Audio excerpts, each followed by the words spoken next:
This is Audible. Brilliance Audio presents How to Be Better at Almost Everything by Pat Flynn, performed by the author.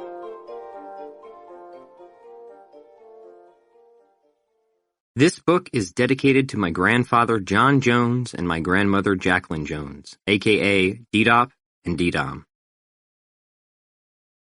Introduction: Why Skill Stacking is Greater than Specialization. You don't have to be the best in the world to get ahead. You don't need to be number one to see the limelight, strike it rich, or find meaning in life. You only need to be good or great, or at least fairly competent, at a few things and then combine those things to foster that uttermost creative quality within yourself. Specialization, a goal that has been instilled into most of us from an early age, is a snare that has entrapped people for long enough. This book is about to put an end to that. I don't intend to teach you step by step some new way of starting a business. I want to teach you, one step at a time, a new way of learning and acquiring skills that you can use, if you so choose, to start a business, and thus give you a much better chance of not finding, but creating success. People can take businesses away from you, and so can a bad economy, but no one can rob you of skills, unless they rob you of life, which just wouldn't be very nice. You don't need to be born with special DNA for this book to work. You only need to be willing to learn. If you're looking for a mega inspirational story, you won't find that in much of what I'm about to tell you. But if you'd like to read about a person who came to Earth without any special inborn ability, someone who overcame a lifelong battle with neuroses and went on to acquire skills anyway, someone who turned sharply away from the conventional trajectory in life toward building a line of successful businesses, becoming a writer, a musician, a black belt, a B-level fitness celebrity, and a whole lot of other seemingly unrelated but pretty cool things that all merge dynamically into one another, then you'll probably want to read this. This book is about generalism. Our goal is to become better than most people at most things, even if we aren't the best at any one skill. Why do we want to do this? Well, the first thing I would say is that, at the very least, being a generalist makes you a lot less boring to be around. To be great at many things is, frankly, a quality that very few people have. Most people are somewhat okay at one or two things, and then either completely incompetent or downright terrible at everything else. They typically can't even do simple things like keeping a houseplant alive. Not that I would know myself how difficult that is, since the only plant I ever owned was stolen by my college roommate, who thought it was marijuana of some kind. Only the joke was on him because that's not what it was. It was just a totally regular plant that my mom got me. And I knew my roommate was the person who stole it because one day it just magically appeared on his side of the room. Would you look at that, I thought. I wonder what's going on here. So I said, "Yo, dude, did you steal my plant or what?" And he told me to relax. I was like, "Whatever, man, that plan isn't what you think." And then I got over it, because that's how life is. You get over things. Lesson number 1. Second, if you have any interest in running or starting a business, then being able to stack a variety of skills is 1,000 times more powerful than trying to be the best at just one. We call this skill stacking, combining skills in a unique and useful way, which gives you more breadth and versatility than someone who specializes in one thing. This is something I plan to teach a lot about, so please make yourself comfortable. Finally, because happiness, as the philosophers will tell us, philosophers like Aristotle and Thomas Aquinas anyway, I'm not talking about the hedonists here, involves engaging in and enjoying a genuinely good activity. It seems our fulfillment is not found in what we accumulate, but rather in what we endeavor to do.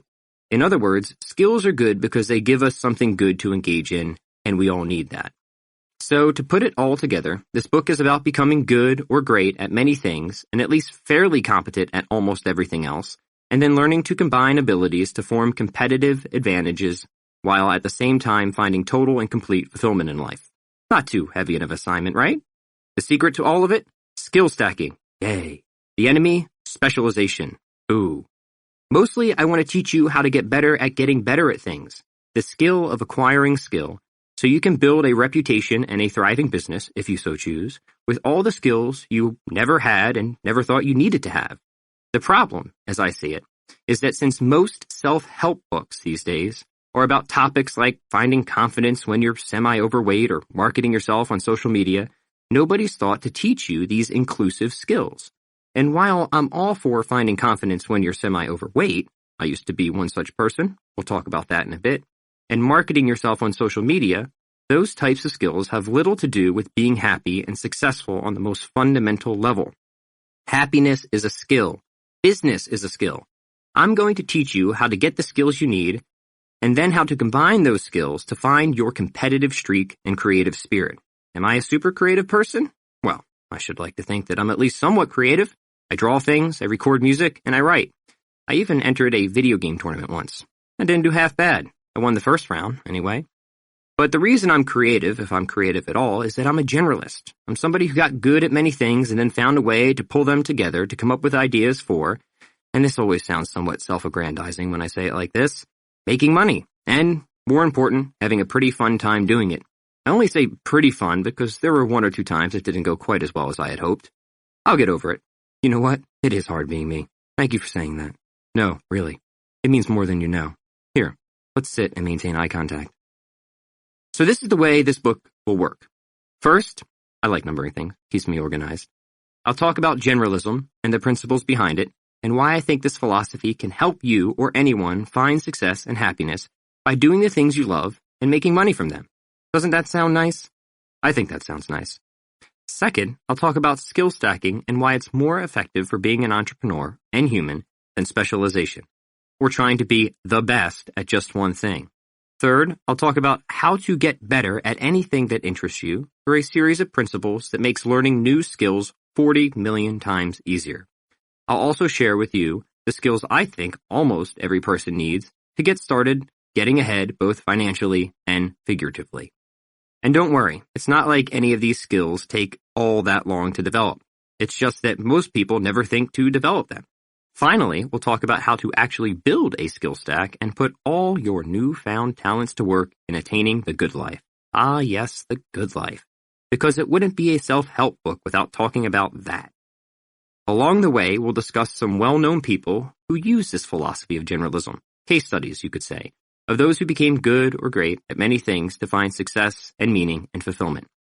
You'll also find more of these additional opportunities to see generalism in action in the appendix. People like George Washington Carver, whom I did a book report on in the 3rd grade, just so you know a little about my credentials. For example, George Washington Carver was more than just an innovator with the peanut and the sweet potato. He was also known for his advocacy of a proper understanding of the relationship between faith and science. In addition, he was a strong, original proponent of environmentalism, while at the same time offering advice to business leaders and establishing outreach programs. The man did a lot because he was capable of a lot, and he had a huge heart. He was even a competent painter. I'll also mention several contemporary figures along the way, which is my way of saying people who aren't quite so, well, dead. As I said, my goal isn't to teach you step by step some new way of starting a business because that, I think, would be boring. My goal is to teach you principle by principle how to become better at almost everything and then help you figure out what skills you may need to do all the things you want in life. I get that this book may be saying some peculiar things and that you probably think I'm somewhat peculiar as well. But trust me when I say I'm onto something and that specialization is not the way to go in life. So many people are still so preoccupied with trying to become the best at just one thing. But the greatest opportunities present themselves to those who are preoccupied, not with excelling at one skill, but with being just good enough at the right combination of abilities. Perhaps the greatest feature of generalism is that you don't need to have any sort of genetic head start. You don't need a perfectly groomed set of eyebrows or a strong pair of arms or a fast set of legs. You can just be whoever you are, and that's enough. This philosophy is all very Mr. Rogers. And since you're not trying to be the best in the world at one particular thing, you don't have to be the best in the world at anything. You can just be you, and I can just be me, and that's more than adequate because anybody can get better at almost everything. I'm not saying the world doesn't need specialists like Usain Bolt or Michael Phelps or whoever designs microchips for NASA. But I am saying I was never going to be that good, and, not to sound insulting, I doubt you were either, and that's fine because most people shouldn't be specialists to begin with. That's why we have generalism. It's not that specialization is unimportant. It's just that so many people think that it's way more important than it is, or that specializing is the only way to get ahead in life, when they'd be better off focusing on breadth as much as depth of skill. Generalism allows people the freedom to become moderately skilled at a number of different things and then to put these skills on top of each other to sneak ahead because the competition, God bless them, never thought the game could be played in such a way. So, that's what we're going to do. If you're reading this book, you may already know a little bit about me. Or maybe you don't.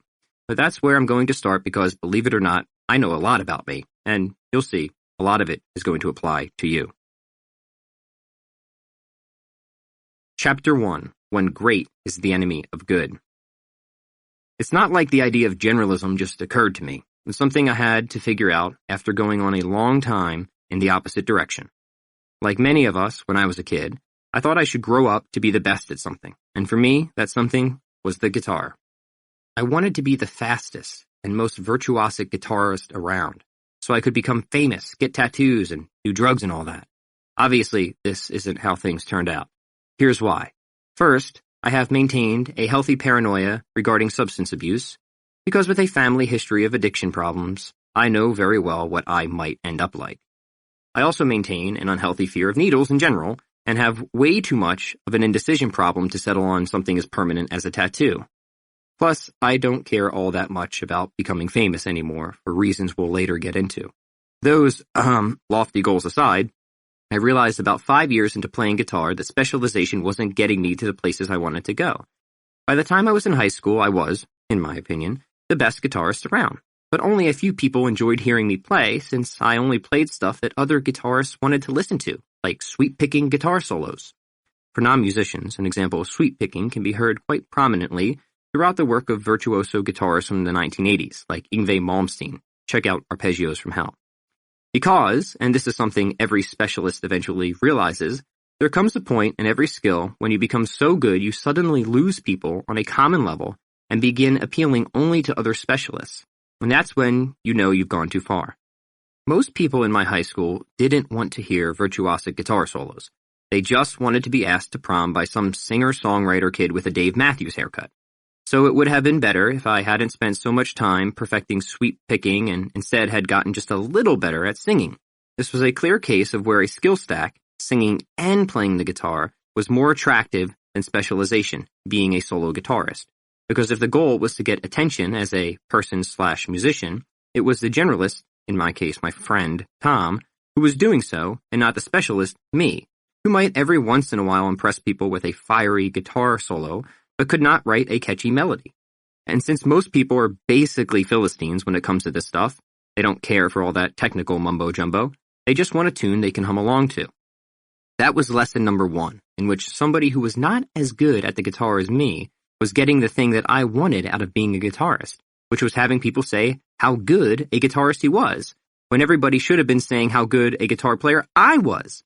But how would they know that, since none of them were musicians? As you can imagine, all this made me somewhat displeased.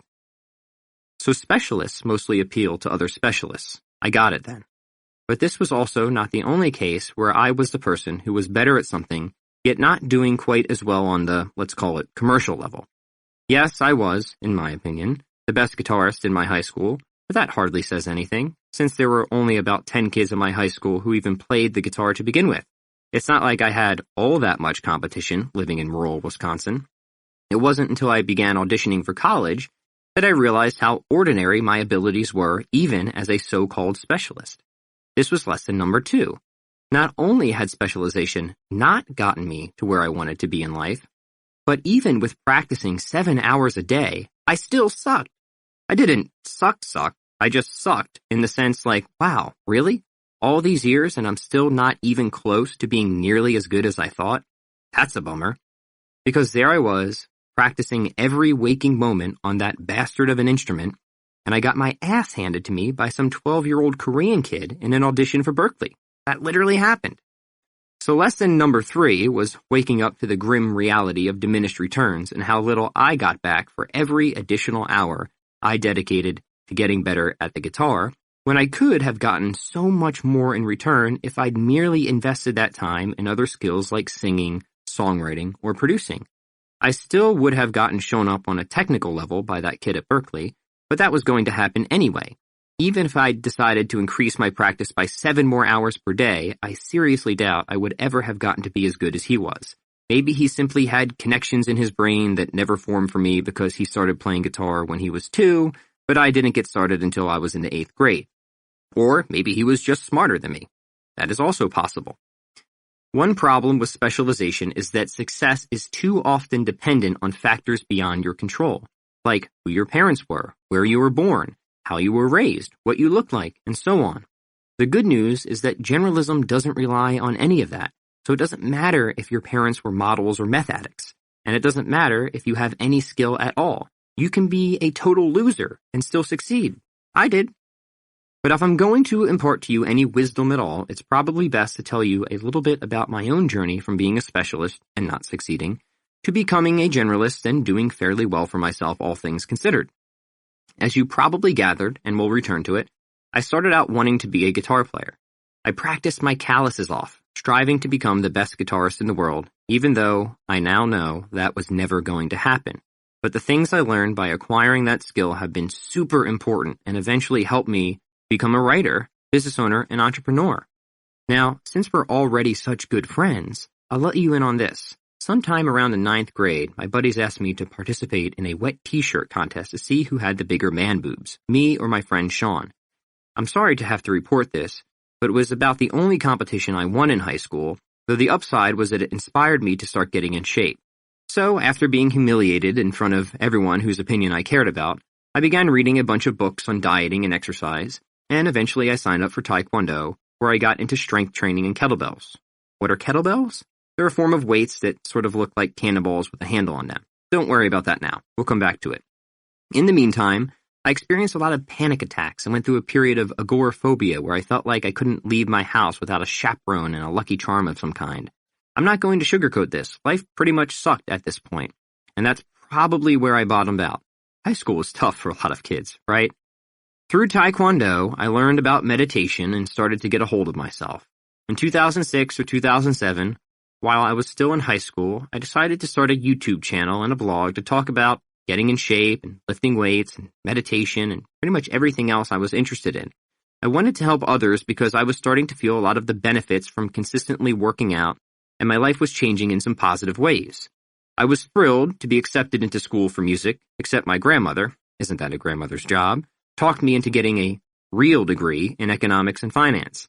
But I continued to blog, and I put up a lot of information about exercise and my personal struggles with weight and anxiety. People responded to that and saw me as someone to whom they could relate, someone they said who was often helpful and sometimes funny. And about my 2nd year in, I realized I could maybe do this for a living. That is, fitness. At first I was doubtful because I thought back to how I never made it as a guitarist, even though I practiced more than anyone, or so I thought. And I looked at my fitness levels and admitted I was nowhere near the most in-shape person in the world. I realized I was never going to be the strongest or the biggest or the best at anything, but I knew I could become fit in a very general way, lean and strong and muscular and flexible. I could balance on my hands and do muscle-ups and lift heavy things, and that impressed people. They saw that I was good at many things, and they wanted to know how I did it. Also, because I wasn't specializing, I didn't get hurt as much as everyone else. The friends who were bodybuilding or powerlifting and driving themselves to the breaking point in their training would get injured and lose interest. So there I was, also writing my blog and making videos for YouTube, meditating a lot and practicing Taekwondo. It was really centering me. People also began complimenting me on my writing, so I took that as an invitation to study writing more deeply and to learn how to become a good communicator and craft prose in a way that is casual and accessible. People were following my blog, they said, not only to learn about generalism and fitness, but to enjoy my storytelling and all the outrageous things I had to say. So that was neat.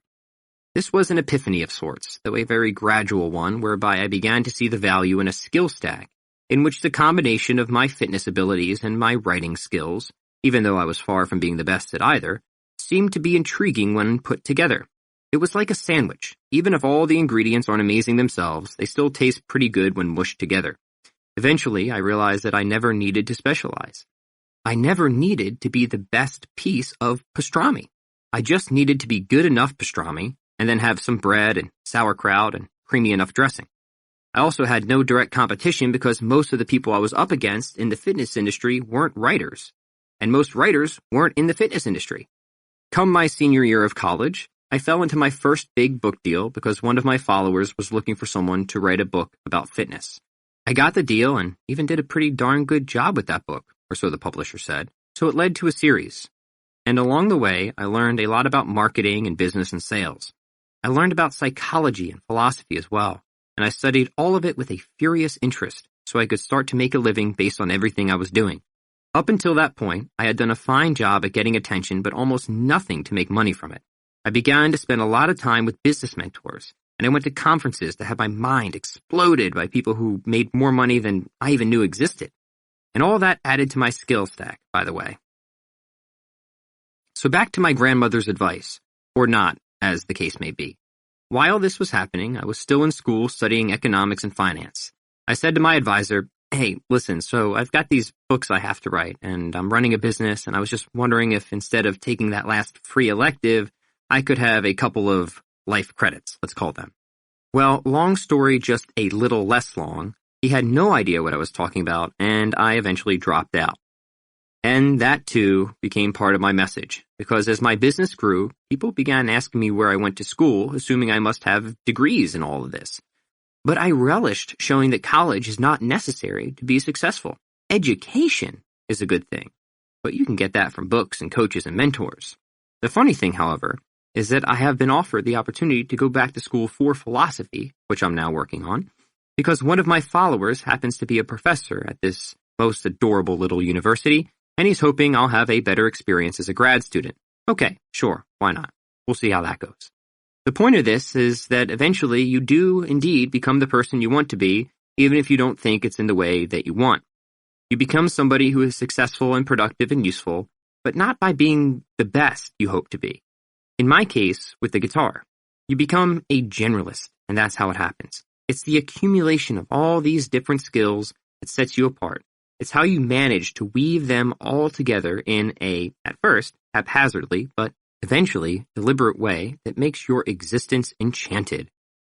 Lessons you learn in one area apply to what you're doing in another area, and the other way around. And no skill you ever learn remains completely unused. Everything is connected, and everything comes into play eventually. So don't throw anything away, because good things are going to come from everything you're doing or will be doing.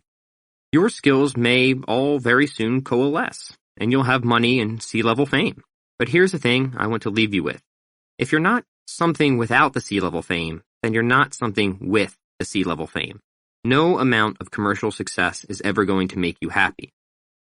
The last set of skills we need to talk about here are character traits, because self-improvement isn't about getting things. It's about becoming someone. And the someone worth becoming is a person who cares about not what they get, but rather what they create. The getting should be just a byproduct of doing decent work. Your concern should be focused on whether you're putting things into the world that people benefit from and enjoy using, and another concern should be whether people like being around you. So it's not just about what you create, but also the kind of person you are because of what you create. For now, all I want you to know is that everything works out okay in the end. Well, at least it has so far for me. Life is hard. Writing is hard. Everything is hard. But eventually you find meaning in all of what you do because you discover that happiness is found by engaging in good activities, and that's what being a generalist is. It brought me to where I am today, which is a lot better than where I was a decade ago. Now you know a little bit about my autobiography, though, trust me, you'll find out a lot more. Let's talk a bit about freedom. Chapter 2. Gaining your freedom for excellence and the right to choose, wrongly, if necessary. In late high school and early college, I went through something of a libertarian phase where I became super skeptical about everything. Essentially, I was Snake from Escape from New York, whose answer to all the world's problems was, "Listen, fella, I don't give a fuck about your war or your president." This isn't the most productive attitude a person can have, but I did get at least one thing out of it, which was an appreciation for human freedom. But as I became older and hopefully wiser and came to see the good in people, I realized there was this whole other kind of freedom I hadn't previously appreciated. The libertarian cares about people's ability to do what they want without interference from some tyrant or some other power. That's called freedom of indifference, or autonomous self-direction, if you like. But the other kind of freedom, the freedom that's particular to generalism, is the freedom of self-expression. And that's just the ability to do things because you've gained the ability to do them. The libertarian is right to say that freedom of indifference is important because, yeah, you shouldn't enslave people. That's not a good thing. Slavery, bad. Everyone agree? But at the same time, the libertarian is incorrect to think that freedom of indifference is all people need for a happy life, because there's really no assurance that just because people are free, they'll make the most of themselves. Obviously, we can see this because we live in a country with large amounts of freedom, and yet large numbers of people feel their lives haven't amounted to much of anything. Thus, it seems that freedom of indifference is necessary, but is not in itself a sufficient means for happiness. Obviously, we need the ability to make decisions for ourselves in order to make the right decisions for ourselves. But just because we have the ability to make our own decisions doesn't mean we will make the right decisions. We might make the wrong decisions for ourselves, so that's not good. I don't want to make a philosophical treatise of this, but ultimately, here's what I'm trying to say. There's this second kind of freedom outside freedom of indifference that is more essentially tied to happiness, and that freedom is called freedom for excellence. The secret to finding freedom for excellence comes from living life in a way that does not center around simply doing whatever you want. If I were to put it more bluntly, I would say freedom for excellence is more about fighting tyrants from within, and freedom of indifference is more about fighting tyrants from without. For example, I'm only free to express myself as a musician after I develop my abilities on a musical instrument, but I can't develop those abilities unless I'm determined to follow a set of rules and practice habits.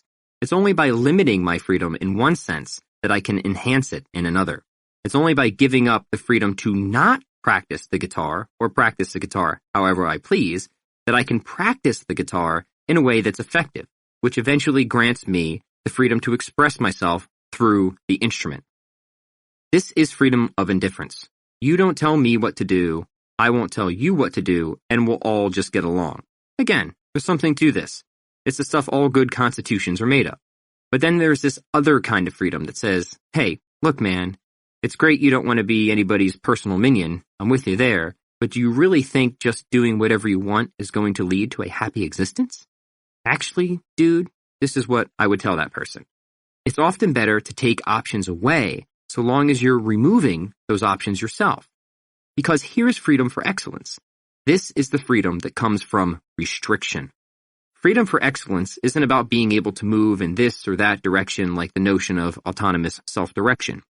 It's about having the power to pursue whatever skills you think are worth having and developing the discipline to say no to all the things that are distracting you from your life's purpose. It's about making the decisions that any perfectly rational person with all available information about future outcomes would make, which is impossible since none of us are that rational and none of us can see into the future, but it's still a worthy exercise.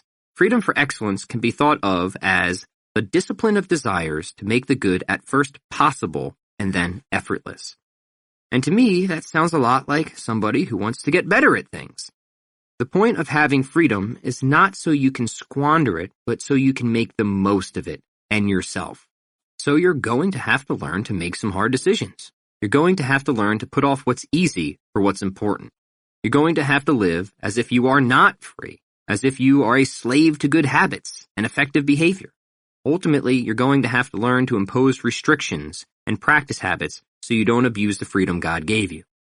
I'm not saying you can't choose to live the way you want. I'm only saying that with freedom comes the ability to choose wrongly. And with that comes consequences you might not be comfortable living with for the rest of your life. If you continue to gorge on junk food, you're going to wind up 50 pounds overweight, and maybe someday 200 pounds overweight, and you won't be able to get around on your own 2 feet. How much freedom will you have then? So you should know that freedom is not found in unhealthiness. Only oppression is. But turn that around a minute, because imagine you start working out and lifting weights and getting in shape. Imagine you work up the ability to do push-ups and pull-ups and handstands, and instead of teasing you, people admire what you can do, because that's a certain kind of freedom too. It's just not the kind of freedom people think of, but it is the kind of freedom that people want, even if they don't always consider it.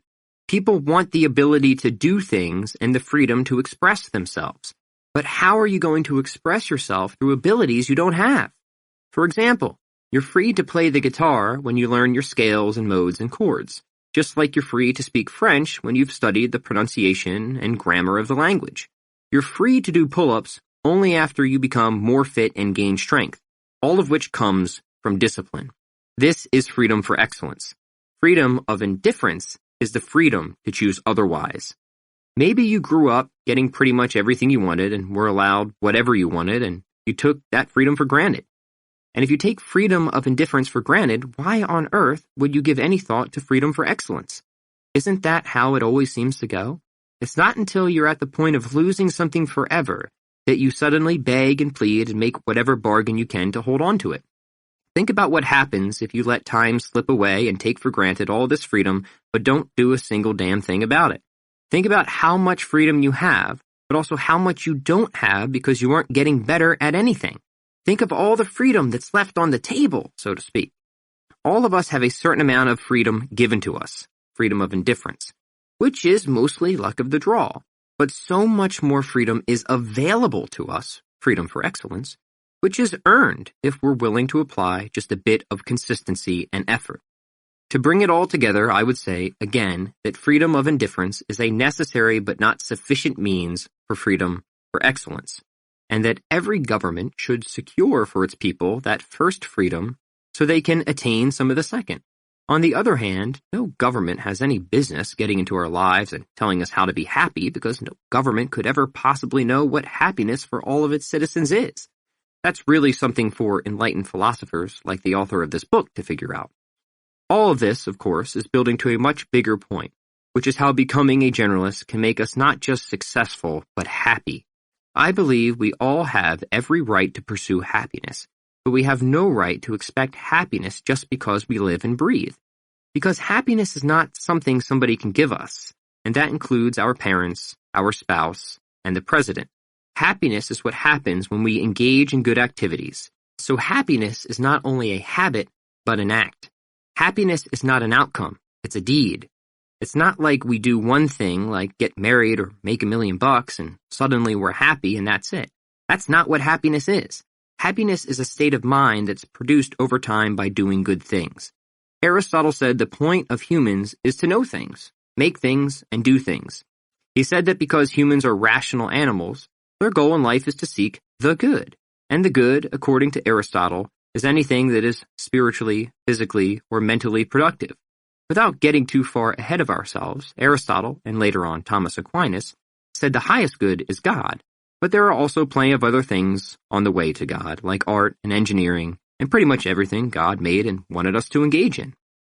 This is where becoming a generalist is important, because if happiness is knowing and making and doing good things, then it certainly stands to reason that we can increase our happiness by engaging in many activities, not just one. And here it's important to note that our engagement in genuinely good activities is not just about the accomplishment of the activity itself, but also about the kind of character we develop because of the things we're involved in and the reasons why. In other words, by doing good things and, importantly, doing them for the right reasons, we become genuinely good people. The reason I'm spending so much time laying out the philosophy of happiness is that before we get into any deeper principles of generalism, we need something to orient us so that we actually get better at the things that are worth getting better at for reasons that align with finding happiness. You mustn't fall into the trap of pursuing things only because you're a megalomaniac. All of us are at risk of becoming megalomaniacs if we're not careful. If you do so, no matter how many things you get better at, you'll always be sour and resentful and never feel fulfilled. You'll become that person with a monocle and a cigar who is incessantly on a quest for power and never satisfied and always finding someone to blame for his inadequacies. I call this person Charles. Charles is the opposite of Brett, the guy with a skullet and an eye patch who lives out of his SUV. As far as we can help it, we want to avoid becoming either Charles or Brett. Charles applies discipline but in the wrong direction. Brett does only the minimum he needs to get by. Both are missing out on the meaning of life. Obviously, a big part of this book is about making money doing what you love and improving the skills you need to make that happen. But there's also no reason why this can't and shouldn't itself be a genuinely good activity that both pays the bills and fills you with a sense of meaning. For something to be a genuinely good activity, it not only has to have beneficial effects, but also has to be done with good intentions. So you have to do things that help people, or at least not hurt them. And you also have to do these things because you want people to enjoy what you create. Even though the goal is to make a nice little profit along the way, it's the orientation that will determine whether the objective is fulfilling. The point is that none of these things need to be mutually exclusive. But unfortunately, many people sacrifice one thing, happiness, for another, money, when all they need to do to have both is stop being a Charles. You can make great money with the right intentions doing what you love, but you can also make great money with the wrong intentions doing what you hate. So here's why generalism is important. Generalists are people who want to get better at almost everything because almost everything is of interest to them or useful in some way.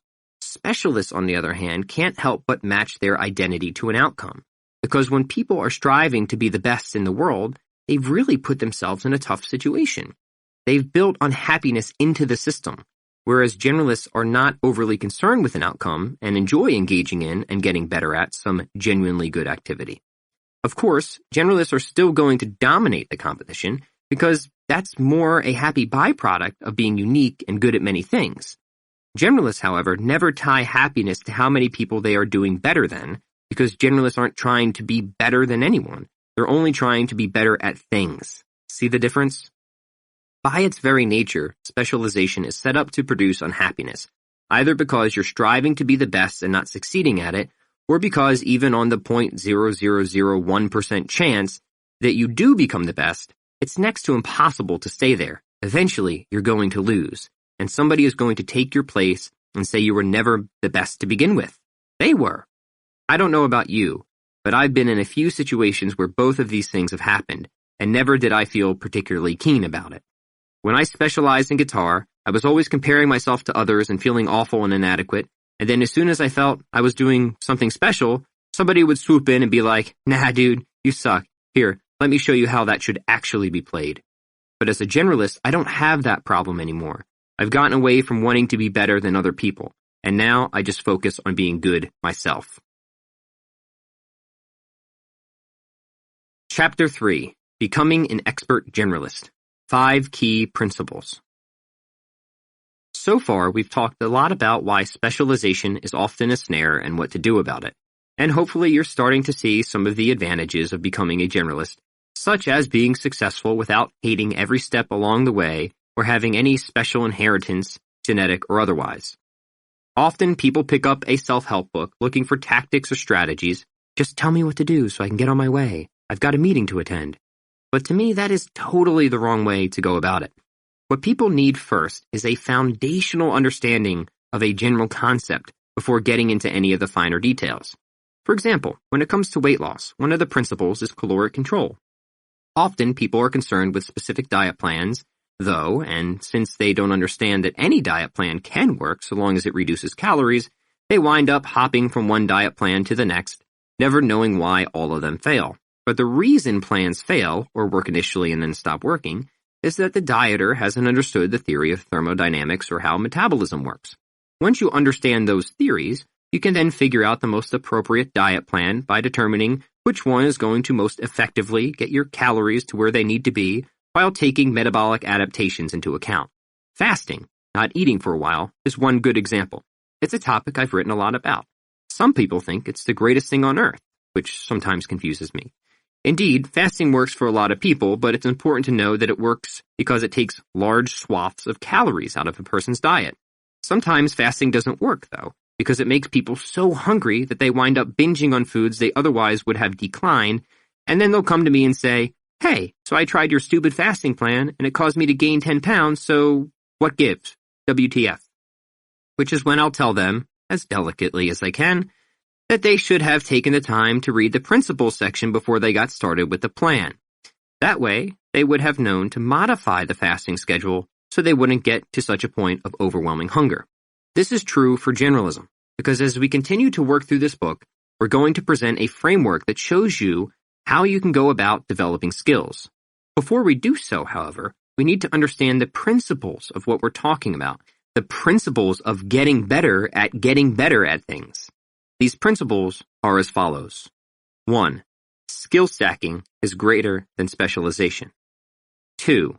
Short-term specialization. 3. The rule of 80%.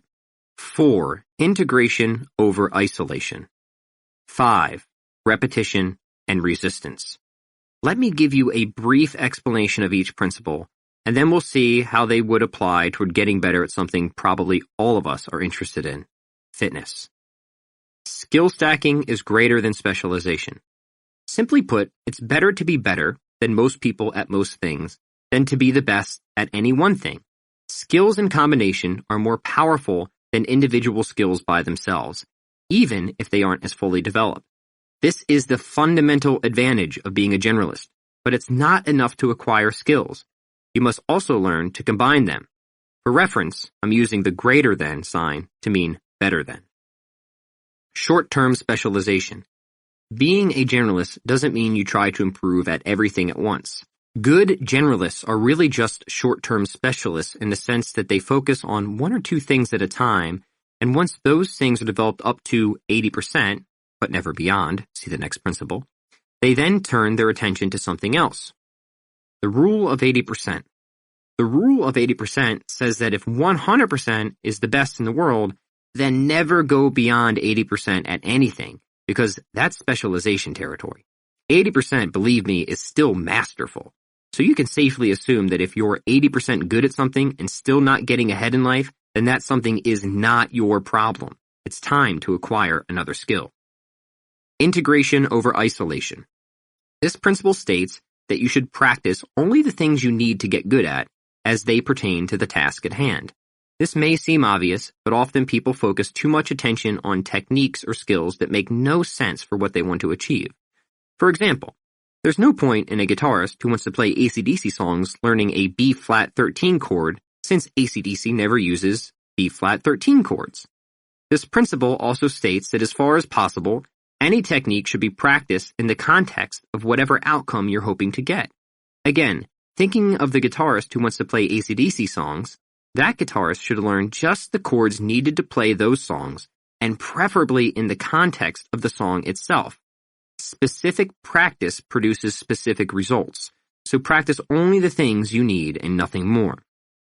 Repetition and resistance. Finally, if you want to get better at something, you need to not only practice that something, but also find ways to make it harder on yourself. It's not enough to simply do something. You also need to make that something difficult for yourself.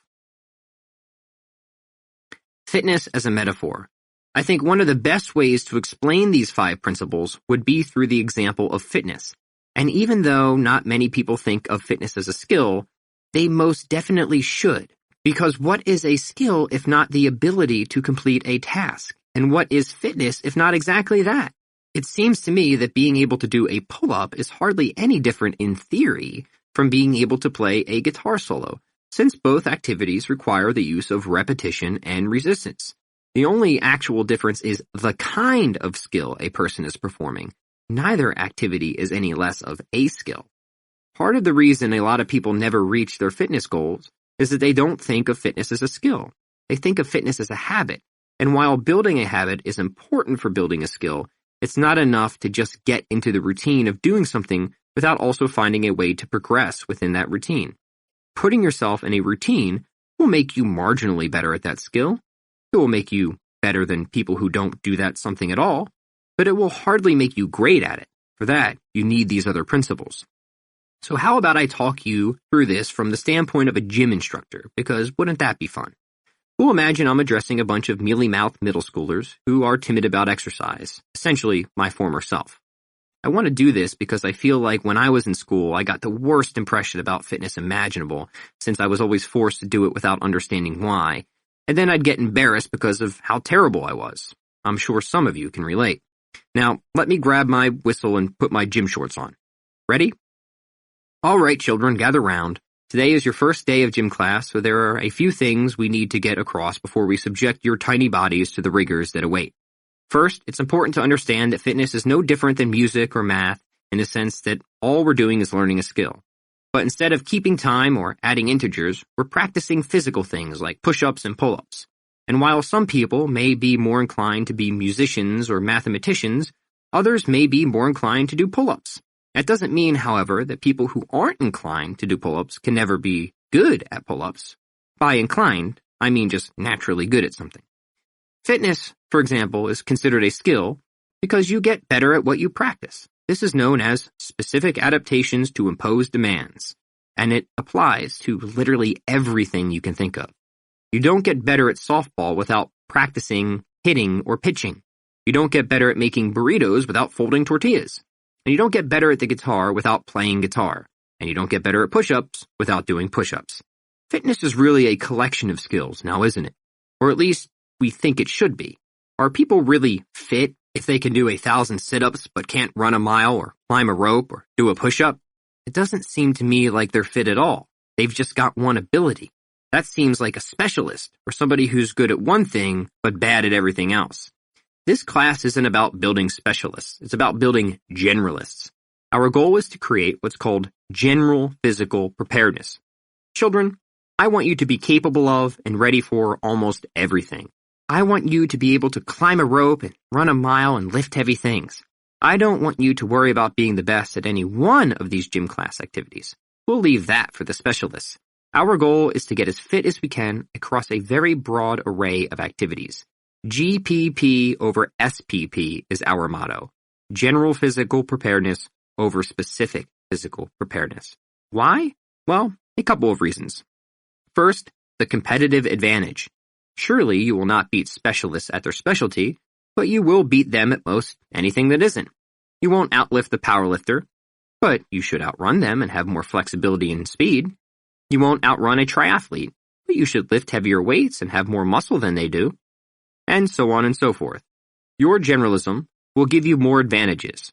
So if there were ever a fitness Olympics with all kinds of different tasks to complete, you might not take first place in any one event, but you might take first place overall.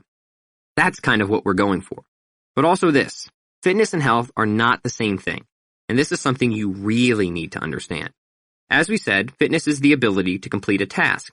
But health is something like the ideal interplay between the organs and bodily systems.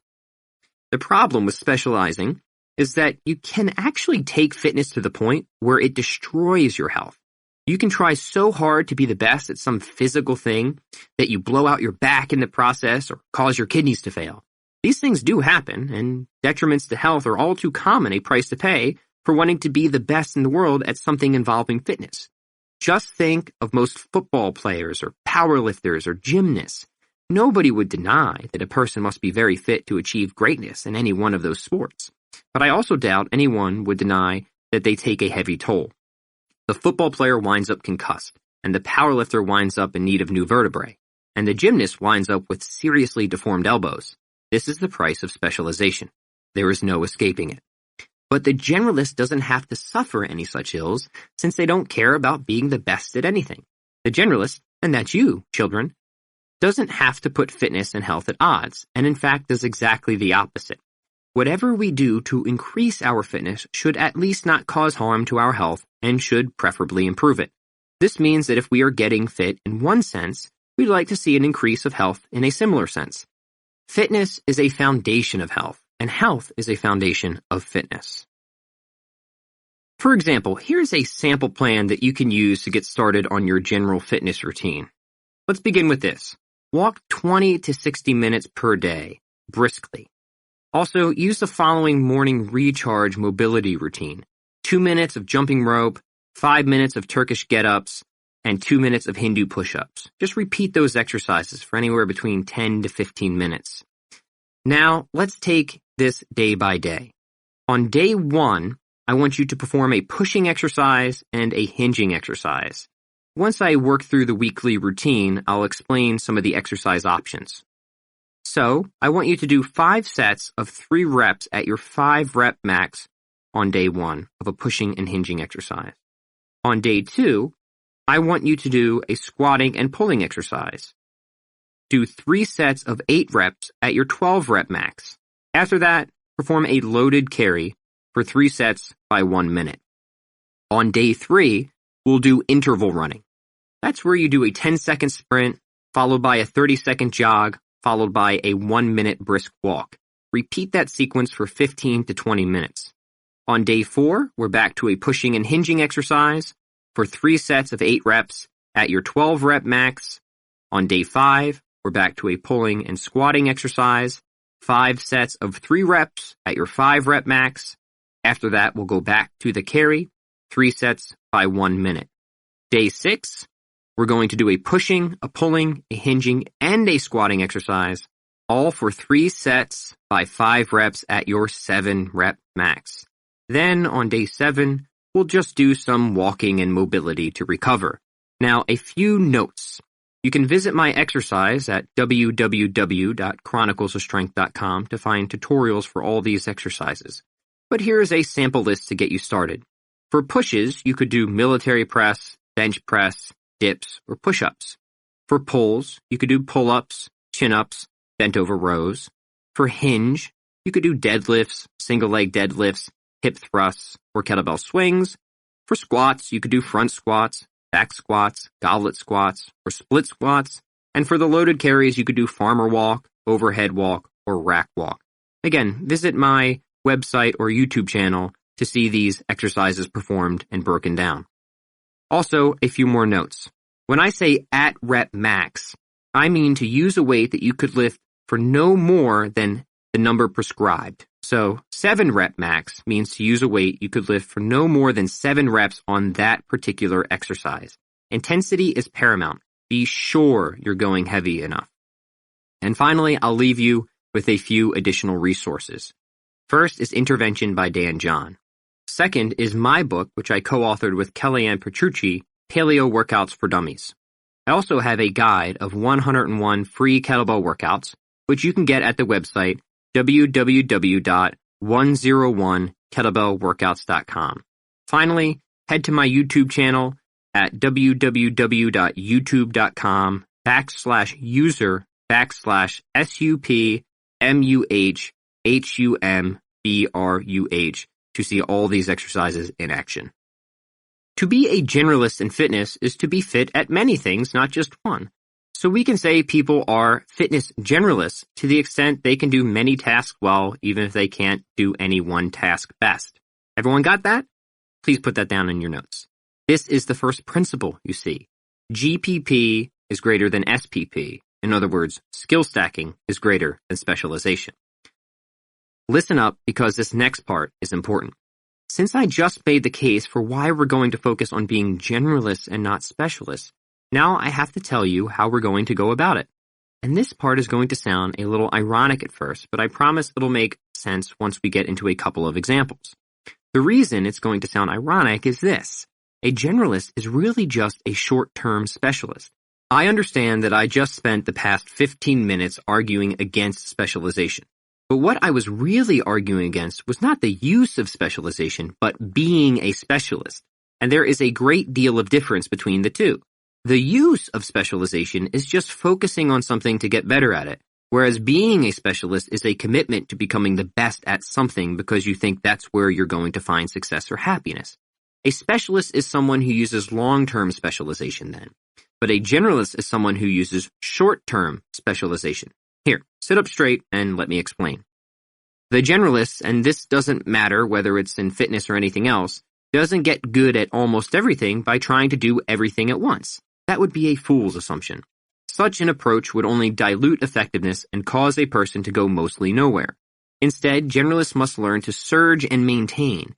They must learn to push in one area while not letting everything else fall completely to shreds. This is your second principle. A good generalist is just a short-term specialist. Mark it down. For example, if you want to get better at lifting weights, then you should spend a period doing precisely that, and we should make weightlifting the initial focus of our programming. That doesn't mean we can't still run or stretch or practice handstands. It only means we've established a priority. It means that if we are ever caught in a situation where we only have 15 minutes to work out, we should spend most of that 15 minutes squatting or deadlifting or whatever. Every skill is obtained by practicing that skill specifically. So we use short-term specialization to bring up whatever skill set we need as efficiently as possible. And once we've attained a sufficiency at that skill, we can then toss it in maintenance mode and put our attention on a new skill. So maybe we go from lifting weights 4 times a week to lifting weights 2 times a week and focus more on running or gymnastics or what have you. These are just examples to get the principle across. Don't worry about the details yet. Simply know for now that we must devote a lot of attention and energy to whatever we want to get better at, but at the same time, we should allocate enough attention and energy to prevent everything else from deteriorating. The principle of short-term specialization also relies on the fact that no skill is quite as difficult to preserve as it is to learn in the first place. Here's what I mean. It takes a lot more effort to get your deadlift to double your body weight than it does to keep it there. It also takes a lot more effort to learn a handstand than it does to maintain a handstand. Some skills are surely more slippery than others in the sense that they fall off sooner than you'd like, but no skill takes quite so much effort to maintain as it does to gain. Think, for example, of riding a bike. It takes a while to learn, but hardly any effort to remain fairly decent at it. This is why we put more attention and energy into building a skill than into holding on to it. That's how this whole thing works. But at the same time, we can't expect a skill to maintain itself. We still need to allot some amount of practice time to it, even if that amount of time isn't as much as it was before. If we're looking at our curriculum, then maybe we'll spend a unit on strength, and a unit on conditioning, and a unit on flexibility, and a unit on something else. And while each of those units will have a clear specialization, we'll still keep up with everything we've practiced so far. We'll still lift in the conditioning unit, and we'll still stretch in the strength unit, even if that isn't where we spend most of our time. Our greatest focus will be on whatever the theme of the unit is. Does that make sense? And have you put it in your notes? Because this is a very important principle. You cannot be a good generalist without knowing what short-term specialization is and how to rotate periods of emphasis on each particular skill set. Essentially, what I'm saying is that if you took a snapshot of a generalist training program, you might assume that person is a specialist. But when you zoom out and look at how the plan switches emphasis over time, you'll start to see what we're really after, becoming capable of and ready for almost everything. This brings us to our next principle, the rule of 80%, which states that if 100% is best in the world at something, then you should never go beyond 80% good at anything. This might sound even more peculiar than the last principle, but again, it will make a lot of sense if you can just sit still and let me explain it to you. I appreciate your patience. I really do. You're such good children and handsome. Imagine our goal is to become better than most people at most things, which, as generalists, it is. Then when, I must ask, do you think you will ever need to be more than 80% good at something? The answer is never. You will never need to be more than 80% good at one skill unless your goal is to become a specialist, which would obviously defeat the entire purpose of this conversation. So that's reason number one. Reason number two is that 80% good at something is already so far beyond masterful that it's hard to imagine any situation where getting better at that something will contribute significantly to any goal that isn't lifelong specialization. For example, say you want to be generally physically fit, and you can bench press close to 500 pounds, which is in at least the 80th percentile of powerlifting. But you're 50 pounds overweight. Adding more weight to your bench press is not going to help you achieve the goal of becoming more generally fit. At this point, I think nutrition is your problem. I think it's time to learn another skill. The rule of 80% is really set up as a sort of shock-proof BS detector in the sense that it's supposed to help us figure out what our problem isn't. Because the closer you get to that 80% mark, the more you can be sure that particular skill isn't your problem. Another example is if you can run 50 miles but can't lift your own body weight up to a pull-up bar. At this point, it doesn't seem like cardio is your problem. Lack of strength is your problem. Finally, I want you to know that 80% is the cutoff, not the goal, since most of us will never need to get anywhere near that proficient at something to get what we want or need out of it. Most people don't need to get to 80% of the world's heaviest deadlift to achieve what they need out of deadlifting.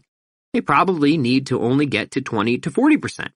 All the rule of 80% states is that we should never go beyond 80% good at something, because as soon as we do, we're no longer generalists. Did everybody get that? Great. Because now we can talk about our next principle, which is integration over isolation. This is perhaps the most complicated principle, but also the one most worth understanding because so many people get so confused about skill development when it really doesn't need to be complicated at all. All integration over isolation says is that you should practice whatever skills you want to improve in the context of whatever goal you want to achieve. Take an exercise like the pull-up, for example. This is a skill that can be used to achieve a variety of goals. You can use the pull-up to build strength, muscle, or endurance. But how you practice that technique will determine the effect. For example, if I want to use pull-ups to develop strength, then I should keep my reps low and the weight high by adding a belt with some plates attached. If I want to use pull-ups to build muscle, then I should do a few more reps with a little less weight. Finally, if I want to use pull-ups to increase endurance, I should do as many reps as I can. Now, I get that some of you think this example is absurd because you can't imagine even doing one pull-up at this point. But let's imagine pull-ups aren't some insanely difficult thing, which they shouldn't be and won't be once I'm through with you. The point of integration over isolation is that to the extent that it is practical, we should practice every skill and technique within the context of generating an outcome. If we're on a strength program, then we should practice only the exercises we need to build the most amount of strength, and we should practice those exercises according to the sets and reps that will make us strong. There is no use in learning exercises at this point that don't directly attribute to our goal, even if those exercises seem interesting. For example, in this case, there's no reason we should be spending time learning how to breaststroke.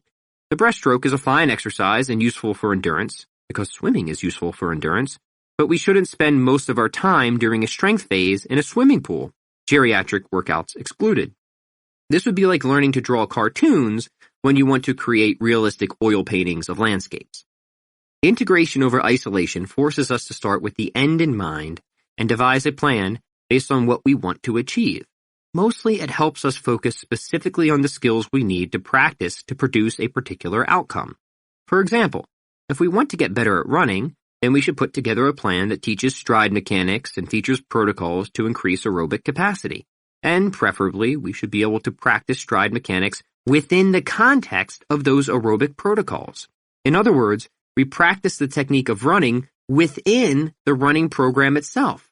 What I'm talking about is being as efficient as possible and focusing our attention and effort as specifically as possible on exactly the things we need to improve and not wasting any time on extraneous or irrelevant activity. What is extraneous or irrelevant activity? Simply anything that isn't directly related to the goal. Bench press is extraneous or irrelevant if the goal is to become a better runner, but it's not extraneous or relevant if the goal is to build a bigger chest or upper body strength. This principle requires context, and just about any skill or technique can be validated by it so long as you're clear on what you want to achieve and what's needed to achieve it.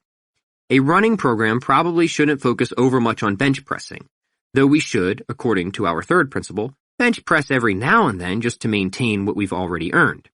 And probably a strength program shouldn't focus overmuch on running, though we should, again, according to our third principle, run every now and then to maintain that particular skill. Over time, we switch back and forth to develop each of these areas independently. This brings us to our final principle, repetition and resistance. We can't expect to get better at something without doing that something and finding ways to make it harder as we go. In other words, if we want to get stronger, we need to do an exercise and then add weight. Keep in mind, adding weight is increasing resistance. It isn't enough to just do any old exercise however we feel like doing it. We must do the exercise we want to get better at, and we must find a way to challenge ourselves with it. Let's take the example of push-ups, since I think that's something everybody should be able to do. And if you can't, then here's your opportunity to learn. The first thing you need to understand is that you're never going to get better at push-ups unless you actually practice them, repetition. And you're never going to get past a certain point with push-ups unless you find ways to make them challenging, resistance. Maybe that means doing more push-ups in a set, density, or more push-ups throughout the day, volume, or adding weight to, or changing the angle of your push-ups, intensity, or just doing them more often, frequency.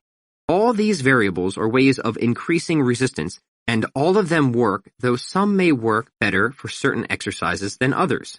But also remember that how we challenge ourselves with push-ups should depend on the principle that we covered before this one, integration over isolation.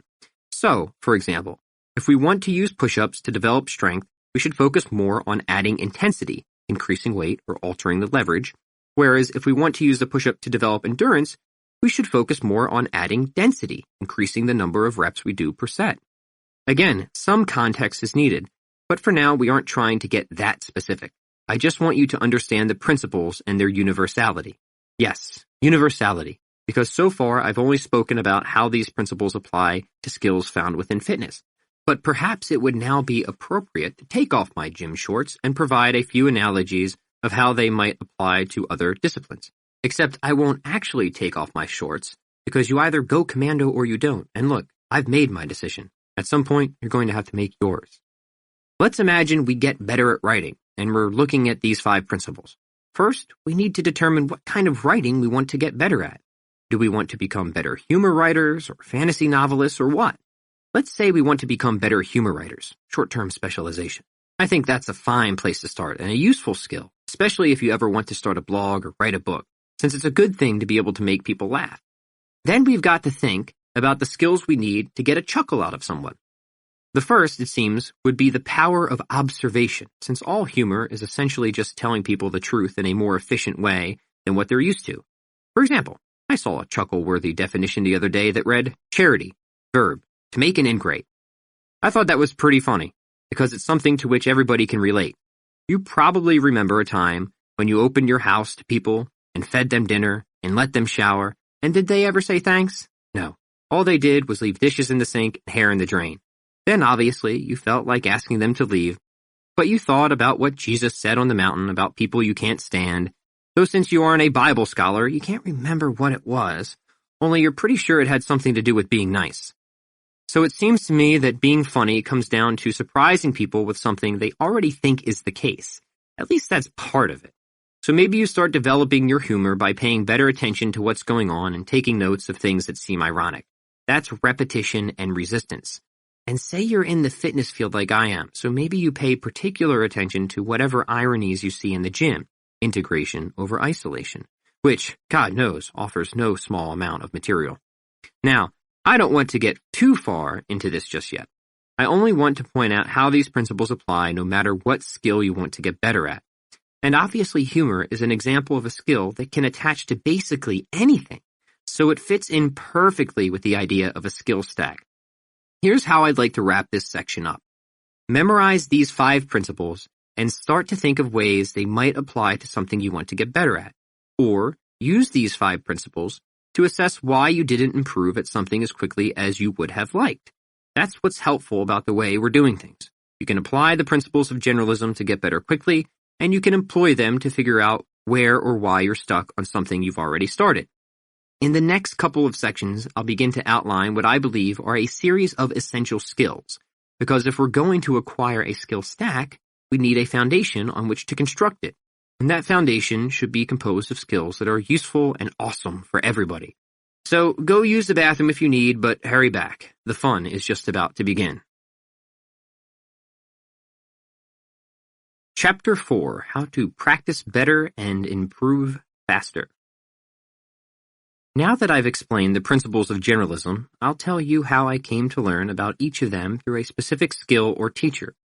I want you to know before we begin, however, that these principles are universal and not attached to any particular skill, even if I happen to learn them through playing guitar, growing eggplants, or what have you. There were also times when I already knew the principles, but they hadn't yet gelled completely in my consciousness. They were merely a blood pudding of amalgamated ideas that needed more time to congeal. I suspect this might also be the case for you. A lot of these principles are pretty much common sense, and sometimes people just need to structure them up or flesh them out or allow them to marinate.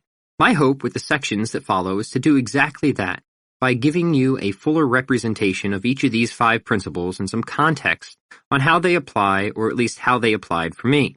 Later, we'll get specific on how and what to practice in accordance with these principles for assembling a skill stack.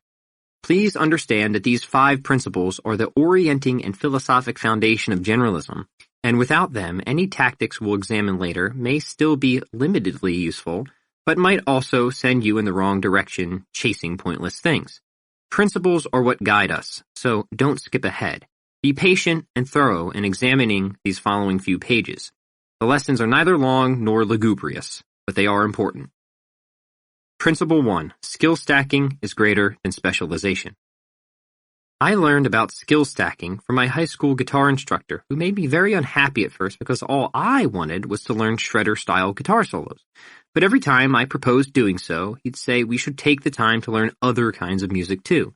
He'd say he could tell I was very eager to play shredding solos, but that alone wasn't going to make me a better musician. Essentially, he taught me that since I was already good at that type of solo, getting better at that wasn't going to take me where I wanted to go. And he'd explain how he's kept himself in business as a guitarist by filling whatever roles people needed either in a studio or a band. That isn't something a specialist, particularly a shredder-style guitar soloist, is able to do. And then to prove the point, he'd show how he could play rock music and jazz and country, and how he could sing, and how he could riff on the piano and the bass and the drums all hootin' and hollerin' like. And so I came to decide that maybe this guy was onto something. But that was hardly the half of it, because then he'd show me how adept he was at producing and marketing as well, since he had 13 albums out, and not one of them was a total flop by any conventional standards of self-publication, meaning they sold more than 13 copies. So you'd think at this point I'd have been receptive to what he had to say, but don't worry, I definitely wasn't. I was still stuck on being a specialist, the greatest shredder-style guitar soloist in a time when nobody listened to that technique. But he kept trying to get me to understand and take his advice to heart. He'd explained that it was because he was not the best at any one thing, that he always had a paying gig, and had always been able to make money on his own and support his family. He also explained how getting good at many different things gave him many different streams of income, including playing in a band, playing in recording sessions, selling his own music, and, of course, giving guitar lessons to friendly people like me. This is how he was making $500,000 or so a year as a guitarist without being famous or the best in the world, without even having a college degree. When he told me that, I was like, wow, this guy makes more money than my dad. And I kid you not, he actually said, I bet that's more money than your dad makes. It struck me. That's kind of a weird thing to say, but technically I think you're correct. Now, here was a guy who made good money, and he was doing something I admired. He was playing the guitar, and he was awesome at it. Sure, he wasn't famous like Angus Young of AC/DC, but he was really good, and he was beholden to no one. He made his own music and his own schedule. He was doing what he loved and thriving while doing it. The secret to all of it? Skill stacking. Not only did he play a number of diverse styles and instruments, but he took the time to learn all the necessary business-related skills such as producing and marketing and sales. He was the first to admit he wasn't the best at any of it, but he didn't need to be. Just as any true generalist knows, right friends, you only have to be just good enough at the various necessary skills and then stack them together in a unique and useful way. My guitar instructor did exactly that. And that's why people chose him when they needed someone on their recordings, since most bands don't need a musician who's the best at just one thing.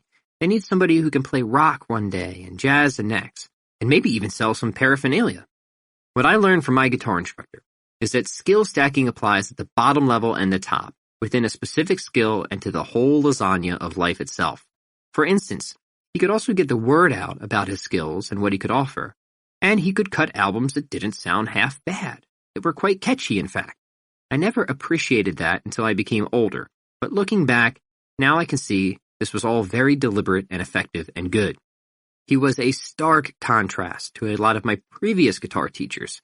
Yes, some were more skilled guitar soloists or had better dexterity, but they were not as musically versatile. Few knew much about marketing or producing or sales, so maybe that's why some of them were still living in a studio above the music shop with their girlfriends subsidizing the rent. They didn't have the skills to stack, so they were hoping they could become a good enough specialist to be signed by a record label.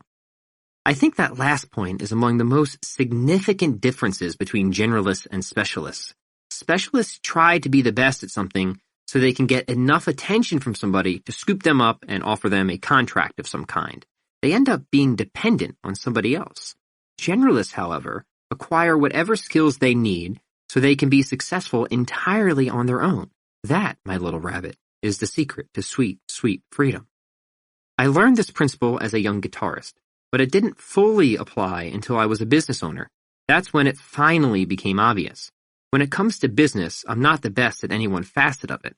I'm not the best at writing or sales, and I'm not the best at training employees, but I'm good to great at all of it, which is why I've been able to make money doing what I like, really doing what I love. It's only because I've been able to stack skills that I've gotten ahead of those who are clearly more capable than I am at a particular specialty. So what if someone can do more pull-ups than I can? Because I can still do a lot of pull-ups. But you want to know something? I can also launch a successful ad campaign, which that person probably has no idea about. And maybe someone can launch a better advertising campaign than I can, but I'm guessing I'm in better physical shape. See how that works? As a generalist, you always win, so long as you know what to compete in. Here's the short of it. Skill stacking lays a foundation for success that gives you a chance at a thriving, meaningful, productive, and independent existence. Something like a Wakaya alpaca, standing ever so strong and free atop the Andes Mountains. And fluffy, let us not forget. Now, how you go about stacking those skills is something we'll get into later. But first, let's spend some time on the next principle, which applies more specifically to skill development: short-term specialization. Principle 2, short-term specialization. I finally decided I needed to get a handle on things when my anxiety became enormously high. I felt it was time to start meditating. I hired an online coach, some Zen guy, and the first thing he asked was how often I was practicing meditation. I told him not very often, just a little bit here and there. He asked me how many minutes a day that was, and I said sometimes 5 minutes and sometimes 0 minutes because I've got a lot of other things to do. He then asked how much time I put into things that really mean a lot to me, like exercise and guitar. And I said typically I practice those every day. At that point, though, I could see what he was trying to do, so I got ahead of him and said, "You know, Coach, I think I know what I need. You know what I need, Coach? I need to start practicing meditation like I practice the guitar. Now, what do you think of that, Coach?" He said that sounded infinitely wise and wondered how I ever came to such an enlightened conclusion. He told me that meditation, like any skill, must be owned with focus and intensity. He said that it would not do to just meditate whenever the convenience presented itself, just as it would not do to exercise or play the guitar in such a haphazard way and expect to get better at those. That is no way to make progress. What you need to make progress, he continued, is consistency. He asked how much I wanted to get rid of my anxiety, and I said I wanted to get rid of it more than anything. He said that sounded significant, but asked, "Do you hate it more than anything? Even more, say, than those little tiny hairs that fall down the back of your neck when you're getting a haircut?" I thought about it and concluded they're about equal. That's how he knew I was seriously afflicted. He asked why I was prioritizing so many activities other than getting rid of anxiety.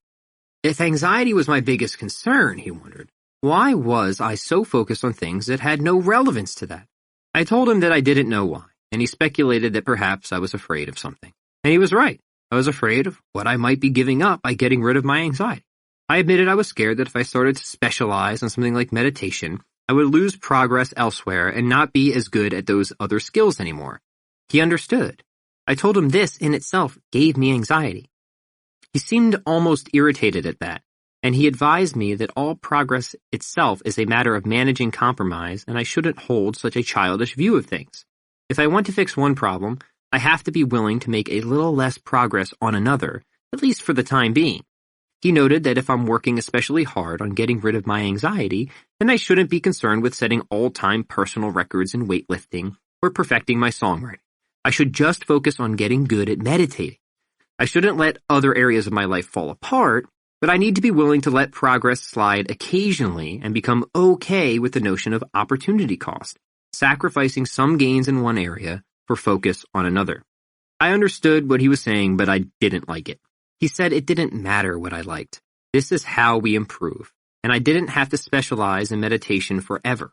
I only needed to dedicate a long enough period of time to make progress and establish a routine, and then I could back off a bit.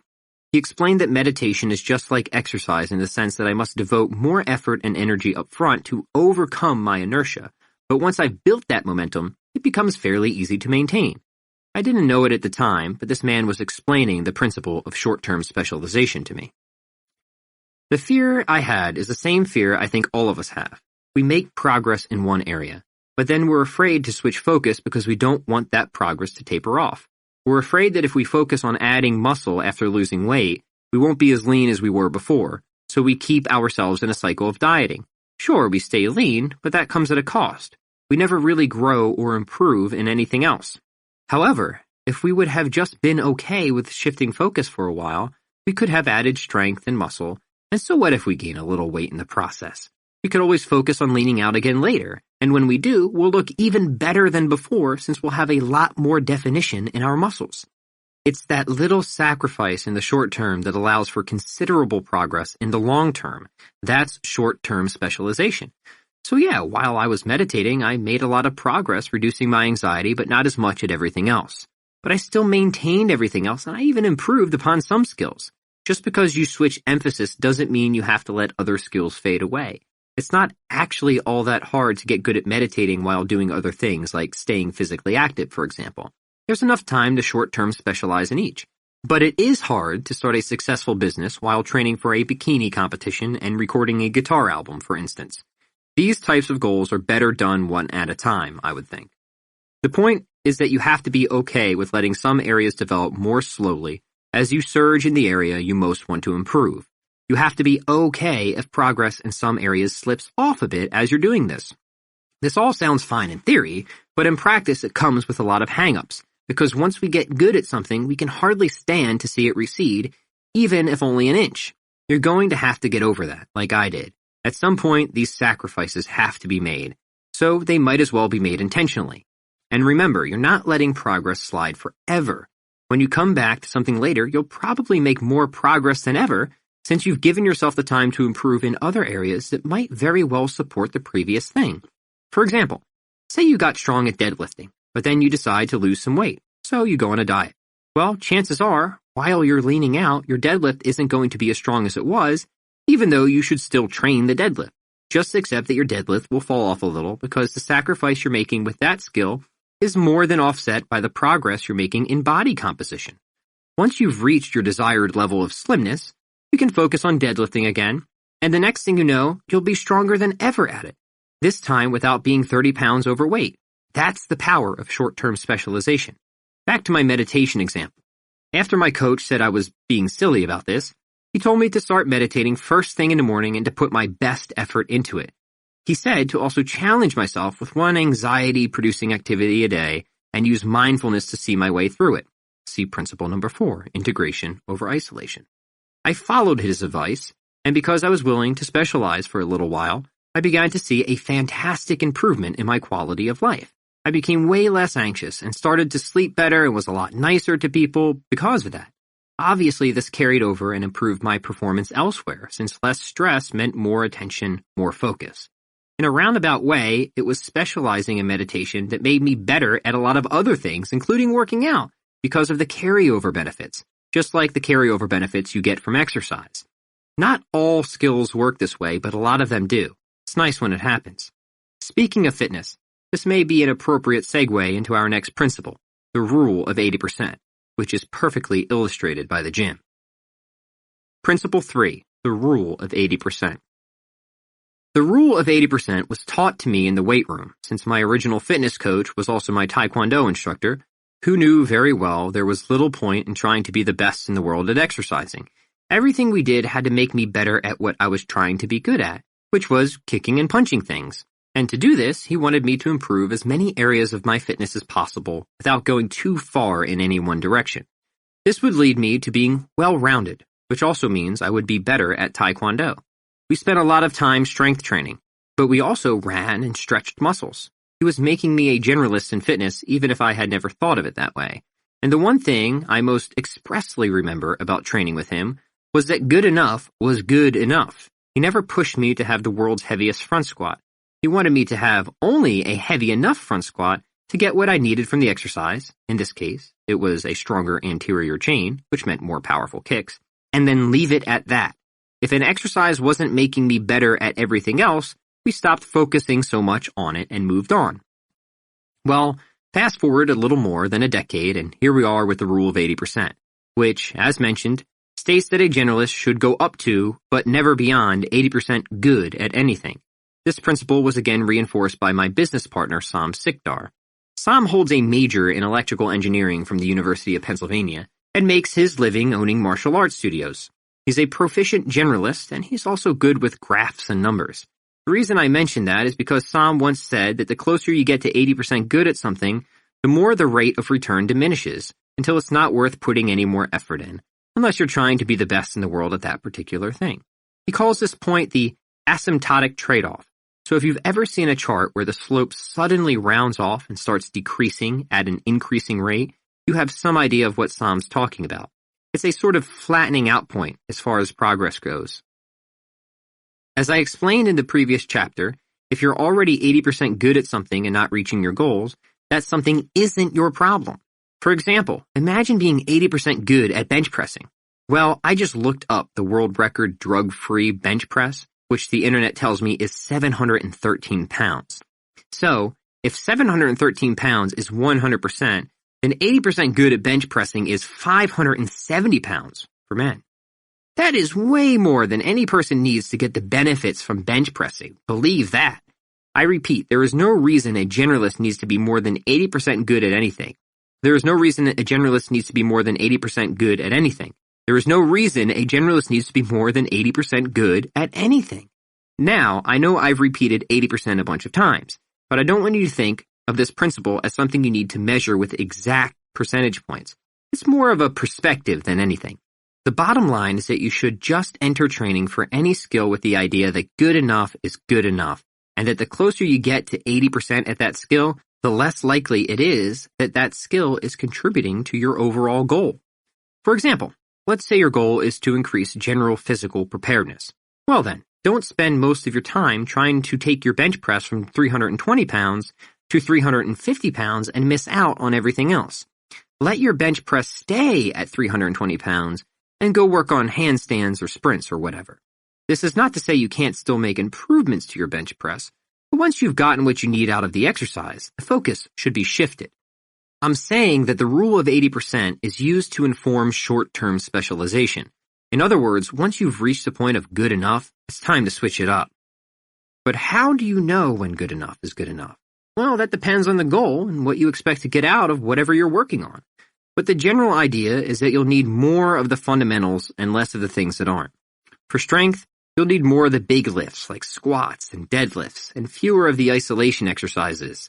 And for business, you'll need to know more about sales and less about web design. Isolation exercises can support the big lifts, but not replace them. Just like a good-looking website can support an effective sales process, but is by no means a sufficient substitute. This is where the rule of 80% meets another concept, one that is far more famous but shouldn't be confused with the principle we're talking about, though they can certainly go together, the 80-20 rule. And what the 80-20 rule says is that 80% of your results will come from 20% of your efforts, most of the time, anyway. So in strength, 80% of your progress will come from 20% of your exercise selection. And in business, 80% of your profits will come from 20% of your sales efforts, and so on and so forth. The reason for knowing the 80-20 rule is not to get rid of the stuff that is less productive, but to allocate your time and effort toward the stuff that is, to be more efficient.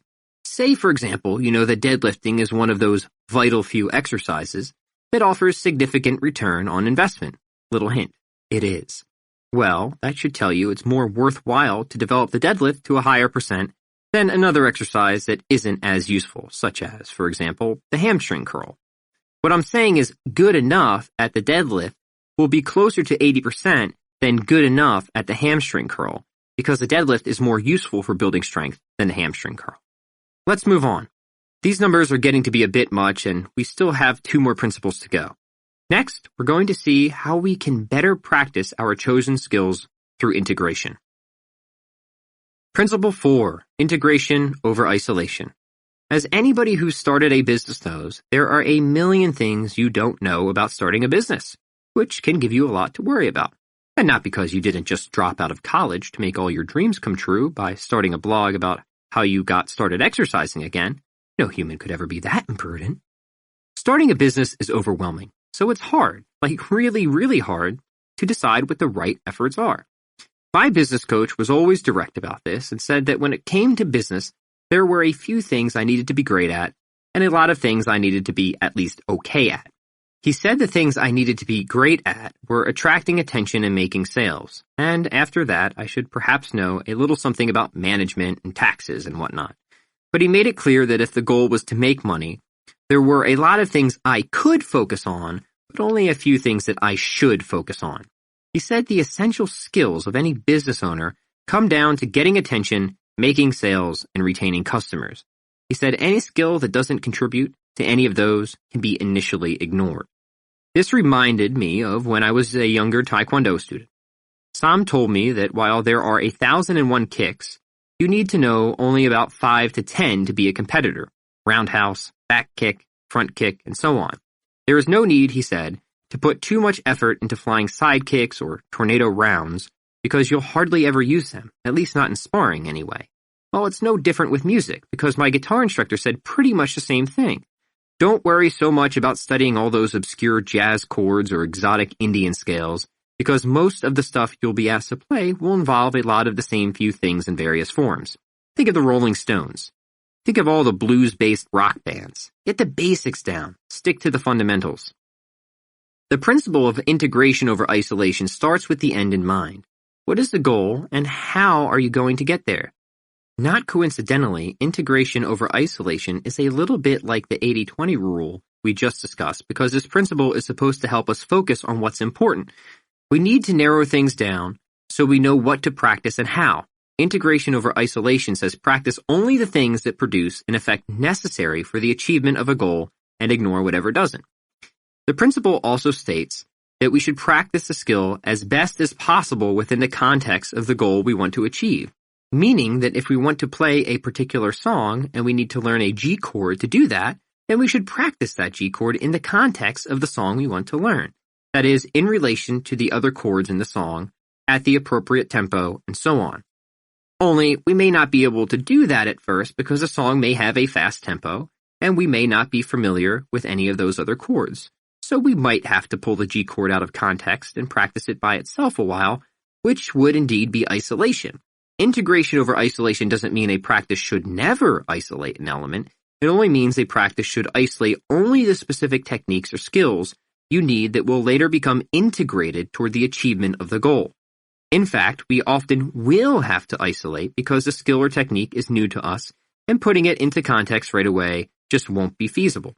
So we have to extract that skill or technique and practice it on its own, and maybe we have to practice it very slowly or in stages at first.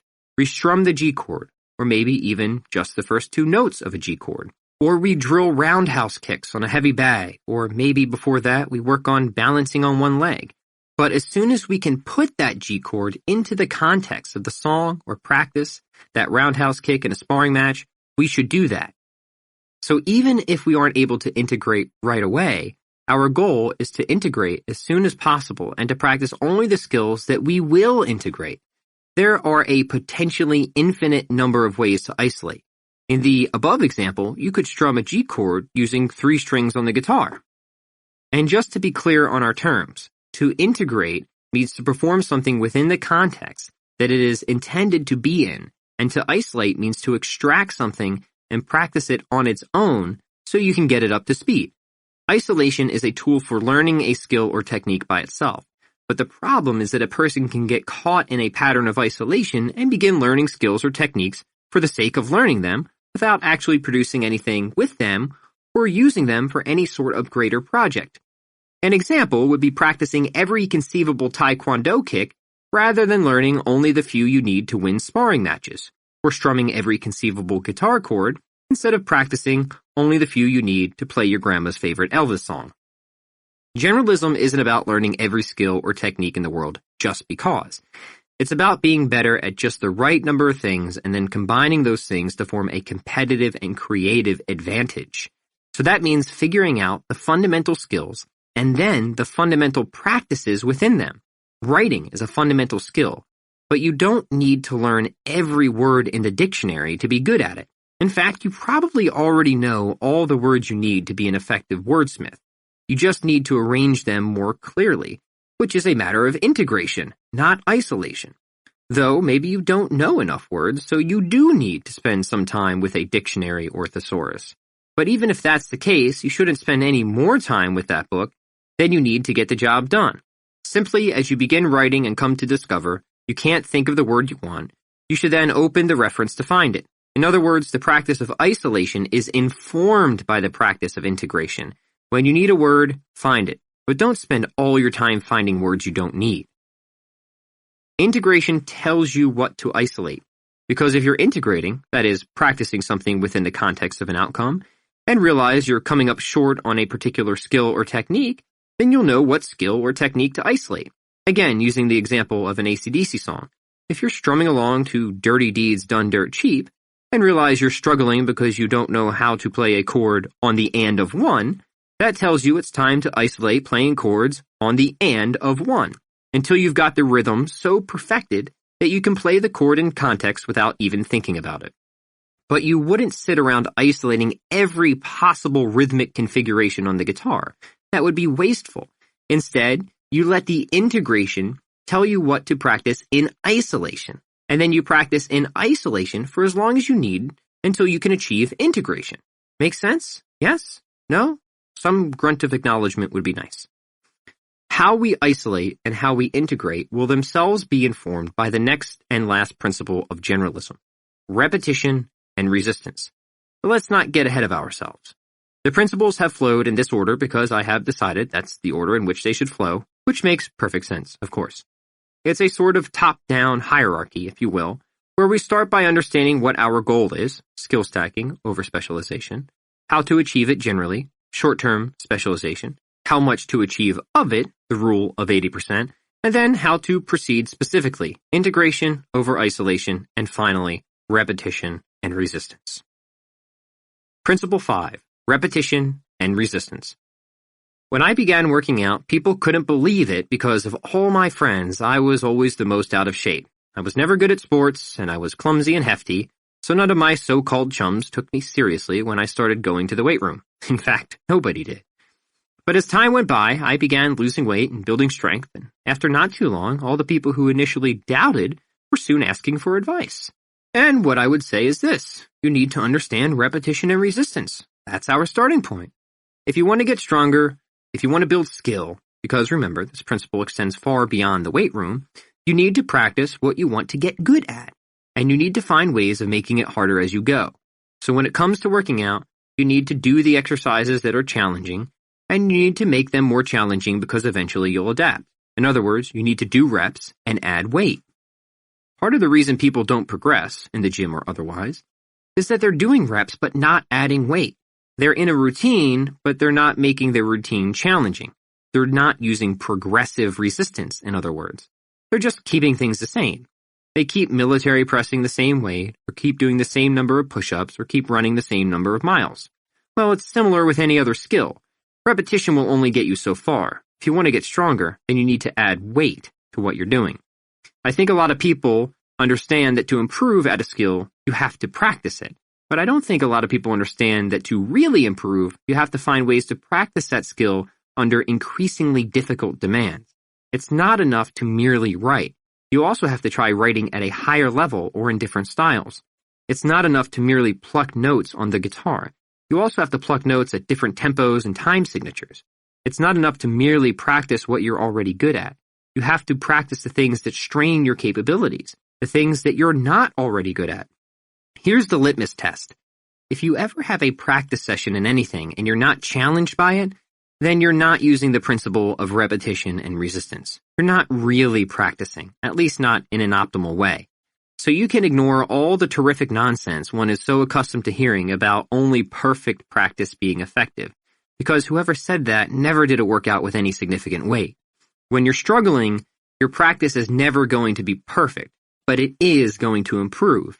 At the same time, your goal should always be to improve the quality of your repetitions, even as you are met with difficulty, to keep your knees out as you squat more weight, to keep your notes clear as you build speed. In other words, to not allow intensity to produce slop. There will, of course, be some competition between consistency on the one hand and intensity on the other. It is obviously easier to maintain the high quality of your reps if you always keep your reps the same, but that would be defeating the purpose. At the same time, however, you should never give yourself permission to slack on quality just because the assignment is difficult. If you want to make progress in the gym, you need to employ progressive overload, that is, increasing resistance. In fact, if you want to make progress at anything, you need to employ increasing resistance as well. But how you apply increasing resistance will depend on the skill and how far along you are with it. We'll talk specifics later, but for now, there are some general factors that can help you gauge what is appropriate and what isn't. To start, I would suggest memorizing the following motto: challenged but successful. Training to failure is often training to fail. That is, purposely pushing past your known limits rather than working intelligently up to them is a mistake. Thus, the secret to successful practicing, if there is one, is to push yourself up to, but not necessarily beyond, your capabilities. If quality has become degraded in an exercise because of the intensity at which you're doing it, then you are no longer getting better at the exercise. You're serving slop. And the goal of an exercise is not to serve slop. The goal is to get better at the exercise. Squats, chord sequences, writing sentences, whatever it is. Occasionally you may exceed your limits. That's called strategic overreach. And that's not always a bad thing, but it can be a bad thing if that's all you're doing. Challenged but successful. Challenged but successful. Challenged but successful. But let's not forget about repetition either, which resistance is destined to rely on. You can't add weight to something you're not doing, or something you're not already familiar with. And that's the point of repetition. You need to practice specifically whatever it is you want to get better at. Do reps at the things you want to improve. Do reps at the thing you want to improve. Do reps at the thing you want to improve. Don't expect to get better at pull-ups by running. Aside from indirect carryover, that is. For example, running may help a person lose weight, which in turn would make pull-ups easier, but running itself does not develop the strength for pull-ups. That may sound ludicrous. Who would ever think to do something so silly as that? But we make this mistake all the time. We avoid doing the things we're not good at and continue to practice our strengths, hoping that one day our areas of weakness will somehow take care of themselves. But this simply confuses solving a problem with ignoring it. The rule of repetition takes that option away. If you want to get good at something, you have to practice it. Alright, let's wrap this chapter up. I think we've laid the necessary groundwork to launch into the specifics of this fantabulous little enterprise. Generalism. The principles are there, and they're what we're going to be basing our practice upon. What comes next is more difficult, not in a theoretical sense, but in a practical sense, because the onus will soon be put entirely on you. I hope I've been exceptionally clear about this. Just reading this book won't actually make you better at things. Did anybody think that coming in? Oh God, I certainly hope not. Because if so, boy, are you going to be disappointed when you see just how much I'm about to ask you to do. The good news? The work will be efficient. We'll adhere to these principles, so our efforts will be swift and scientific. No time will be wasted, and no energy will be dispersed simply because we feel like experimenting with things. There are no experiments here, just a process, and it is to that process that we now turn. Chapter 5. Where to begin? Meta skills. In my house, up in the attic, there's a picture of me from around the 3rd grade. I don't remember having this picture taken, probably because I never wanted it taken, and I don't recall how it got into my house since it's a school portrait that probably my mom should have, hanging above the staircase next to my sister Bridget's. But somehow it found its way onto my desk, and I haven't been able to put it away because for some reason when I look at it, I can't help but feel a certain way about it. Why is that? Is it because I knew this kid would have a somewhat shaky start in life? Not exactly. This isn't about feeling bad for myself. This is about wanting to elevate myself, so if I ever could go back in time, I'd be able to assure this little version of me that everything would turn out more or less okay. Now, a lot of people, some much more successful than me, hang portraits of their heroes on the wall, so it might seem a little perverse, some might even say a little narcissistic, for me to find motivation in staring at a picture of myself. But I look at it only because it serves a purpose. This photo of me in an ugly brown and white sweater vest, smiling a stretched and dimpled smile, full of naivete and annoyance, serves as a self-reminder to work hard and become the sort of person whom this young boy would be proud of if he knew exactly how his life was going to turn out. It reminds me that I don't want to be just successful, that I don't want to be just good at things, that I want to do what's important, what matters. I'm over being remembered or famous. If it happens, great. Mostly, I want to make a difference, and to do that, I need to show up every day and put in the work that would inspire my younger self and cause me to look forward to, at the very least not be worried about, the person I was about to become. More than anything, I'd want to be able to assure my younger self that my life would have meaning, that I would do something, and that this something would matter. In the previous pages, I've made the argument that meaning is found in freedom, and not the kind of freedom most Americans would think of. Freedom comes in knowing and making and doing good things, and all of that is more Aristotelian than it is uniquely American. Americans are, how's the best way to put this? Headstrong? Rebelliously independent? We don't like to be told what to do. I get that, believe me. I don't like to be told what to do either, especially by some guy in a book, let alone one I've never met. But these types of freedom of indifference and freedom for excellence, are not mutually exclusive. They're just different types. And one, as we've argued, is merely requisite for another. I said you need skills to express yourself, to do and know and make good things. And to the extent you have more skills rather than fewer skills, well, all the better, wouldn't you say? When this is stated simply, I think most would agree, even we rebellious Americans. We also start to go against the conventional perspective of achievement when we talk about generalism, or the idea that it is actually better to eschew hardcore lifelong specialization and to just get okay, maybe even good to great, at a lot of things and then find ways to combine them. It's good to have skills and know things. So far, I've presented a series of principles for developing skills, though all of that has been very general. Now, I'd like to get specific, and here's how I think we should go about it. When I first began talking about generalism on my blog, a lot of people asked how I would approach public education, since so much of what I was saying seemed contrary to what we're taught in school, particularly college. We're instructed to specialize. We're told that if we want to get ahead, we need to narrow our interests, not widen them. The whole thing is very screwing. It's why people get degrees in subjects like economics, and it's why people then get even more specialized in their degrees upon graduating, like studying international trade theory, for instance. I think this is a misstep for a lot of people, not because the world doesn't need specialists, but because it probably doesn't need another international trade theorist telling us how to run the world economy. We've had just about enough of those. Thank you very much. To answer this question of how I would approach education, I think it might be instructive and perhaps entertaining to take a lesson from Mr. Rogers and enter the neighborhood of make-believe, where I'm the principal. No, take that back. Imperial viceroy of all the schools in the world. The world school system, let's call it. And since we're in the neighborhood of make-believe, we can simply ignore any small technical hiccup that might arise in an actual top-down, centrally planned regime. Because even if thought experiments like this one are not practical on a societal level, that doesn't mean they can't impart knowledge on a personal one.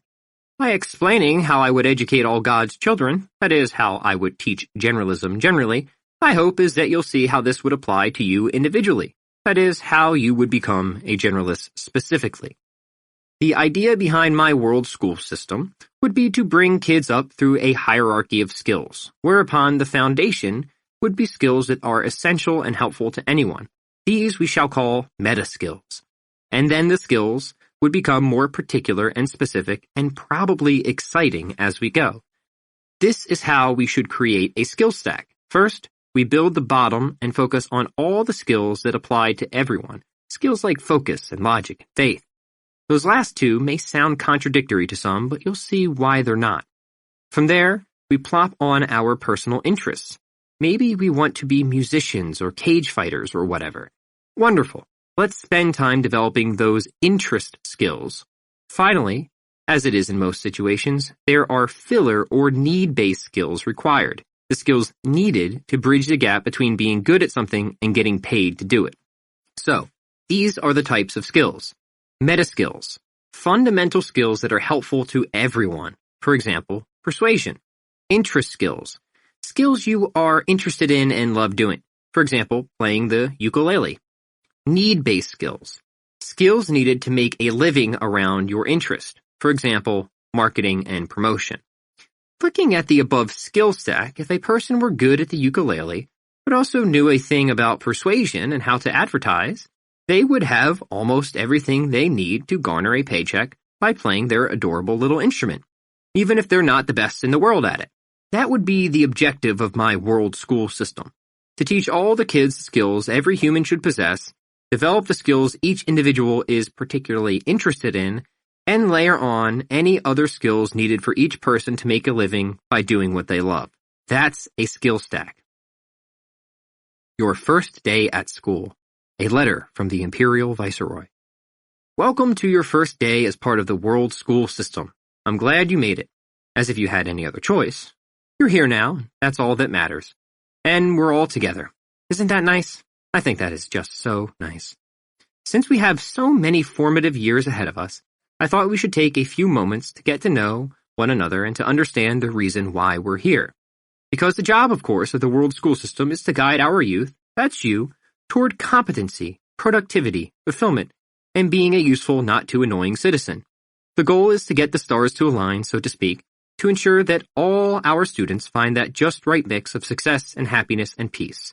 So here I am looking at you, and I can see on all your smiling faces the look of carbonated optimism. That is optimism, right? Or do you need to use the bathroom? Okay, you go to the bathroom, but everybody else stay where you are and keep looking optimistic. Because I think optimism is just wonderful.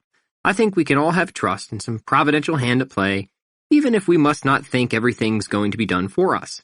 I think we must view the world in a certain, very particular way, and I think a quid pro quo perspective might help. In other words, the universe gives to those who go out and get. There are no metaphysical handouts, so to speak, only hand-ups. You may not always get what you want, but you'll almost certainly get what you deserve and a few things you don't. So yes, providence is there, but you have to respond to it. You have to take the time to develop yourself and accept challenges and build character. There's a scene in the 1967 version of the movie Jungle Book, which is far too old for most of you to remember, where a boy, Mowgli, has escaped into the wild and joined an army of elephants lined up single file. The elephant in charge, Colonel Hadi, is pacing up and down lecturing his troops. At one point, he examines the trunk of a rookie elephant and associates it with a dusty firearm. "Soldier," he says, "remember in battle, that trunk can save your life." Then, after a short ramble about earning his commission in the Maharaja's 5th Pachyderm Brigade, he exclaims, "It was then that I received the Victorian Cross, for bravery above and beyond the call of duty. Aha! Those were the days. Discipline! Discipline was the thing. Builds character and all that sort of thing, you know." In that short scene, Colonel Hadi has given us one of the great secrets to life. It's about discipline. Because discipline builds character, and all that sort of thing, you know. Discipline, in other words, equals freedom. The freedom to express yourself. The freedom to do good things and make good things. And to know what good things are. Discipline is one of the first meta skills we're going to learn. Because discipline, one could say, is the most fundamental, the most essential of all the skills a human can have. Since without discipline, what do you have? What you have are improperly ordered values and priorities. What you have is a lack of ethic to deny what's gratifying in lieu of what's important. And that, my little elephant, is a problem. You are a slave to your animal instincts. We'll work up to that shortly, and don't worry, this isn't boot camp. But we do have standards. After discipline comes focus, which is in some ways an extension of discipline, though we can think of focus as discipline applied or discipline concentrated. Focus will prevent us from getting distracted. We'll examine that in a few moments. Next is logic, because if we can learn logic, we can learn how to learn. It's the skill that takes care of so many other skills above the fundamental level. Without logic, we're lost. We'll fall for pretty much anything. But with logic, we're found. We can figure things out and not say or do generally unintelligent things. That's all logic is, thinking done right and done well. Next, and this is the one I'm sure everybody will be interested in, is persuasion. Essentially, how do you get along with people? How do you get people to like you? Sometimes people think of persuasion as a series of psychological tricks or cliches or manipulation strategies. But that's not really persuasion. Persuasion is about taking a stand and having a voice and making what you say attractive to people, or at least some people. Finally, we have faith. Yup, and this is the big one. Faith is what undergirds and reinforces all efforts and creations and orients those efforts and creations toward the continuous and purposeful development of self. It's what stops us from chasing the wrong things in life, like becoming a career prostitute or congressperson, pardon the redundancy. Faith is what keeps us going. It gives us a sense of surety when it seems the world has gone completely insane, which, trust me, it has. So maybe also trust me when I say you're going to need faith and you're going to need to have to work at it. It's why we think of faith as a skill. Now, I get that none of these fundamental skills may seem particularly appealing at first, especially to children. Who really wants to study logic? But I can promise you this. Once you see how useful these meta skills are for getting pretty much whatever you want out of life, they will become not only interesting but immensely so. Think of it this way. Learn logic and never lose an argument again, even if nobody else knows it, and even if it's only because you'll learn exactly what arguments not to make. Wouldn't that be a nice position to be in? Lastly, we'll work on these skills through the principles of generalism, by applying short-term specialization, the rule of 80%, integration over isolation, repetition and resistance, and what's that other one again? Ah, yes. Skill stacking is greater than specialization. How could I forget? Because that one is really what this school is about. We're not overmuch concerned with any of you becoming the best at anything because, well, let's be honest here. That isn't what this is about. We merely want you to be exceedingly competent across a wide swath of human abilities so you can combine those skills to whatever just so happens to interest you, and be not only productive, but fulfilled. Let's begin. Discipline. You're not going to have a lot of discipline at first. This is just a fact. You're going to have a tough time keeping your butt in the chair or getting your butt to the gym. Because your butt has a mind of its own, and this we call butt mind, which is notorious for offering temptations and reasons to procrastinate. This is where we need to step in and assertively protest. No, you listen to me, butt mind. I am in control. You listen to me now. And I think this is pretty much what discipline is about. Getting your butt to sit when it would rather run, and getting your butt to run when it would rather sit. Butt mind is not just a metaphor. It's something we all say to ourselves, and probably a lot more often than we think. It goes, yes, but what is discipline? Discipline is this. Putting yourself in a position to follow orders, and hopefully, eventually, your own. We need discipline because we can't acquire skill without routine. We can't find meaning without something to work on, something we feel is significant, like writing a novel, becoming religious, or baking a cake. Without discipline, we're just wishy-washy. Life will toss us whichever way it wants. Discipline gives us meaning then because it gives us something to do. Through discipline, we work at our craft and can make things. We also learn things.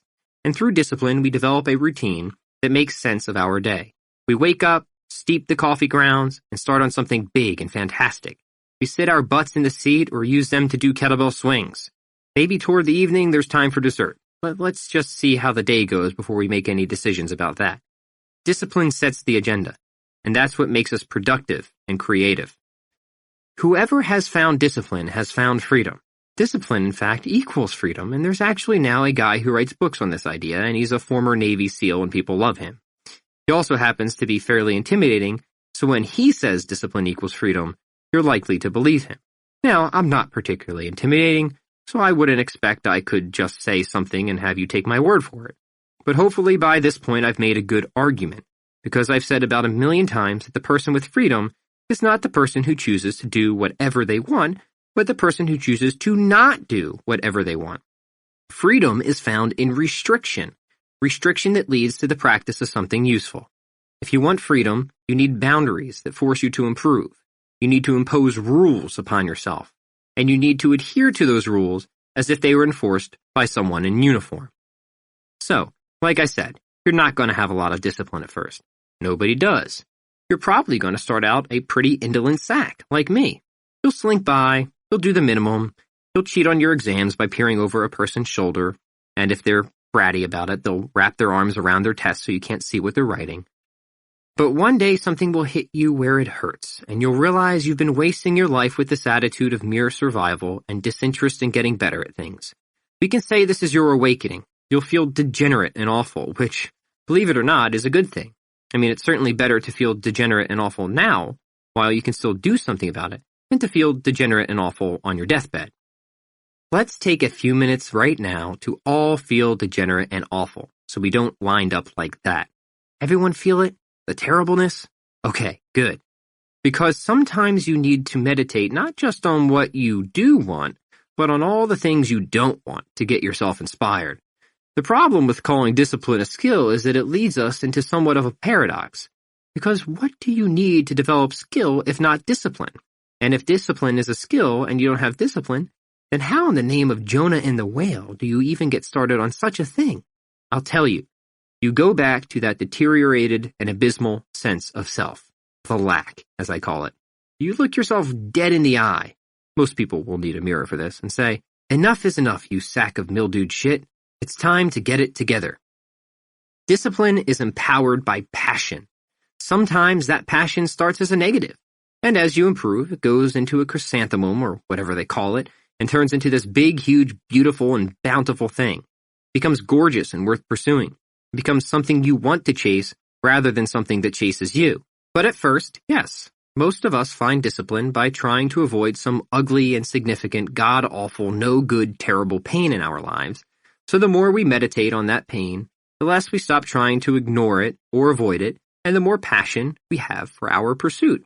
Maybe you're like I was. Maybe you're sick of being slower, less informed, and less skilled than almost everyone. Maybe you want to just be happy for a while, to feel that your life has meaning and that you actually did something terrific and awesome, like whoever invented disinfectant wipes.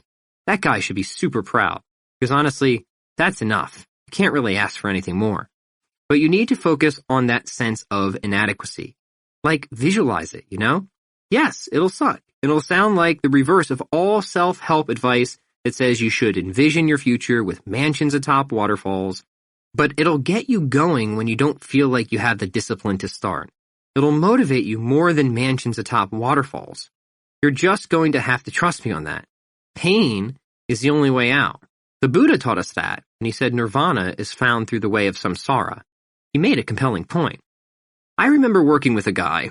He wasn't exactly a life coach, but he kind of was, who had me do an exercise in which I brought to mind 5 life instances when I was embarrassed or ashamed because of my lack of initiative. 5 times when I really wish I had done something, but I didn't or couldn't act. He then had me review those scenes repeatedly to build disgust, to the point that I simply had to do something about it. And so I did. I remember the time I failed to ask a girl to the 5th grade dance, and then somebody else did. The time I got cut from the basketball team, and so on and so forth. I kept rewinding and reviewing those scenes over and over. And the very next day, almost entirely out of the blue, I signed up for Taekwondo. Because to me that seemed ideal. Why not start with this one very simple and humble skill, and then use it to kick the ass of everybody who ever made fun of me? How perfect. As mentioned earlier, I started working out because I hated the way I looked, and I hated that everybody was better than me at everything I wanted to be better than them at. I hated being picked on, pushed around, and picked last for pretty much everything. I didn't feel fondly about any of these things at the time, but I remember them fondly now. They led me into that chrysanthemum, remember? They changed me from a fat and disheveled teenage derelict with a fairly significant dandruff problem to somebody with something to show for myself. In this case, a yellow belt. As I started to lose weight, I started to gain confidence. What happens when you gain confidence? Your discipline improves. When you gain confidence, you gain discipline. A different discipline. A discipline that comes from being excited about what you can do, not what you're trying to run away from. The whole thing eventually flips over on itself like a pancake. And now one side is beautifully firm and brown because you've been cooking it. It's no longer clumpy, amorphous. All of us must start with a belief that we can, in fact, do something about ourselves, and that it's never too late to start. No matter how ragged you feel, no matter how run down, you're never past the point of rescue unless you're, say, 93, maybe. Then we might want to consider other options. But so long as you're not 93, and maybe even if you're 92, it's never too late to turn the operation around and become the person you've wanted to be. I'll give you an example. I have a much older friend who was really overweight his entire life, more than 50 years. And in just these last 2 years, he's lost 100 pounds, and his attitude and outlook and everything, it's just so cool to see. He has confidence now. He's out doing things. He's pursuing goals, learning skills, starting a health business even. And when I asked why he was able to succeed this time, after starting and stopping so many times before, he said it was because he finally gave himself permission to succeed. He said every time he tried to lose weight before, he always doubted that he could do it, never really believed. Now, I didn't get a chance to conduct a full and proper psychoanalysis on him, but if I had to guess, I think it was that he finally realized he was worth investing in. He also had something of a religious perspective, so that helped. Give yourself permission to believe. It should also be mentioned, of course, that he trained with me. I do seem to have a knack for getting people to lose weight. I'm like the fat person whisperer. I can say that because I used to be more than just hefty myself, but don't you say that. It might come off a little insensitive. Finally, how do you get started? The question answers itself. Get started. And get started on something that interests you, because discipline isn't a skill you develop in isolation. It's a skill you develop through integration, through the practice of something specific, like karate. You don't sit down and do discipline, because what would that look like? It would look like you were just sitting there, and unless that sitting involves meditating, you're not actually practicing discipline. You'd have to be doing something to be practicing discipline, right? So sit down and write or strum the guitar or get up and exercise, and that is practicing discipline. The secret is to start with whatever rouses the emotions, whatever infuses you with passion. There are other things we can do as well, like, for example, following an exercise program. Here's an idea. Make the first act you do every day an act of discipline. This can be a workout or meditation or a cold shower. In fact, I think it should be a workout and a meditation. Because why not both? So let's put that into the schedule. Let's say that at the start of the day, we do a little exercise and then spend a little time focused on our breathing. We'll start with the sweaty stuff and then become super silent. It won't take long, say a 10 to 15 minute workout, followed by a 10 to 15 minute meditation. We're talking 30 minutes max. I remember when I used to spend the night at my grandparents' house, I'd come downstairs in the morning to find my grandfather working out. He did a simple routine, but he did it every morning with no exceptions or complaints. He'd start with some push-ups, and then he'd use hand weights and finish on the ground and stretch like a frog. It wasn't the most laborious workout I've ever seen, but then again, it didn't have to be.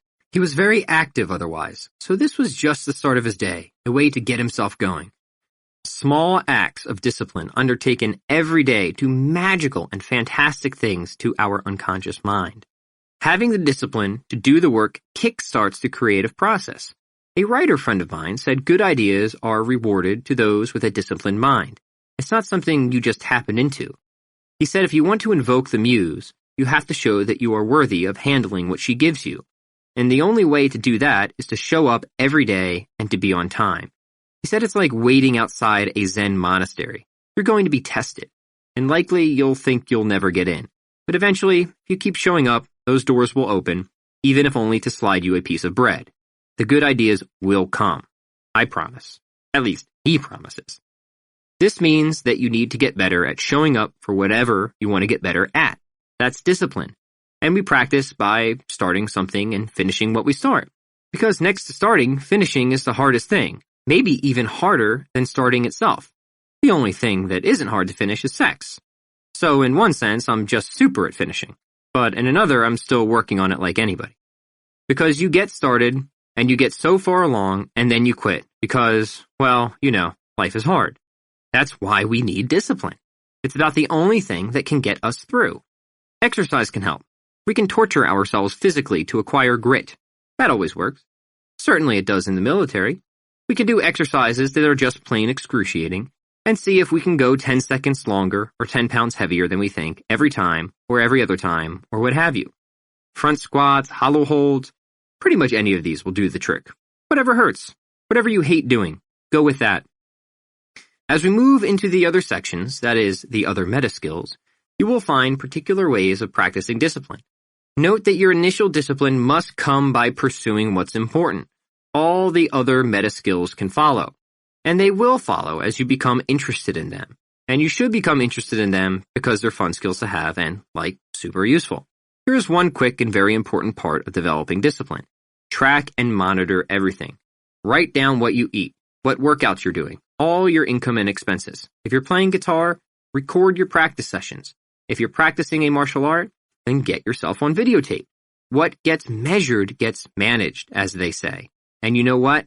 They are right. Tracking builds not only awareness, but accountability. It also illuminates progress. It gives you something to celebrate. So one last word about discipline before we move on. Let's talk about moderation. You know, that whole idea of just dipping your toe in, starting slow, and so on. Well, I've got to go ahead and say I think the concept is mostly, if not entirely, worthless. The disciplined person is one of extremes, often even a person obsessed. When it's time to go, we go all the way. Short-term specialization, remember. Now, none of that means we've got to be perfect or can never enjoy a little something sweet after we've eaten our protein and vegetables. It just means that when we commit, we don't commit 70%. We commit 100%, even if we can only give 70% sometimes. It's the intention that counts.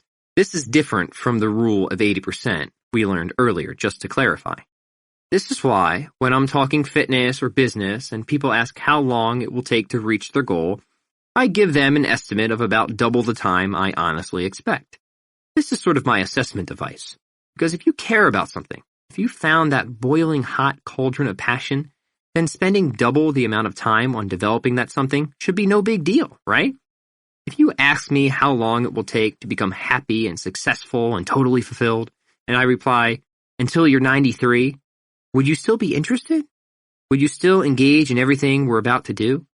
The good news, I'm convinced anybody can achieve freedom and happiness, that anybody can become a successful generalist and a sufficiently disciplined person with about an hour or two of practice a day. My only request is that you should be willing to give 8. I provided some brief examples for developing each skill discussed in this chapter to give you a kickstart. The Daily Discipline Checklist. 1. Establish a regular bedtime. Get at least 7 to 8 hours of sleep. Preferably, wake up before 5 a.m. and go to bed before 10 p.m. 2. Exercise at least 30 minutes a day. 3. Meditate or pray at least 10 minutes a day. 4. Have protein at every meal. 5. Take a cold shower or a shower with a cold finish. That is, use cold water for the last 2 minutes. 6. Walk 10,000 steps a day. 7. Each day, do without something you, quote-unquote, need. Hint, iPhone, TV, etc. 8. Make your bed. 9. Do the most difficult and important thing of the day first. 10. Keep a gratitude journal. Here's some recommended additional reading. Check out Discipline Equals Freedom, a field manual by Jocko Willink. Focus. If there's anything I've noticed about life, it's that most of us probably think too much, and that most of the thinking we do isn't super abundantly helpful. In fact, it would seem that most of our thoughts are jealous, clingy, eerily narcissistic, or otherwise focus on things that aren't that important, like what we would say if we ever got the chance to beat Richard Nixon, whether we missed the boat on getting orthodontia, or whatever. Thinking is a skill, and one we'll soon get into. But not thinking is also a skill, and that's called focus. Others might refer to this as meditation, but meditation is more of a technique used to develop the skill. Focus can be used to make ourselves smart and to stop from going insane. It's a powerful skill, and one that is left curiously undeveloped in most people. With focus, we can concentrate on what matters and not give in to our concupiscible appetites as much. We can say no to sin. Father Arul would be proud. Father Arul is a priest friend of mine. Short guy, mostly bald, Indian. Maybe you know him? Because with focus, we can sit our butts in the seat and not get up for anything. Focus is the skill that lets us do the work once we've got the discipline to show. Here's the biggest difference between winners and losers in life. The winners know how to keep their butts situated when it's time to write, or get their butts in the gym when it's time to train. The losers procrastinate. They get distracted. They stop before the job is done. And that's it. Now, part of that is discipline. The other part is focus. Because here's the thing, and I don't know how else to put this. There are enemies out there trying to do everything they can to stop us from succeeding. Demonic forces, I'm convinced, that delight in our undoing, and that we absolutely must battle against if we want to survive. Sound serious? Well, it's true. Author Stephen Pressfield calls this universal negative force resistance. And maybe I'm a bit old school, but I just think of this bastard as the devil. Now, we can see that most public school systems have gotten away from offering instruction on demonology, and personally I find that just a little irresponsible, because I very much believe the devil is out there buzzing around with his big leathery wings, or occasionally walking on his buttocks like Red Guy from I Am Weasel, doing everything he can to either scam, torment, or destroy us. And he'll use whatever he can to do it, too, though mostly he'll work through secondary means, using such sly instruments as complacency, self-doubt, and, as we know, the DMV. These are just a few among his beloved pets. Also, the dishwasher repair guy. But the most amazing trick the devil has ever pulled is getting us to believe that he doesn't exist. That one you can bring to the bank. I really think so much of success is engaging in some level of spiritual warfare. Butt mind, the universe, Hades, resistance, Satan, whatever this ongoing negative opposition is, and however you want to envision it, is a real thing and is constantly attempting to thwart our efforts to make something of ourselves. It throws every distraction and assignment on our plate at once. It's the reason there's never a good time to start a diet plan, write a book, or pick up a musical instrument. And it's the reason there never will be. Our job is to do whatever we can to piss the devil off and let him know that we're simply not going to stand for this abuse. That no matter the amount of smelly garbage he tries to pile in front of us, we're going to remain focused. We're going to stay on the job, and we're going to finish what we start. It's not only the goings-on of life that get us distracted. It's our thinking as well. Most of us have next to no control over the thoughts that flit through our head. We're possessed by them. Probably, we feel we could benefit from an exorcism at times. And perhaps some of us could. A little exorcism now and then never hurt. But the good news is that most of us just need to learn to focus through the techniques of meditation and or prayer. Because it usually goes something like this. You decide you want to do something. Let's take writing, for example. Say you're excited, really excited, because you just read a book that motivated your socks off, and now you're going to practice the skill, and you're going to write a novel. You know, I think that sounds just swell. You haul your bony little butt up to the attic, sit down, and turn on your computer. You open a Word document, crack your knuckles, and realize you forgot your cup of coffee. Darn. So you schlep downstairs into the kitchen and brew something nice for yourself, not once noticing how the devil has already scored a point against you. Now you're back in the attic ready to write. And then, a social media notification. Oh joy, somebody commented on a thread you started in the dog lovers group your sister added you to. How nice. So you take a peek to see what they said, imagining it to be pleasant and interesting, and not intending to start a conversation because you've got work to do. You click on the person's profile, only to discover that their entire timeline is just one long, quivering, insane rant against everything you stand for politically and religiously as well. Well, that just about does it. You blast them with everything you've got, barraging them from completely out of left field, and then slam your computer shut. All right, now that that's done, time for business. There's only one problem. You can't get that reptilian idiot out of your head. The excitement you had, the jollity over the project, has all turned to rage, and you can't stop thinking about all the things you wish you had said to that person and their dumb little dog. You could have, for example, illuminated them with the minorly helpful fact that the only reason they exist is to serve as one hilarious and pathetic example of what not to look like. And so it's no wonder they own a corgi. You're just so enraged. This isn't how your morning was supposed to go. This isn't how you wanted to write. And then the doorbell. Well, look who decided to show. If it isn't our old friend, the dishwasher repair guy. And on it goes, your day bombarded and beleaguered by all these distractions and disappointments and doubt. Oh, you think this is coincidence, do you? Okay, sure. That's where focus comes in. It's pretty much the only weapon we have, to be able to stay on target, to sit and stay seated or run and keep running. And this, believe me, is a skill. It's not something any of us have. It's something we develop. Here's how. First, we sit, cross-legged, tall kneeling, on a rocking chair. Look, it doesn't matter. Just don't lie in savasana like at the end of some heathenistic yoga ritual. Father Arul would be very upset. Plus, why run the risk of becoming possessed by a throng of demons? It's not like we don't already have enough to worry about. Second, we do something to center ourselves. Here we could focus on breathing or reciting a mantra or prayer.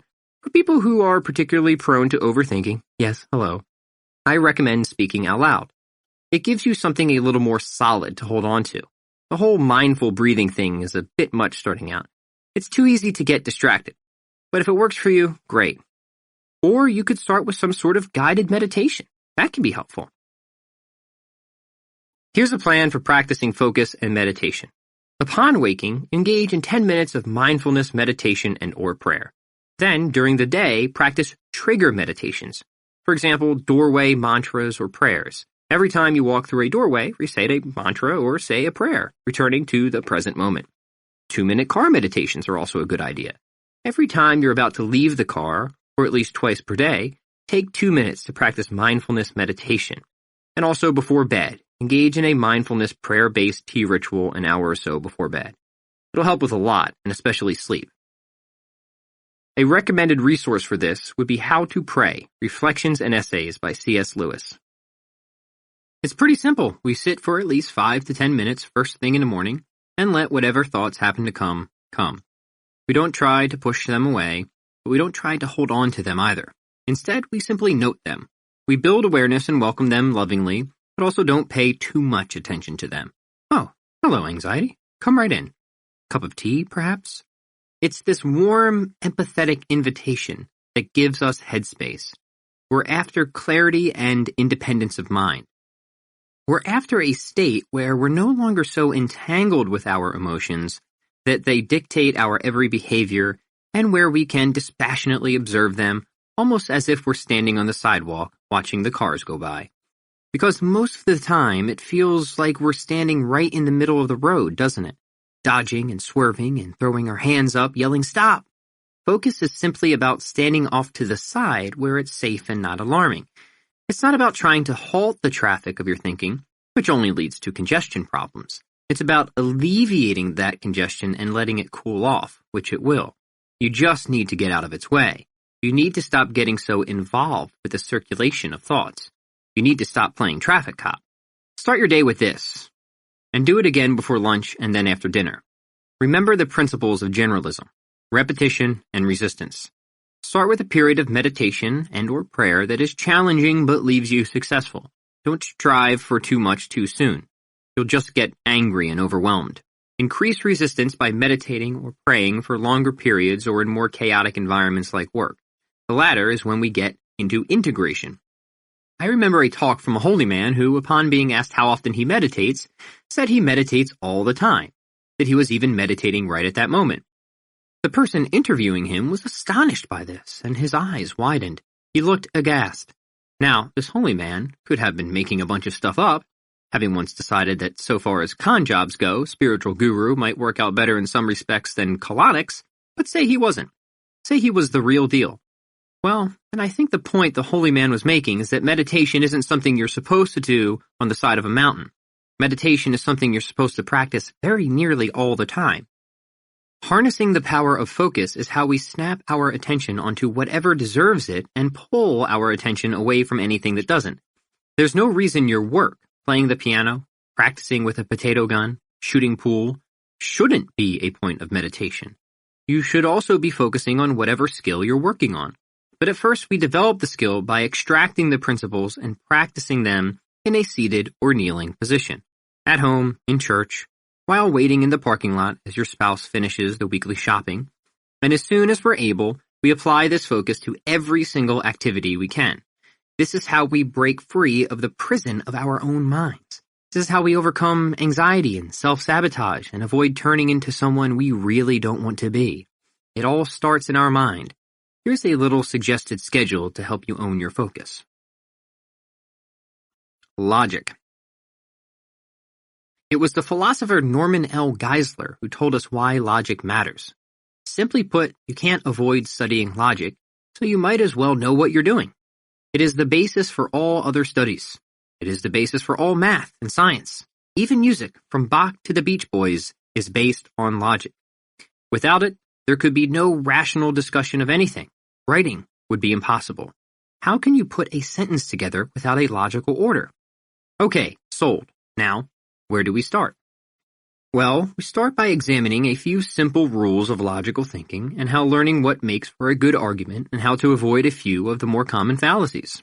For example, learning the differences between induction and deduction and why you shouldn't answer an argument by attacking a person's character. The basics, then. Logic worksheet. Here's a few questions to ask before engaging in an argument. On this subject, what are my biases? On this subject, am I willing to accept an outcome I dislike? How could I argue against my position? Have I taken the time to best understand my opponent's position? And just for fun, here are 10 logical fallacies that thou shalt never commit. 1. Red herring. That means intentionally distracting away from the argument. 2. Non sequitur. arriving at a conclusion not supported by the premises. 3. The genetic fallacy, attempting to invalidate a position by explaining how it came to originate. For example, you think democracy is great only because you grew up in America. That actually doesn't say anything about whether democracy is good or bad. 4. The bandwagon fallacy, assuming that because many people believe something, it must be true. 5. Composition fallacy, assuming that something is true of the whole because it is true of some or all of the parts. For example, if a team has all the best players, then that team will always win. Ad hominem, an attack on the person, attempting to undermine the character of a person rather than addressing their argument. False dilemma, claiming a situation to be either or when there is at least one additional option. Circular reasoning, or begging the question, already assuming what you are attempting to prove. In other words, offering no evidence distinct from the conclusion. For example, Sandusky is in Ohio. Therefore, Sandusky is in Ohio. Appeal to authority, assuming that just because someone is in a position of authority, they are therefore correct. Finally, straw man. That is, setting up an artificially weak version of an opposing argument, therefore making it easier to refute. How to practice making arguments. Here's a good idea. Join a Facebook debate group. There's plenty of them. Engage daily. Or record at least one logical fallacy in conversation per day. Perhaps you engage in frequent, consensual, low-stakes arguments with friends or family. Or write a weekly, well-reasoned opinion piece on social media. Here's some additional recommended reading. Check out the book Come, Let Us Reason, An Introduction to Logical Thinking by Norman L. Geisler and Ronald M. Brooks. Logic is ordering your thoughts. It's thinking done well and done right. It's what stops us from buying stupid things and voting for stupid people and putting our fingers in places that could shock us. Logic, put frankly, is life's foolproof bullshit detector. And since this is your life, you've got to be able to think if you're going to survive. You've got to be able to figure your way through things. You've got to know what makes for a good argument and what sound reasoning is. Logic used to be a skill taught to almost everyone. Now almost no one studies it. The effects of this, I think, are obvious and gross. People are duped by slick-sounding folks with an appealing accent, on infomercials, at political rallies, in the classroom. This is not good. This is really not good. We all like to think that thinking's important, but very few of us ever learn to do it well. We never learn what logic is or why it matters or how to use it or how to tell when somebody else is using it or not. It's a skill with carryover. To think clearly is to write clearly, or at least to have the potential to. It is also to have the potential to persuade, though we will have more to say on that later. This is why logic is a meta-skill. Ordered thinking is how you make sense of the world and how you make sense to other people. You learn to think so you don't get taken advantage of, but also so you can express yourself, solve problems, and communicate. There's a lot of benefit to thinking about thinking. So let's think about it. Specifically, let's think about how to get better at it. Well, one way, and this is going to sound simple, but it works, is by practicing puzzles. There are many apps and games these days that set you up with logical exercises. Starting your day solving a few of these puzzles will do a lot to build your critical capacity. Most people spend no time with exercises like these, with questions like, if Bob and John and Matt are all brothers, and the following statements are true, who's the oldest?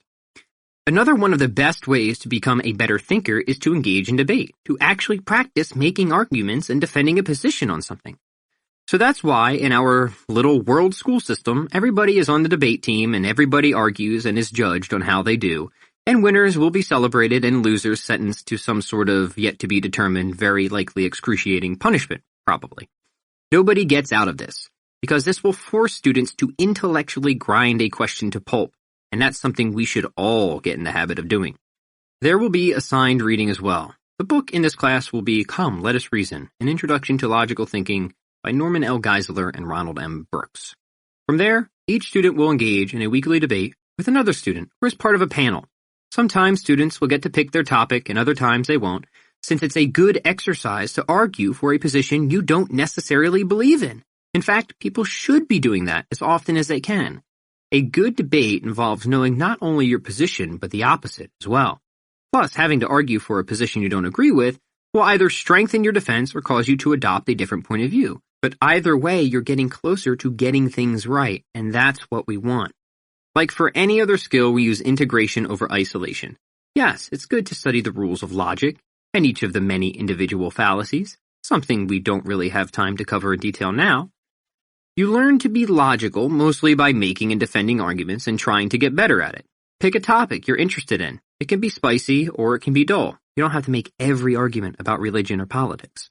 Some arguments can be boring but made well, and that's fine. It's all practice.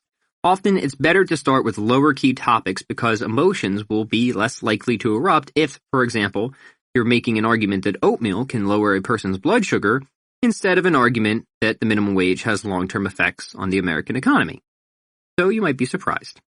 The next step is to increase resistance. Raise the stakes. Seek out more rigorous topics and opponents. Talk about the minimum wage or religion. Force yourself to establish a series of premises and defend them. Doing this can be exhausting, but it makes you better. Sometimes you'll lose. That's fine so long as you always take something away from it, either an opportunity to strengthen your argument or change your position because you were wrong. Here's the thing. The person who practices logic understands that almost all truth is discovered through the gradual removal of error. You figure out what's right by being corrected and adjusting your position on things. Nobody is born with an answer to everything, not even Father Arul. We have to figure out most of this as we go along and be flexible and willing to change. Logic, let me tell you, is just as useful for calling yourself out as it is for calling out others. We all get emotional. We all form attachments to things. But we mustn't let what we want to be true determine our beliefs about what is actually true. If logic does anything, it gets you to think before you open your mouth, and what a valuable skill that is. It gets you to assess your arguments before you present them, and what a valuable skill that is. For instance, right away, a sense of logic should stop a person from ever falling for poor dietary advice, even if they don't have a degree in nutritional science. Of course, a degree in nutritional science can help, but we all can't have a degree in everything we're interested in, and there are a lot of things in life we're going to need to figure out without having the time to be formally educated in them. This is why we think about thinking, so we can think about things and do a good job thinking about them, or at least realize when we don't have enough information to go on. Logic can lead you to the right conclusion, or, often, to the conclusion that you don't know enough to form a conclusion just yet. And that's a wonderful and prudent thing, not getting ahead of yourself. Don't worry about never being able to speak up for lack of certainty. That's not what logic is about. An argument is merely presenting reasons for assuming that a position is true and making those reasons as convincing as possible, even if they aren't absolute. Say you want to argue for Austrian economics or the existence of God or Megadeth over Metallica. You don't have to establish a geometric proof for any of these. You only need to offer reasons that make your position more plausibly true than not, and some will accept those reasons and others will attempt to refute them, but hopefully everybody will learn something and get along. I just want to emphasize the use of the word argument before we wrap this discussion up. When most of us think about arguing, we picture how badly our extended family members behave around the holidays, shouting at each other over their various religious and political and economic beliefs, never once presenting anything in the realm of lucidity. That's not what I mean when I use that word. I mean something that is well presented and well debated. Something, logical. Not something people do when they're drunk. Not something emotional. I've lost a lot of arguments, and I think I'm getting better at it. The better I've gotten at losing arguments, the more I've tended to win them. The point of arguing shouldn't be to win, however. That may be the point of being on a debate team. That's not the point of arguing, which should be to figure out a position, to discover truth. The best way to win an argument is to not be wrong. And the best way to be right is to know when you're not right. Logic can help you do that. Persuasion. So far, we've talked about discipline and focus, or patience and logic, or reason. Now we need to talk about persuasion, because it's hard to get what you want in life without being able to convince people to give it to you. That sounded odd. Let me put it this way. It's better to get along with people than not. It's better to have people like you than not. And if persuasion is anything, it's being liked by people, even if it's only some of them. So here's how to get people to like you and why this doesn't involve being liked by everybody. All worthwhile attention starts by telling the truth. If you want to be persuasive, you need to have confidence in what you're saying, since people can always tell when others aren't so sure of themselves. Persuasion isn't about getting everybody to like you. Persuasion is about getting enough people to like you. Because here's the problem people fall into. They think being persuasive means to pander. but pandering isn't being persuasive. Pandering is having no backbone, no real true center of belief. It's not having enough conviction to say what is true. It's saying only what you think people will like, whether you believe in it or not. Nobody wants to be friends with somebody like that, or if they do, it's only because they want to get something out of them, like free coffee at work. People are attracted to those who have something to say and who apparently believe in that something. And if you have something to say, people are going to either agree with you or disagree with you. A good example, love him or hate him, is Donald Trump. Very few people like Donald Trump. They want to either marry him or send him to the gulag. I'm not saying you have to be like Donald Trump to be persuasive, but I'm saying there's something you can learn from Donald Trump who is persuasive. I'd like to note something about one of Donald Trump's persuasion techniques. Some people say he's a liar, yet I just said being persuasive starts with telling the truth. What gives? Well, Donald Trump has learned to make statements that are often quote-unquote directionally true, but specifically or in other ways exaggerated. This is a more nuanced technique and not something we have time to get into now. But it is not necessary to use this technique to be persuasive, and I do not particularly agree with its use on an ethical level, though virtually every effective politician engages in it. Anyway, it's worth noticing. For more, see the book Persuasion, A Revolutionary Way to Influence and Persuade by Robert Cialdini. The first thing is to become very okay with the fact that not everybody is going to like you and not everybody is going to agree with what you have to say. Because as soon as you have something to say, there's always someone who will disagree with it. Even if you state the earth is round, there will be someone who disagrees with it, unfortunately. And someone who will be offended by it. You simply can't go through life worried about who you're going to upset with your beliefs. The very act of having beliefs is bound to upset somebody. The fact that you own things is upsetting to someone, and the fact I just said that is upsetting to someone else. Instead of worrying, go through life getting clear on your beliefs and the reasons you adhere to them, and then speak. Now, don't be an ignoramus, however. Don't voice an opinion without backup. This is why we use logic and reason, because you're going to need to know how to defend yourself after you've offended someone, even if you've never intended to. Back when I got into fitness, a lot of my original audience was drawn to me because I was bold about what I believed. A lot of people were specializing. I was saying maybe try generalization for a change. This got me into no small number of arguments. But I always presented my reasons lucidly, I think, without taking personal digs. People appreciated that. They liked that I was clear-headed and that I was confident in what I had to say, even in the midst of debate. And let's be fair, I was also very fit, which illustrated my beliefs. But so were many of the people I was arguing against. Ultimately, my appeal came from standing for something people themselves seemed interested in or at least curious about. I was speaking up for the generalists and all the people who weren't the best at anything but still wanted to improve. That's a lot of people. That's one little secret of mine. When you speak about something, when you voice your beliefs, if those beliefs are held by people in addition to yourself, all the better. So much of persuasion is finding people who already agree with you and getting them to follow along because you found some new, cool way of doing that thing they already agree with. I'm not sure how many specialist minds I've changed. There may have been a few, but mostly I've built my audience by attracting the attention of people who were already generalists or wanted to be. Think of political talk shows. They're not necessarily persuasive to the other side. Who on the right was ever brought to the left by watching The View, and who on the left was ever brought to the right by listening to Rush Limbaugh? But they're attractive to people who already assume that position. It's only because those talk shows are so assertive and bold that people tune in and are persuaded by them. Either people pay attention and they agree, or people pay attention and they can't stand a single word of what they're hearing. This is called the Howard Stern effect. You either love him or you hate him, but almost nobody is indifferent about him. To help with your persuasion, here's a 2-step networking and persuasion plan. Step 1. Reach out and introduce yourself to at least one new person every day. Try to form those connections. Social media is really helpful for this. Step 2. Reach out and ask how you can help someone already in your network. Better yet, just do something to help them. This will build reciprocity, a very powerful persuasion technique. Ideas.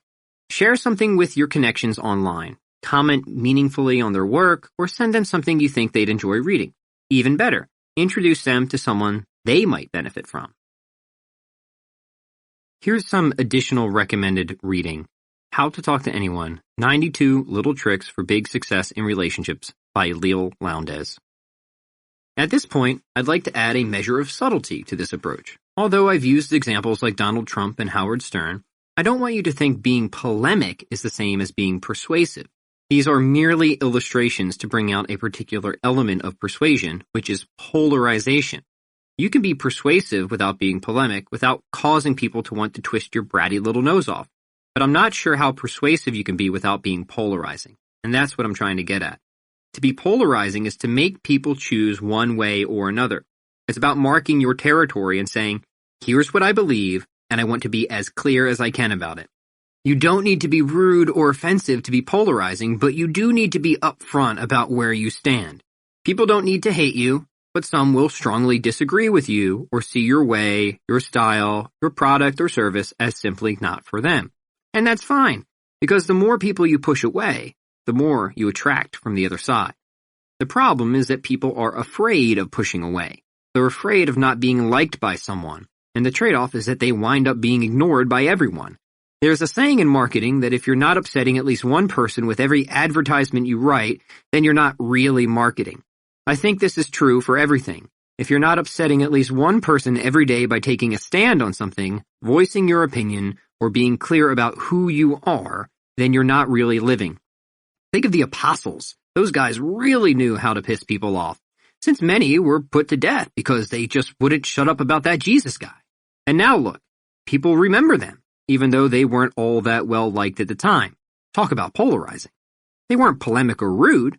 They just said everybody else was wrong about, well, pretty much everything. And that was enough. You can tell people they're wrong, and I think you should, but only if you've reasoned out your point of view. Once you've got your life figured out, your religion, your politics, your great good service to the world, talk about it. You'll pull some people in and push others away, but I promise you this, you'll certainly be persuasive. Boldness is a lost attribute in today's society. People are so afraid to speak up about things. Even just a mild act of courage goes a long way toward getting attention. That's what persuasion is. It's having the courage to speak candidly about something people already think is true. Good writing is the same way, and that's why good writing is persuasive. People want to be happy. That's the first thing to understand. Any action people take will be aimed at happiness. There are no exceptions to this. But different people believe different things will make them happy, which is why we can have valuable exchanges in which both parties emerge better than before. Thus, if you want to be persuasive, your job is to find the people who think the thing you offer is what brings happiness. Whether that's a diet plan, a skateboard, or a political ideology. Persuasion, I repeat, is not about flipping a person's opinion. It's about confirming it. I hope you weren't looking for any psychological tricks or cliches you could use to close a deal on a used car sale, because that isn't what persuasion is about. Persuasion is finding points of common interest and connecting over them. It's having the audacity to speak up. That's why persuasion, marketing, sales, whatever you want to call it, is inherently magnetic. The more it pulls some people in, the more strongly it repels others. You may ask, how do you even practice this? Well, you practice it by, again, getting into arguments and writing advertisements and sharing your beliefs with people. Also, by networking, by reaching out, by being friendly and offering help. I'd like us to turn our attention to those last few points. Most people suck at networking. They suck at reaching out and making friends. This is absolutely a skill, and it is one you need to practice. Let's talk for just another minute about persuasion through argument. Remember, an argument isn't about exploding your emotions. It's about giving someone reasons to believe in a particular point of view. The purpose of the argument might not be to convince the person you're arguing against, but to impress whoever's in the audience. Let's face it, almost every argument these days is a public event, because almost every argument is happening online. So if you're debating on a forum with some person who's adamantly against everything you do and represent, I doubt you're going to make much progress with them. You never know who's watching the engagement, though, even if they're not engaging themselves. Again, when I was just getting started with my business, I would incite arguments on internet fitness forums. When I say arguments, I don't mean I went into every thread and told everybody how wrong I thought they were. Don't be that person. That person is annoying and rude. Rather, I would try to be helpful by being clear. I would say what I think a person should do to reach a particular goal, and I would explain why. Obviously, because it was the internet after all, people would sometimes disagree with me. Then I would have to argue with them because you just don't let somebody disagree with you. Again, this is the internet. You're allowed to defend yourself, and you should, especially if you have good reasons for what you believe. But it should be done respectfully. This is where one of your fundamental skills, logic, can form the foundation of another fundamental skill, persuasion. Remember my definition of argument, which is no more than giving people reasons to believe in a certain point of view, and when I say you should start arguments, I mean you should try to be helpful by giving your perspective on something, on social media, in an advertisement, throughout the pages of a book. Because that, my little parakeet, is the secret to persuasion. Meeting people where they are, and trying not to change their beliefs, but rather to enhance their beliefs. I don't think I ever sold somebody on a kettlebell program who wasn't already into kettlebells. My business was built on people already using kettlebells who wanted a cooler, better plan for doing so. Now, it's one thing to stand up for what you believe, and it's quite another to turn those beliefs into helpful vehicles. Combine the two, and your powers of persuasion really blossom. Because when you confirm a bias, like a love for kettlebells, and then say how that bias can further a person in some meaningful, productive way, you'll probably have that person begging to do business with you. Maybe you're not even in business. Maybe you just write books and want people to talk about your stories. Well, the same thing. Being persuasive means appealing to people like yourself, people with similar beliefs and ideas and views of the world, and offering them a special experience. Novels can certainly do that. So can music. Not to overuse my example, but that's pretty much what I've done with generalism. I've told people it's okay if you're not the best in the world, and hey, don't worry if you're not, because with the right approach, it's actually better if you're not. So people who are like me, that is, not the best at anything, will want to hear more. I'm not trying to persuade specialists. I'm only trying to get the attention of people who already believe in the position I'm promoting, even if they've never thought about it in the same way I have. I'm helping people who are already hot on the idea that they don't want or need to be the best in the world. I'm only trying to show how the idea can be developed. That is persuasion. Faith. You might be wondering why in the world I would say faith is a skill and of all things a foundational skill. Well, I think for a lot of people, faith doesn't come as naturally as it does to others. It's something you have to practice, because if existence can do anything, it can make you jaded. It can make you angry and upset and cause you to call into question the point of being here. There's a lot of, go ahead, call it what it is, bullshit that goes on in our lives, a lot of stuff that none of us particularly like or can make sense of. For example, deer ticks, but also the nuclear arms race, polio, and smog. All of these are seriously awful situations, and sometimes such things make you wonder whether this is all just one big put-up job. It's no wonder nihilism is growing. I spent a few years in that department myself. It was certainly an experience. So yes, I would say faith is a skill, and I think it's a necessary one. I think people sometimes equate faith with credulity. Oh, you just believe things without evidence. But that isn't what faith is. At least that isn't what faith should be. This is why I like St. Thomas Aquinas with his preambles to faith, or what he would call philosophy.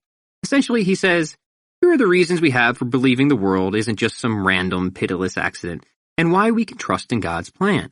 Now, let's figure out what to do about it. Aquinas' whole point, though, was to show that faith was meant not to be infra-rational, but rather supra-rational. That is, on the far, not near side of reason. Faith, in other words, is simply trusting in that which you have good reason to believe. Many subsequent philosophers agreed.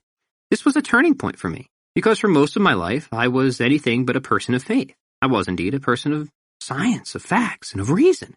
Faith just seemed like unnecessary woo-woo. If it couldn't be measured empirically, then what was the point? Or so I thought.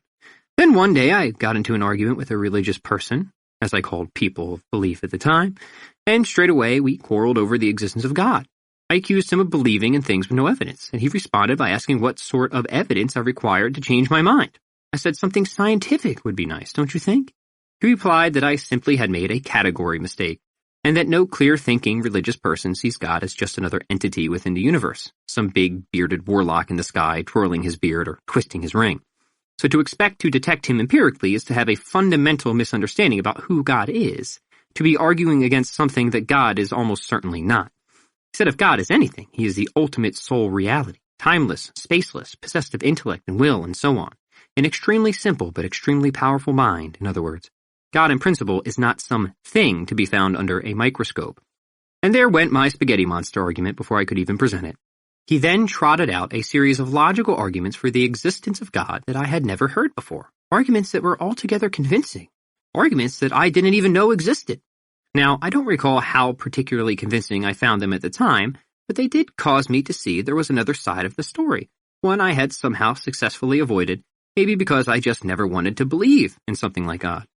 Long story short, I studied the other side, and after many years of doing so, reached the conclusion that there was in fact good reason for believing in something greater than myself. That's where faith comes in. We can't prove the transcendent, whatever that may be, at least not scientifically, because the transcendent is by definition beyond the purview of science. But we can at least make it reasonably acceptable and likely, or as philosophers like to put it, more plausibly true than not, and that's all a good argument is for. All this, of course, is a return to logic. It's important once again to note that faith is not below reason, but rather above it. Again, faith is on the far, not near, side of logic. And that's why it's a skill. Anything less is credulity, maybe even gullibility. In trying to figure out what faith is, I've decided it can be nothing more, and certainly nothing less, than trusting in that which you have good reason to believe. But you still have to take that wee bit of a leap. You still have to trust in that which you have good reason to believe. It's like being married. I can't verify that my wife loves me, at least not empirically, and to even suggest conducting such an experiment would cause me a considerable amount of grief. But I have good reason to believe that she does, in fact, love me. I'm trusting in that which I have good reason to believe. There is one problem with having faith that I forgot to mention, and that problem is this. As soon as you believe in something greater than yourself, you must accept there's a reason for being here that transcends your selfish little ego. That means it can no longer be just about you all the time. It now must be about something else and something more. Life probably isn't about how much money you can make or how famous you get or how many awards you acquire. Faith takes not only practice to have, but practice to live out, since true faith, true belief, means turning yourself over to some greater plan, becoming an instrument, if you will, of divine intercession. While I was writing this book, there came a point when I was extremely annoyed. Resistance was high, deadlines were tight, patience was short. So I was a bit snippy with people and not quite as polite as I should have been. I decided to take a break that day to visit a local church to see if I could pray it out, a practice I wasn't particularly sold on at the time. On my way to the church, I nonetheless asked God if he wouldn't mind sending a spiritual pick-me-up. I requested something nice, something cheerful, like the sighting of a dove, say. I told God things were a little stressful right now, so if he could work this one small favor for me, well, that would be nice. And how did God respond to this? I'll tell you. By putting a kid with cancer in the very front pew. Now, before my, I guess you could call it, conversion to faith, I struggled, as so many do, with the problem of evil.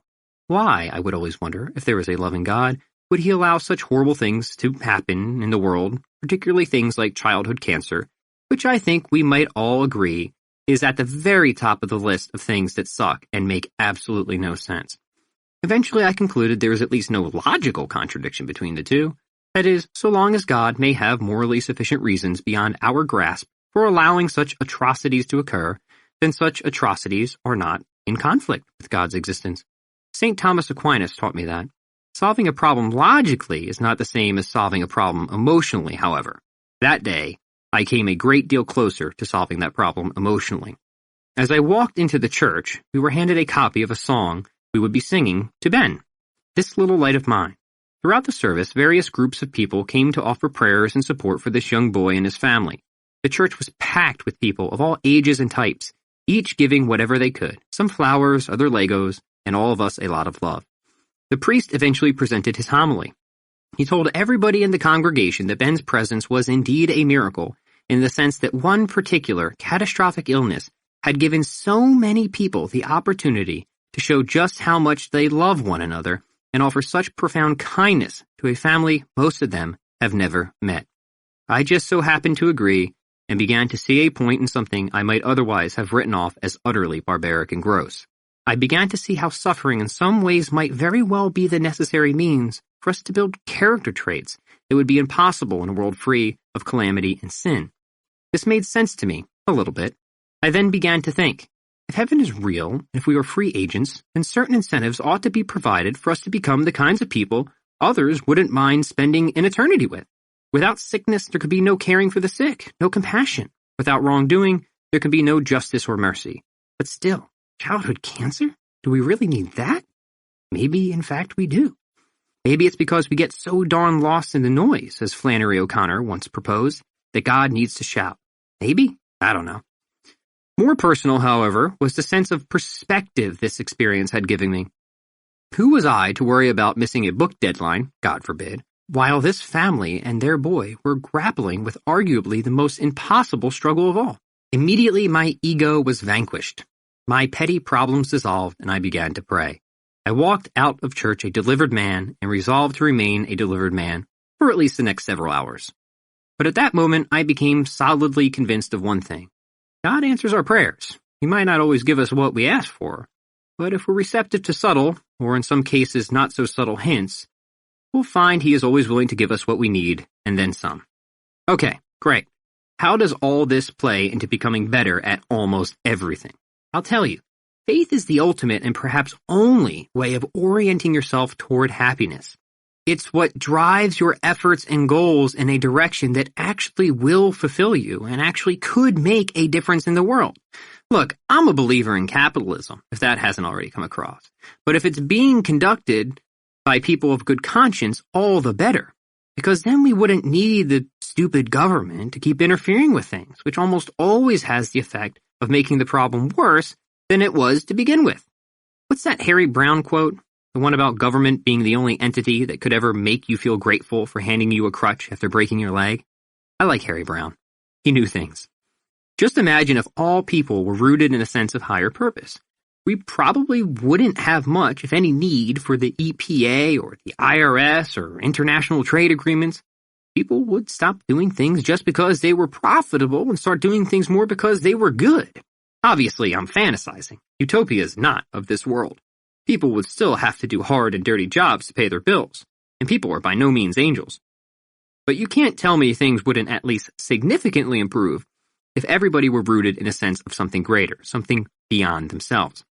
Now, I'm not saying without faith you can't be a good or moral person. I'm not saying that at all. I'm just saying if your worldview is one of ultimate meaninglessness, then you don't have much of a reason to be. That's what Nietzsche taught me. I like Nietzsche. He also knew things, at least some things. I think he was wrong on that most fundamental premise of reality, but darn if he wasn't consistent all the way to his conclusion. That's one big reason we need to practice. And notice I didn't say have faith. Not the I go to church on Sundays or I read a spiritual book once kind of faith, but a deep, abiding love of humanity and God. Faith is the orienting mechanism, as I said. It's what can drive you and give you a why so enormous and unshakable and profound. You're not working out just because you want a set of abs or learning guitar just so you can get with groupies. No, you're doing things for reasons so much more meaningful than that. You're building a skill stack so you can change the world, even save it, and serve some greater purpose in life. Having a why, having faith, is what will keep your butt in the chair or get your butt to the gym. You've got to offer it up. Now, take it a step further. Faith compels not only trust, but virtue.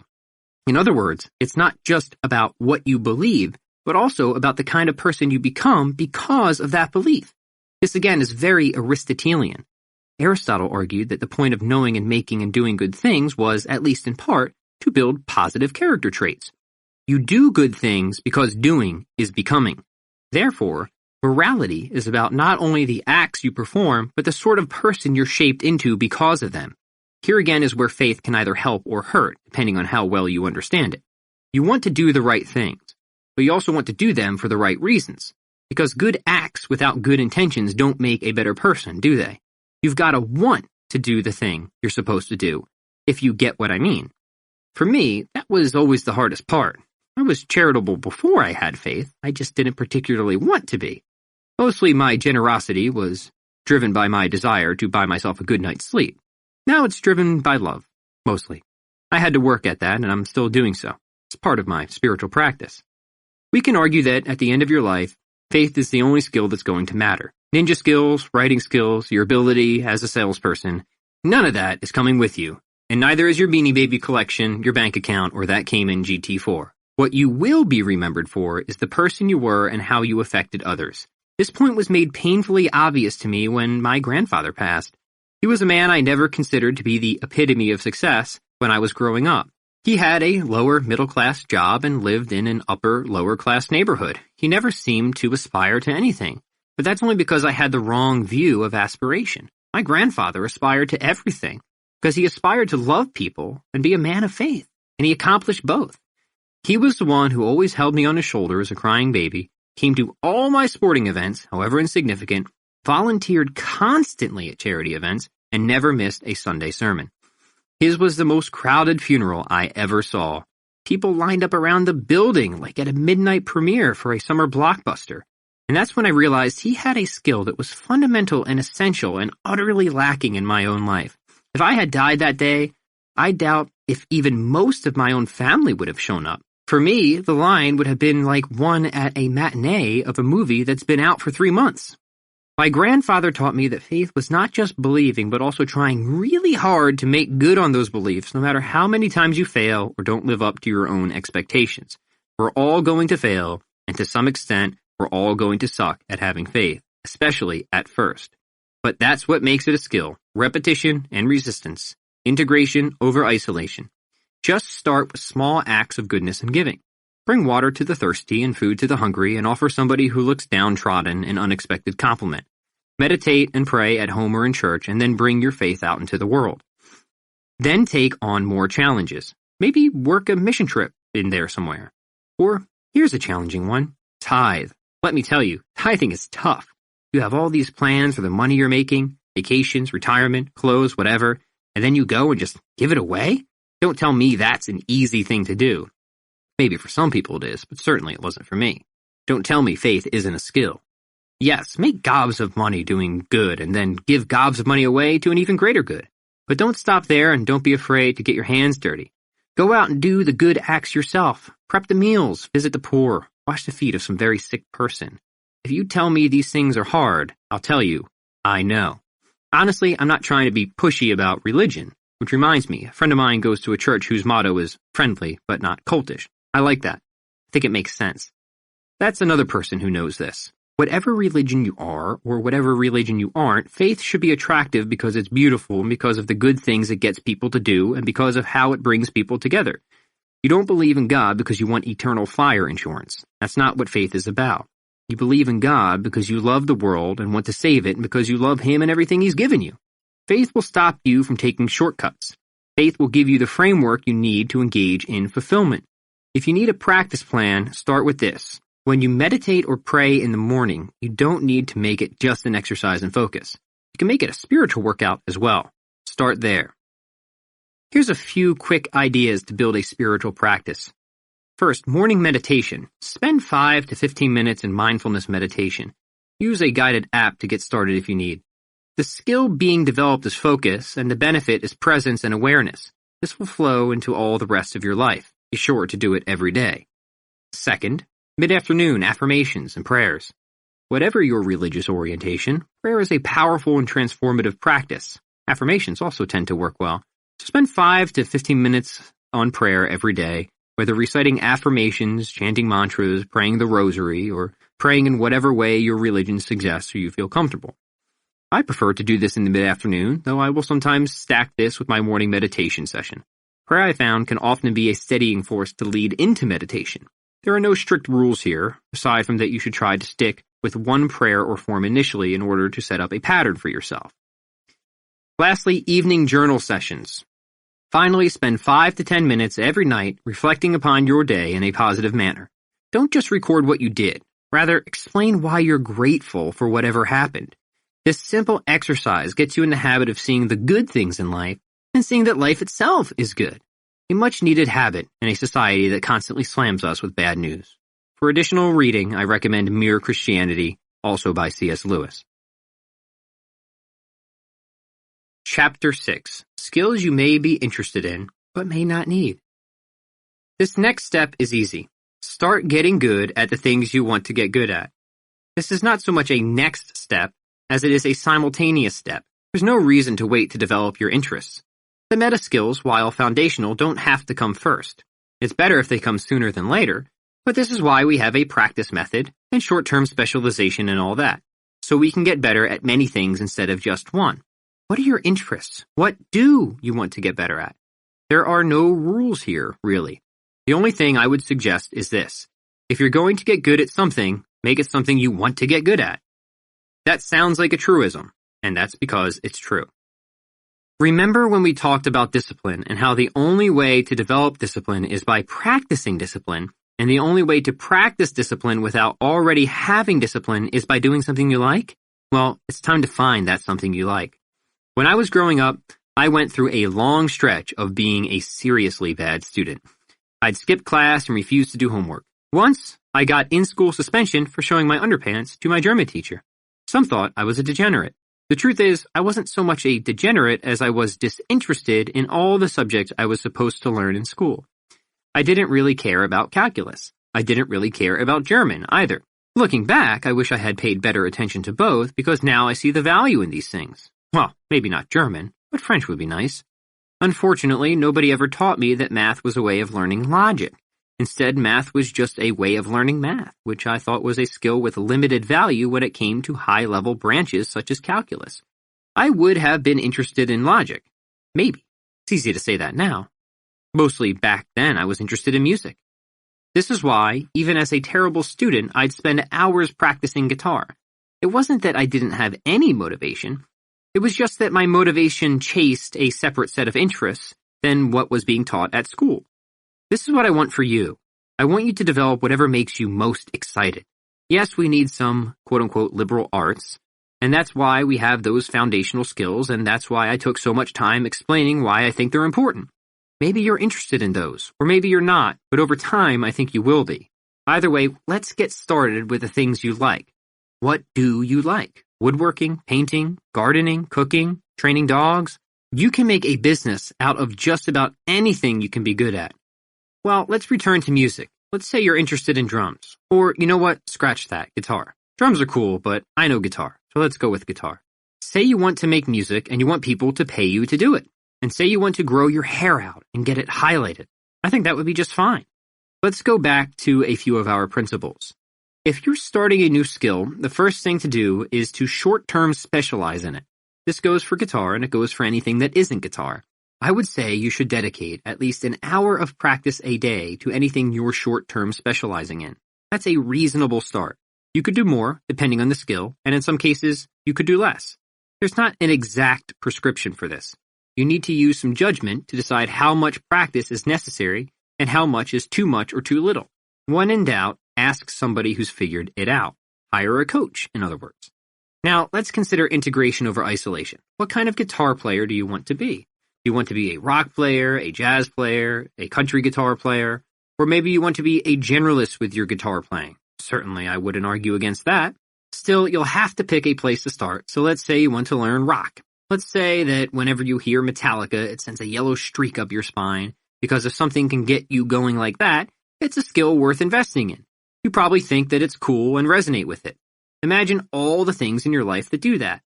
Maybe it's reading a piece of writing or watching a comedian or solving a math problem. I can't tell you what you might be interested in.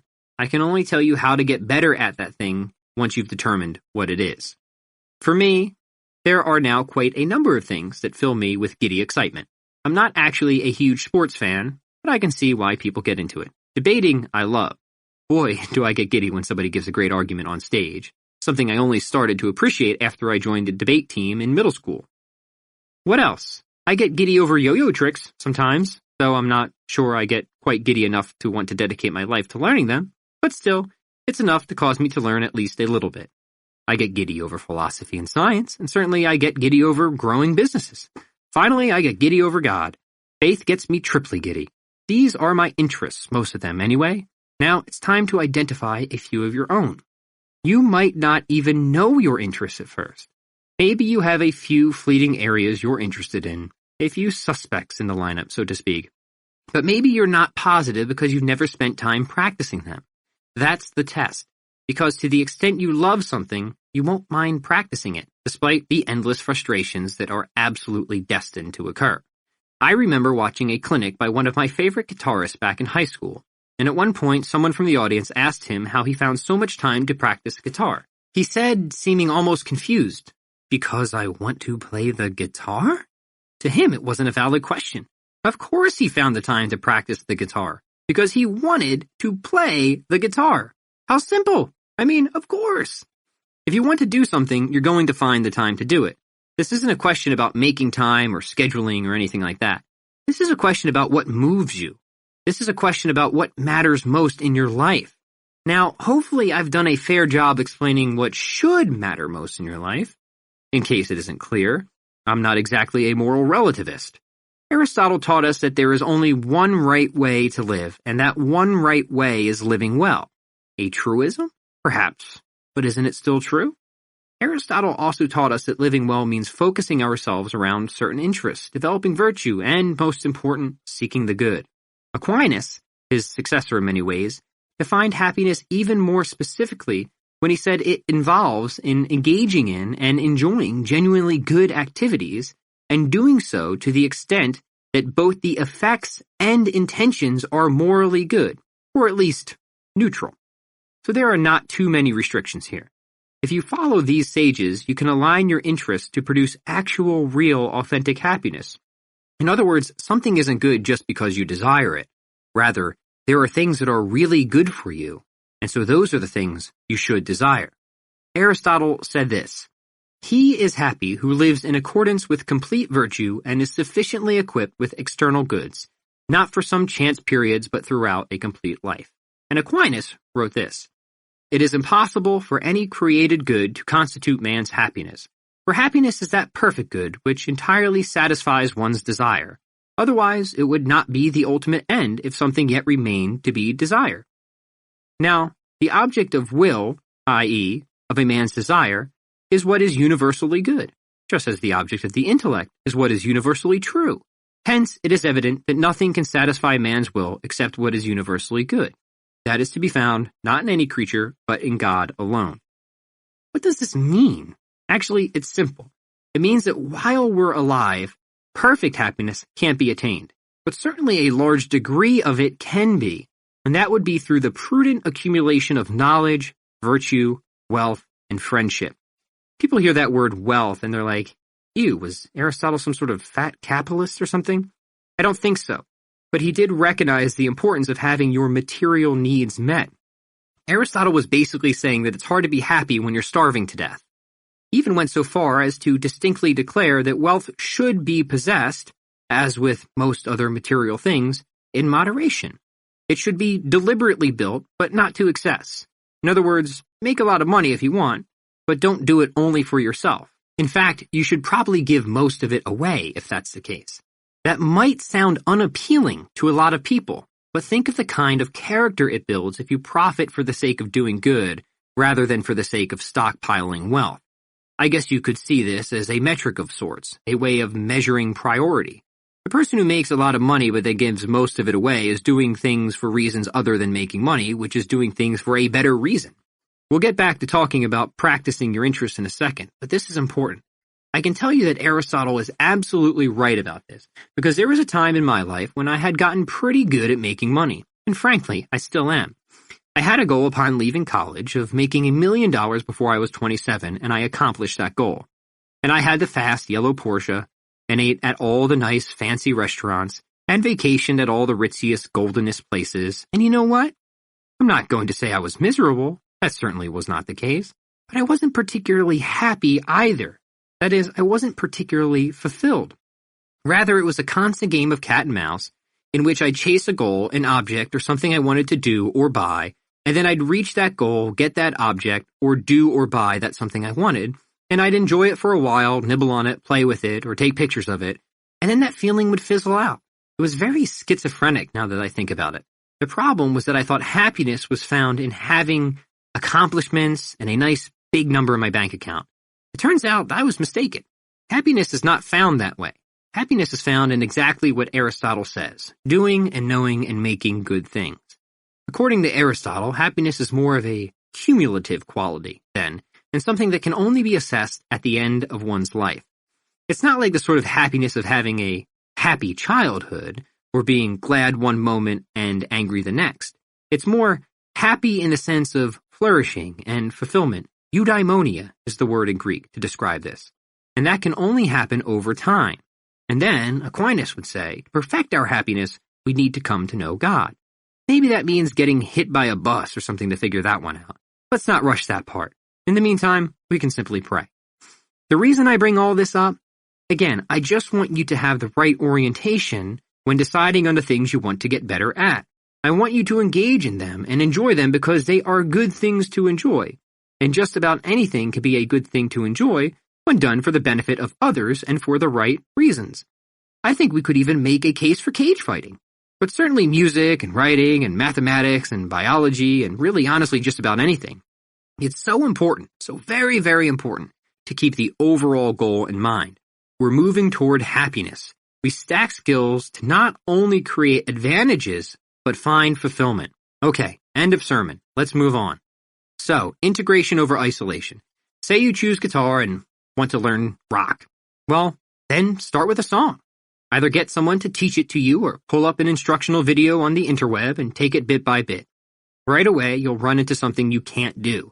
That something may be learning to hold the pick the correct way. So you isolate that technique until you get it right, but don't rush. Skills take time to set in, and it's worth spending extra time on the basics. Your brain works very much like a crock pot in this way. You plop in all these ingredients by practicing them, and then at some point you just need to set it and forget it. Come back the next day and everything will have hopefully blended. And as you get better, you sometimes need a longer cooking time. Initial skills are sort of like cooking lettuce.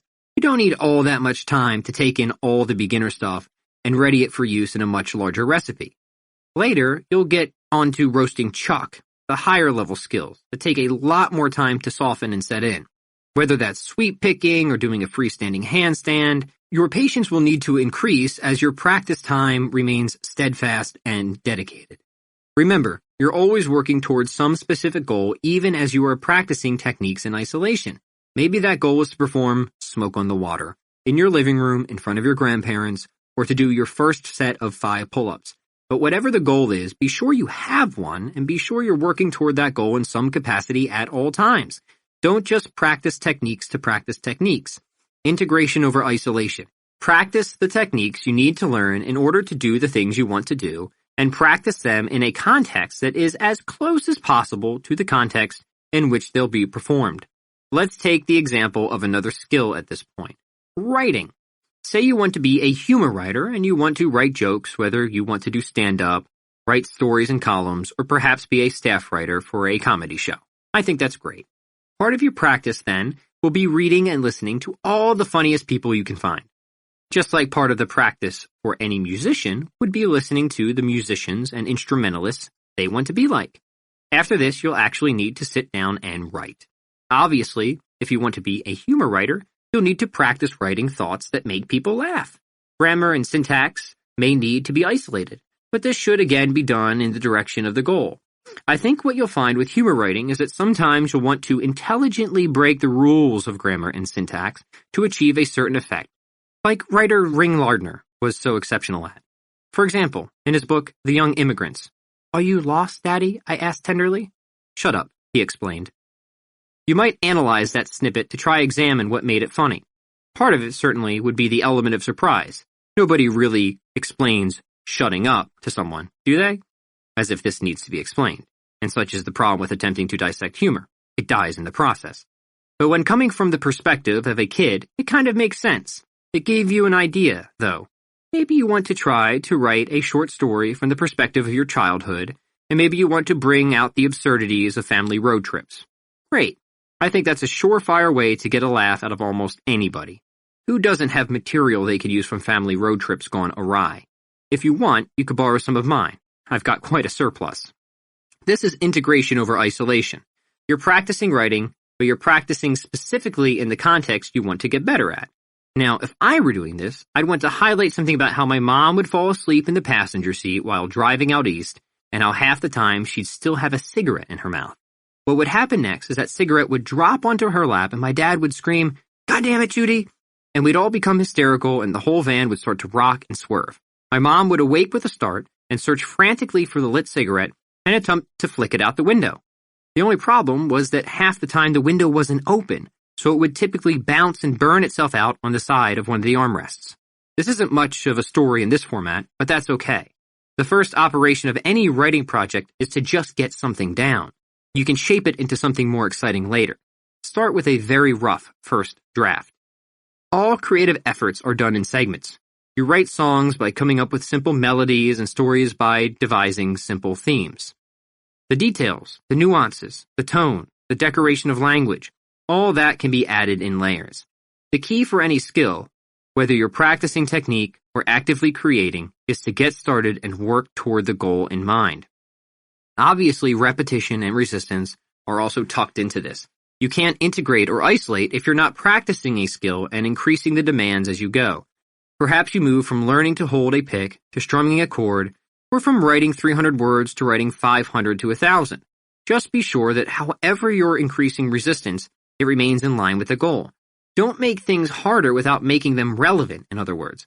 I used to do this with guitar a lot. I'd learn a number of high-level techniques that took immense amounts of time to master, like sweep picking. But they just weren't all that useful for the kinds of music I wanted to play, especially for the kinds of music people want to listen to. I was falling into the snare of specialization, of wanting to be better just to be better, rather than wanting to be better in order to be good. Let's look at martial arts now. Anybody here have an interest in fighting? Great. Because maybe you had a rough childhood, or maybe you've got a lot of pent-up frustration. I'm not saying martial arts is going to cure that, but I can say it helped me find a productive physical outlet. But what would the principles of generalism look like when applied to this? Well, pretty much the same. You start with the end in mind. Is your goal to compete, or do you want to be more of a showman? When I first started Taekwondo, I wanted to compete. That meant I spent most of my time practicing the strikes that were most useful as part of the sport, particularly roundhouse kicks. But eventually I got deeper into the aesthetic side of the martial art, which meant I could then spend more time on some of the high-flying acrobatics and techniques. Moves that aren't especially useful when fighting people, but certainly look cool. I remember my coach would have me drill kicks for thousands of reps, and sometimes we'd have to break the kicks down into steps. That was isolation, but it was all toward integration as well. We never practiced a kick I wasn't going to use soon. The same with punches and forms and self-defense. A lot of times we had to break things down on a granular level. I think this is something you have to do with pretty much any skill, but you should always know why you're doing it. The reason for such slow technique isolation is that the goal is eventual, seamless integration. Sometimes, often actually, you need to pull things out of context to get them to work in context. So you repeat and repeat, repetition, and you get closer and closer, resistance, to bringing that technique into its final form, whether that's a competition, performance, or act of creation. It doesn't matter what the goal is. The process is ultimately the same. What about something that isn't particularly artsy or fantastic? I know I've talked a lot about activities that I'm personally interested in, but there are also a lot of things that I don't get particularly excited about, but maybe you do. For example, forensic analysis. Anybody here want to become a forensic analyst? No? Okay, yep. That's about what I would expect. What about a marine biologist then? Anybody got a thing for whales or tiger sharks? Sea stars, maybe? Let's say that you do. Because this is something I have no interest or ability in, but I assure you the principles of generalism still apply. Take the skill of dissection, for example. I don't particularly know how relevant this is to marine biology, but I'm guessing some marine biologists dissect things, and certainly dissection is a skill. I know because in second grade, I had to cut open an octopus. Frankly, it was disgusting. But I remember we started with just a small procedure for practice and then moved on to the final operation. We were isolating so we could integrate. I forget now what we were even trying to discover, but I remember distinctly that there was progression to it. There was a goal, and that goal was broken down into small little bits for us to practice. Obviously, none of us conducted a clean operation. One kid just put the octopus on his head and pretended it was sucking his brains out. This boy quickly became a classroom hero. It would be insulting to any great dissector to insinuate that a second grader could master the skill in just one lesson. I don't know enough about dissection to say how long this skill takes to develop, but I know enough about skills in general to say it can't be acquired overnight. The point is this: it doesn't matter what you're interested in. The only thing that matters is that you figure out how to apply the principles of generalism so you practice it in the most efficient way toward the outcome you want. And you do so while keeping the bigger picture in mind. In some capacity, you remain oriented toward happiness and flourishing and helping others. Finally, as you build your interests on top of the foundational skills we covered earlier, you'll develop a strong and sturdy base from which to launch a career or a business. There is one last remaining element, however. Even if you build those foundational meta skills to prepare and direct yourself, and even if you get really, really good at things that interest you on top of that, there often remains a chasm. That chasm is the gap between taking your good to great ability and combining it with all the other skills you have, and then bringing it forward into the world and, preferably, getting paid to do so. And it is to that particular topic that we turn now. Chapter 7. Skills you may need, but may not be interested in. Now you've gotten good at all these different things, and you want to do something with everything you've learned. You want to bring your skills into the world. Awesome, great, fantastic, superb. The good news is you might not have all that much work to do. Between making friends, being able to think straight, and being good at skills people are interested in, you'd be surprised at how things simply start to align. People might want to pay you to teach them something, or they might want you to perform or to do a service. But things may not always align so easily. There may be times when you need to reposition yourself and what you offer to make it attractive to people. Let's see if we can cover the entire study of economics in just a few short sentences, because I think that will help you see how you should position your skills to the world. People are rational animals, remember. That means they think about things and make decisions for themselves. But what are they deciding about? At first, it may seem like people make all kinds of different choices, but mostly that's a mirage. People typically make only one decision, and that is based on whatever they think will make them happiest. They're trying to be content, and there's pretty much no scenario we can think of where people make choices they think will lead to their unhappiness. Even people who perform amazing acts of self-sacrifice are doing so because they've shaped their character to such an extent that those self-sacrificial acts are what makes them happy. This would be an example of aligning your interest to something that is really good, as opposed to aligning your interest to something that is not. Either way, you are interested in something because you think that something will make you happy. But if Aristotle was right, then certain things have a greater propensity to produce happiness than others, and those are the things you should desire. But all that is really for another book.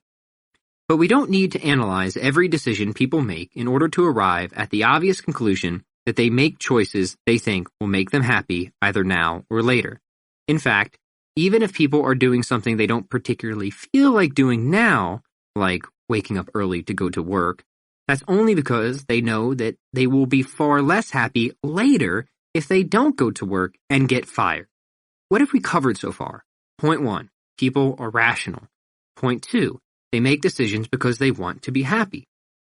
Now, sometimes people also make mistakes. Just because humans are rational doesn't mean they make all the right decisions. Sometimes they make very wrong decisions. But that isn't what we mean by rationality. By rationality, we simply mean that people think about things and weigh decisions, but they may do this imperfectly. They may make a wrong choice, or they may not have the information they need in order to make the correct decision, even if there is one. But again, people make decisions, and they use their rationality to pursue what they think will make them happy. This is the most fundamental principle of economics, purposeful behavior. People will do what they think is best in order to get the things they want. Whether they are right or not is another question. A large part of this process means trading things with other people, in the form of either buying or selling. That's another fundamental principle of economics, voluntary exchange. A person will buy or sell something only because they believe they will be better off as a result of the exchange. In other words, people will buy or sell something only when they believe they are going to profit from it. And by profit, we simply mean increase their subjective level of happiness. Nobody will ever buy anything, and nobody will ever sell anything if they think they'll be less happy after doing so. That is, at a loss. You can't even imagine a situation when that would be the case, unless, of course, the situation was forced, as in a robbery or taxes. An economy grows because different people think different things will make them happy. People value different items and services, and to different extents, so they can make exchanges and both parties can profit. Somebody who sells a car for $1,300 is happier with the $1,300, and the person who buys the car for $1,300 is happier with the car. Both parties have profited, assuming the exchange was voluntary. We needn't worry that everybody will want the same things and fight over them because not everybody wants the same things to the same extent or at the same time. This is why the principle of voluntary exchange is so powerful and productive. It allows people to increase their subjective level of happiness by trading goods and services freely with others, whereby everybody benefits. At this point, maybe you're asking, okay, Pat, why does all this matter to me? It matters because it helps us to understand why people buy things and why they might be willing to pay us. Here we are with these really cool sets of skills, but just because we have these skills doesn't mean people are going to pay us to use them. We have to make a value proposition. We have to show people how our skills can make them happier. Maybe you're solving some problem they're having, or maybe you're helping them grow in some way. We don't need to know exactly what that value proposition is. And to be fair, it will vary wildly from person to person and from skill to skill. We only need to know that in order to get paid to do what we love, we must understand how what we love can make other people happy, and, furthermore, how to convey that message most effectively to them. You can't just say, hey, I know martial arts, and expect people to pay you for it. But maybe there's a parent whose kid keeps getting beat up, and they want to teach them how to defend themselves. So maybe that's your value proposition. You teach anti-bullying. Certainly people are willing to pay for that. We know this because they do. That's actually the first step in getting paid to do what you love. Look at and be a student of markets. Study how people are already spending money and determine if and how that matches up to skills you already have. Look at the people who are most successful doing something and try to discern what skills they have that you don't. This is where we complete our skill stack. We identify the few remaining missing skills that will maximally convey our value to the world. Skills that will cause people to want to do business with us. When I was starting out in fitness, I looked at entrepreneurs who were doing really well online, and a lot of them weren't in any better shape than I was. So I knew it must have been something other than having great abs or a heavy deadlift that made them successful. Again, they were generalists, not specialists. Eventually, I found a lot of them were good at things like advertising and copywriting and all those other business skills about which I knew nothing. I did have the foundation of being a writer, even if I wasn't an advertising writer. But the more I looked, the more I saw how important the skills of writing and effective advertisement seemed to be. I decided to pick up a few books on copywriting and learn how to write compelling headlines and catchy blog titles and whatnot. And wouldn't you know, my audience grew. I also saw that people more successful than me were good at selling things. They knew how to make their messages ooze with so-called sex appeal.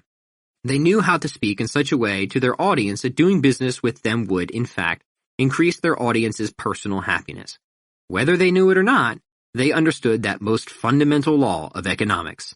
They knew about human action, and they knew how to attract it. They knew how to make and offer programs, services, or goods that spoke directly to the problems people looking for fitness solutions wanted. Their messages were so targeted, so precise. It's no wonder they were successful. I knew I needed to learn about copywriting and how to sell things. I knew I needed to learn how to make my value known. Because that's all selling is. It's positioning what you have in such a way that people see it as an answer to their problem. Almost everybody has a problem that somebody with a particular skill has the power to solve. The only problem, for you anyway, is that most of them don't see it that way. Your job is to make them see it that way.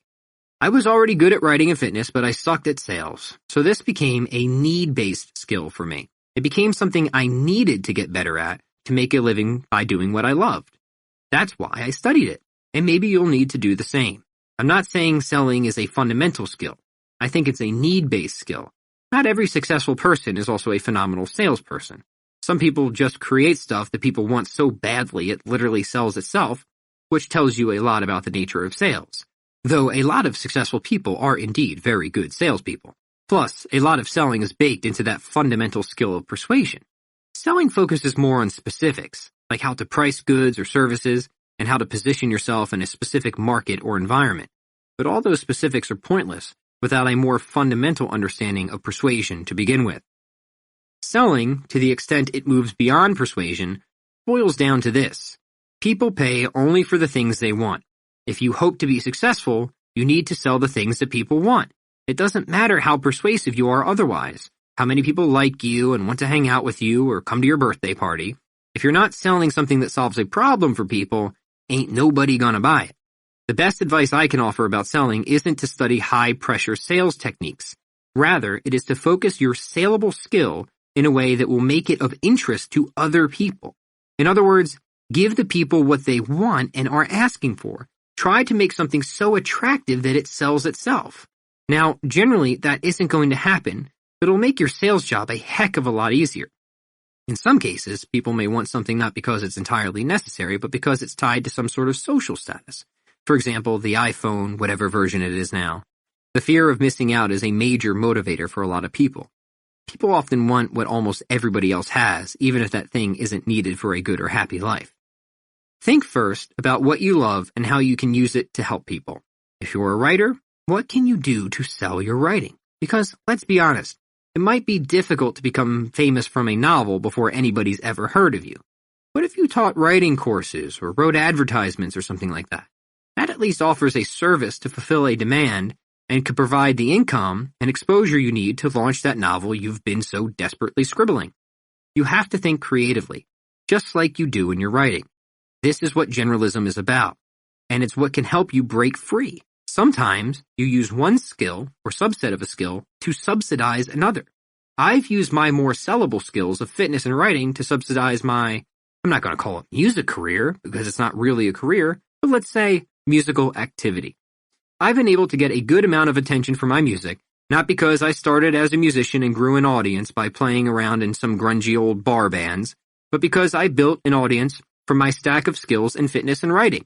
I've used my music on a lot of my workout videos, and over time people started asking who the artist of a song was. I pretend not to be too excited when I said it was me. Same thing with the book you now hold in your hands. There's no way I would have been able to make this a noteworthy endeavor without first having established myself in some more specific capacity. I needed fitness to make myself known before I became the guy who talked about generalism. I guess the point I'm making is that with your skill stack, you need to start by selling what people want to buy, not what you want them to buy. Then, over time, as people come to know you, like you, trust you, and so on, you can shake the system up a bit. At that point, they become more invested in you as a person. At least, hopefully that's the case, assuming you've done a good job and delivered the goods. I'll give you another example. A friend of mine sells a lot of albums as a solo guitarist, and people are always asking how he's been able to make a living from that.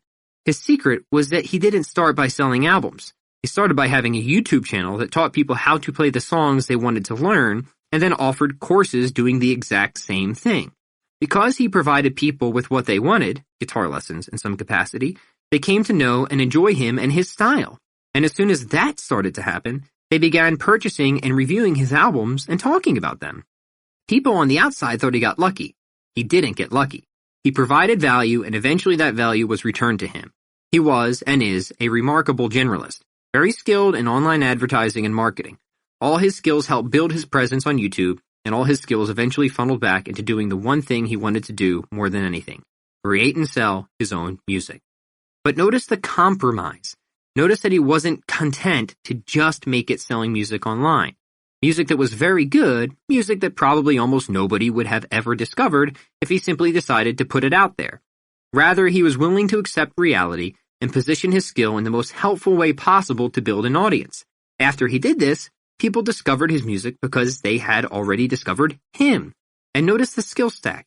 He was great at guitar, great at online advertising, and pretty good, but not great, sorry Bob, on camera. These few simple skills, when combined, made this once poor and shabby guitarist into a millionaire. Again, if there's a hidden secret to being a generalist, it's how you can adapt. It's how you can use a skill stack to provide value in one area and fulfill your life's purpose in another. The specialist doesn't have this option. The person who refuses to adapt and insists on making a living by only selling the music is a person who typically requires a subsidized lifestyle from their girlfriend, boyfriend, or grandma. Maybe this is because they're too much of a purist, too unwilling to lead with value rather than their ego. That's the beauty of capitalism in some ways. It'll humble you right quick if you've got an attitude like that. If you want to get what you want, you must be willing to give others what they want. There is very little room for ego. So the secret to discerning need-based skills, if there is one, is to emulate. Look at people who have what you want and are doing what you want to do. This might mean reading biographies and autobiographies, which I very, very much recommend that you do. There's no way to figure out what a particular skill stack should look like without knowing what you want to get out of it. And to know what you want to get out of it, you should look to those who are doing the things you want to do. Just remember to look at the right things. Remember to emulate the people who are worth emulating, not those who are simply rich and famous. If you do want to emulate people who are rich and famous, do so for reasons other than their wealth and fame. I remember way back when I was starting out in fitness, reading articles from somebody who I always thought was so interesting, especially for a person who was in the workout profession. I always thought he made such good points and arguments. It wasn't until I met him about a year later that I learned he was a history major, and he told me how much that helped infuse his writings on fitness with such interesting little tidbits. At that point, I realized I needed to start reading history more. People like hearing about the history of things. That's just one small example of how what seems like an unrelated skill gave this person a very unique perspective on fitness. It made him stand out. You can look at more popular examples too. Angus Young is a good one, since we're on such an AC/DC kick. And I think what makes him appealing is that he's not just a solid guitarist, but also such an interesting showman. People who know Angus know him for his schoolboy outfit and onstage antics. His guitar playing almost comes second. It's his duck walk and schizophrenic convulsions on stage that make him almost impossible to ignore. That's the stuff that people leave an AC/DC concert talking about. In fact, he often botches his guitar solos because he's so wild and animated. But you know what? Who cares? It's a skill stack. It's funny. You can't take your eyes off of him. He doesn't need to be the best to be the best. Another example is Mark Twain, whom I became absolutely enthralled with after reading A Connecticut Yankee in King Arthur's Court in high school. People know him as the great American novelist, thinking he was probably something of a specialist, but I would strongly contest that assertion. Twain to me was the epitome of a generalist. He didn't just read and write.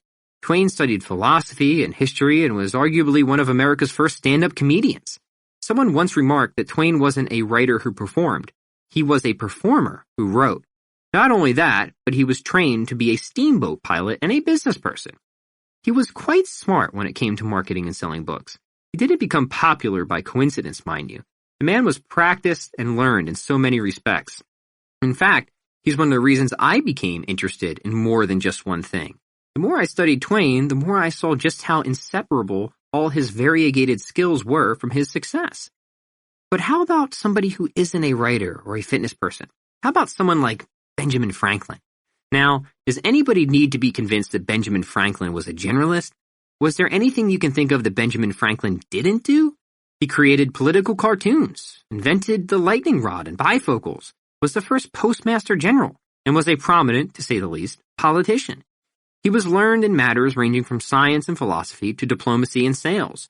All of them somehow connected for him and made him into the man he was, someone we all know about almost 230 years after he died. In fact, when you think about most of the founding fathers, you find men who were all generalists. Their skills were far-reaching and diverse, and on top of everything, most of them even knew how to duel. It was like golf to them. I don't want to limit the scope or restrict the kinds of people I think you should emulate. I think you should emulate whoever you want to, with certain caveats, and then use the principles of generalism to reverse engineer whatever set of need-based skills you, well, need.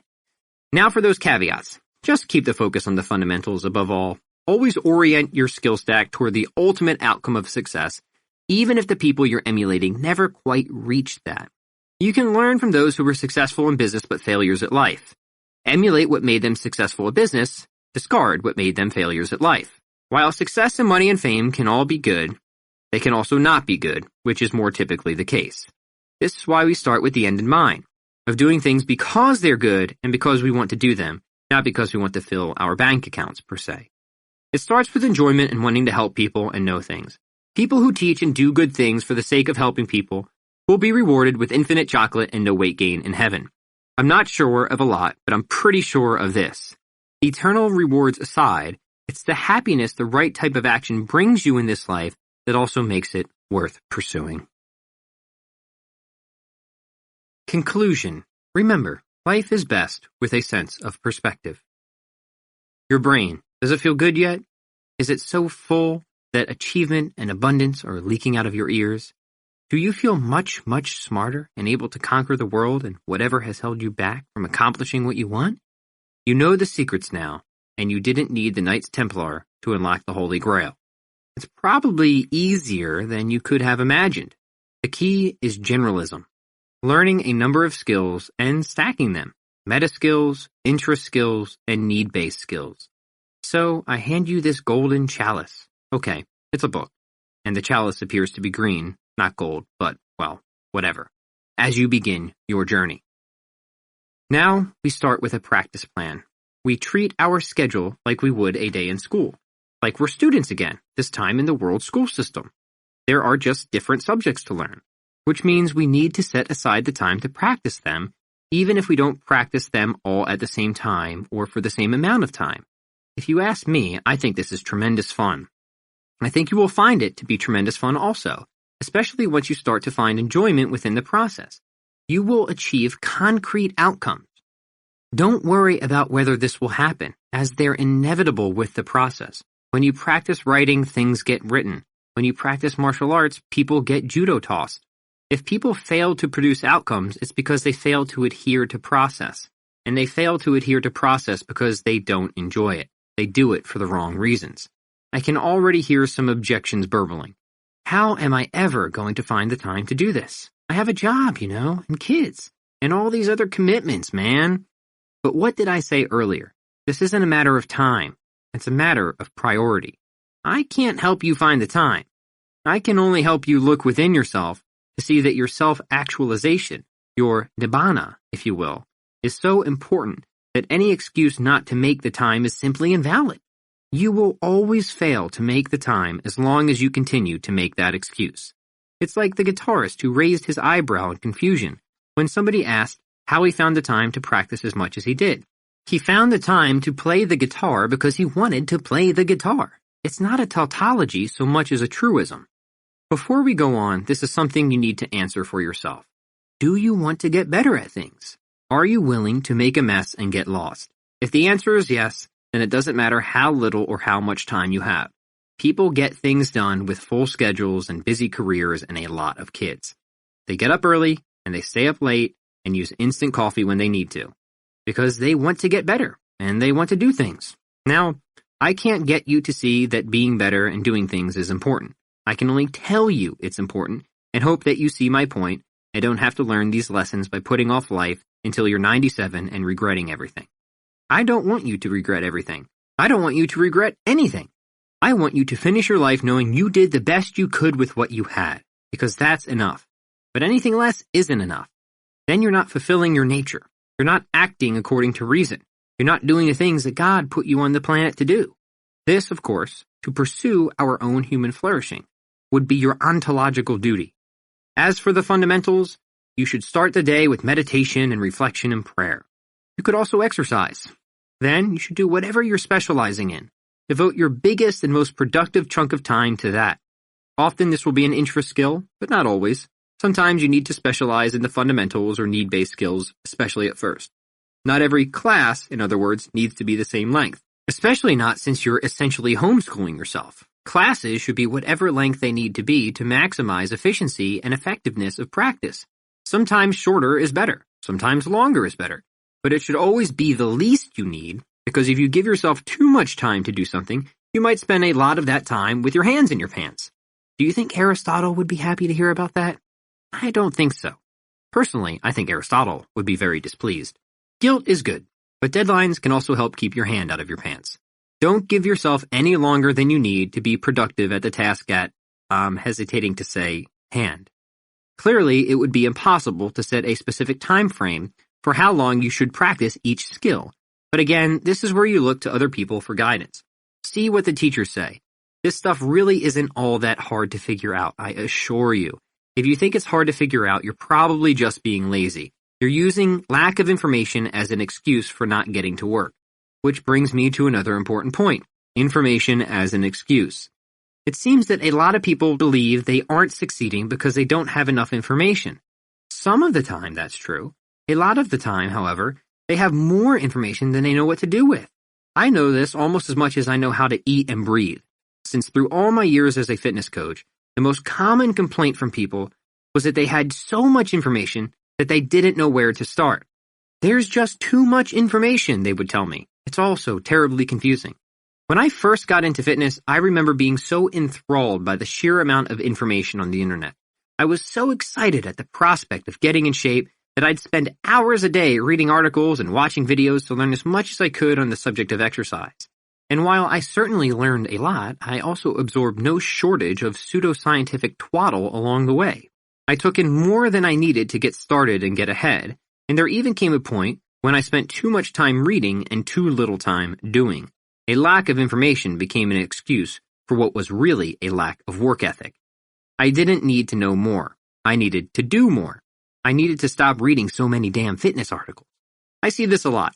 People spend hours reading all the countless articles on exercise and nutrition, and that's all well and fine until they forget the fundamentally more important aspect of self-improvement, actually practicing the thing they want to get better at. Read all the articles you want, but at some point you're going to have to squat if you want to get stronger. Watch all the handstand tutorial videos you can find. But only turning yourself upside down on a regular basis will cause you to finally master one.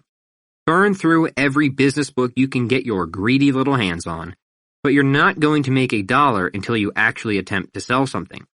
I've come to appreciate this seemingly obvious but often overlooked notion, the so-called low-information diet approach, in which you willfully limit the amount of time you spend acquiring information about something, hopefully, forcing yourself to spend more time implementing the information you already have. Again, integration over isolation. I found this approach to be virtually foolproof for calling yourself out when you should be practicing, but instead think it's somehow an adequate substitute to just read up more on the thing you're neglecting to do. And this is true for nearly any skill, by the way. For example, I used to fall into this trap constantly when learning the guitar. I'd put off practicing and act as if watching guitar clinics online would accomplish the same thing. Funny how even though I learned things, I never seemed to improve until I stopped watching so many damn guitar videos. This is normally where I'd sit a person down and say, listen, my little iguana, the problem isn't that you don't have enough information. The problem is you don't know how to take action on the information you do have. This is where we go right back to that fundamental principle of generalism, integration over isolation, and go to that low information diet for a while. That's where we consume just the minimum amount of data we need to get to work and then do exactly that. And only when we feel we really and truly need more information to move ahead do we seek it out. Otherwise, we keep our information intentionally limited. I think people like to hoard information because it gives the illusion of progress. That may be the case if you're studying history or something, but it certainly isn't the case with any skill that requires perspiration. For most skills, you want to put action above information. You want to do more doing than reading. None of this is to say I have something against reading. I read quite a lot. And that's because I write quite a lot. So reading is a part of that practice. I'm also reading only the type of material I'm attempting to write myself. Integration over isolation. I'm not reading to acquire information just for the sake of saying I know things. I'd rather people say I can do things because of what I know, not just that I know things. Yes, some skills may require more initial information than others, but the goal should always be to spend less time seeking information and more time putting it to work. Be a minimalist. Start with the fundamentals and take action as early as you can. Ah yes, to be a minimalist. This brings us to our final point. It seems to me that if there's anything left to figure out, it's how to bring it all together.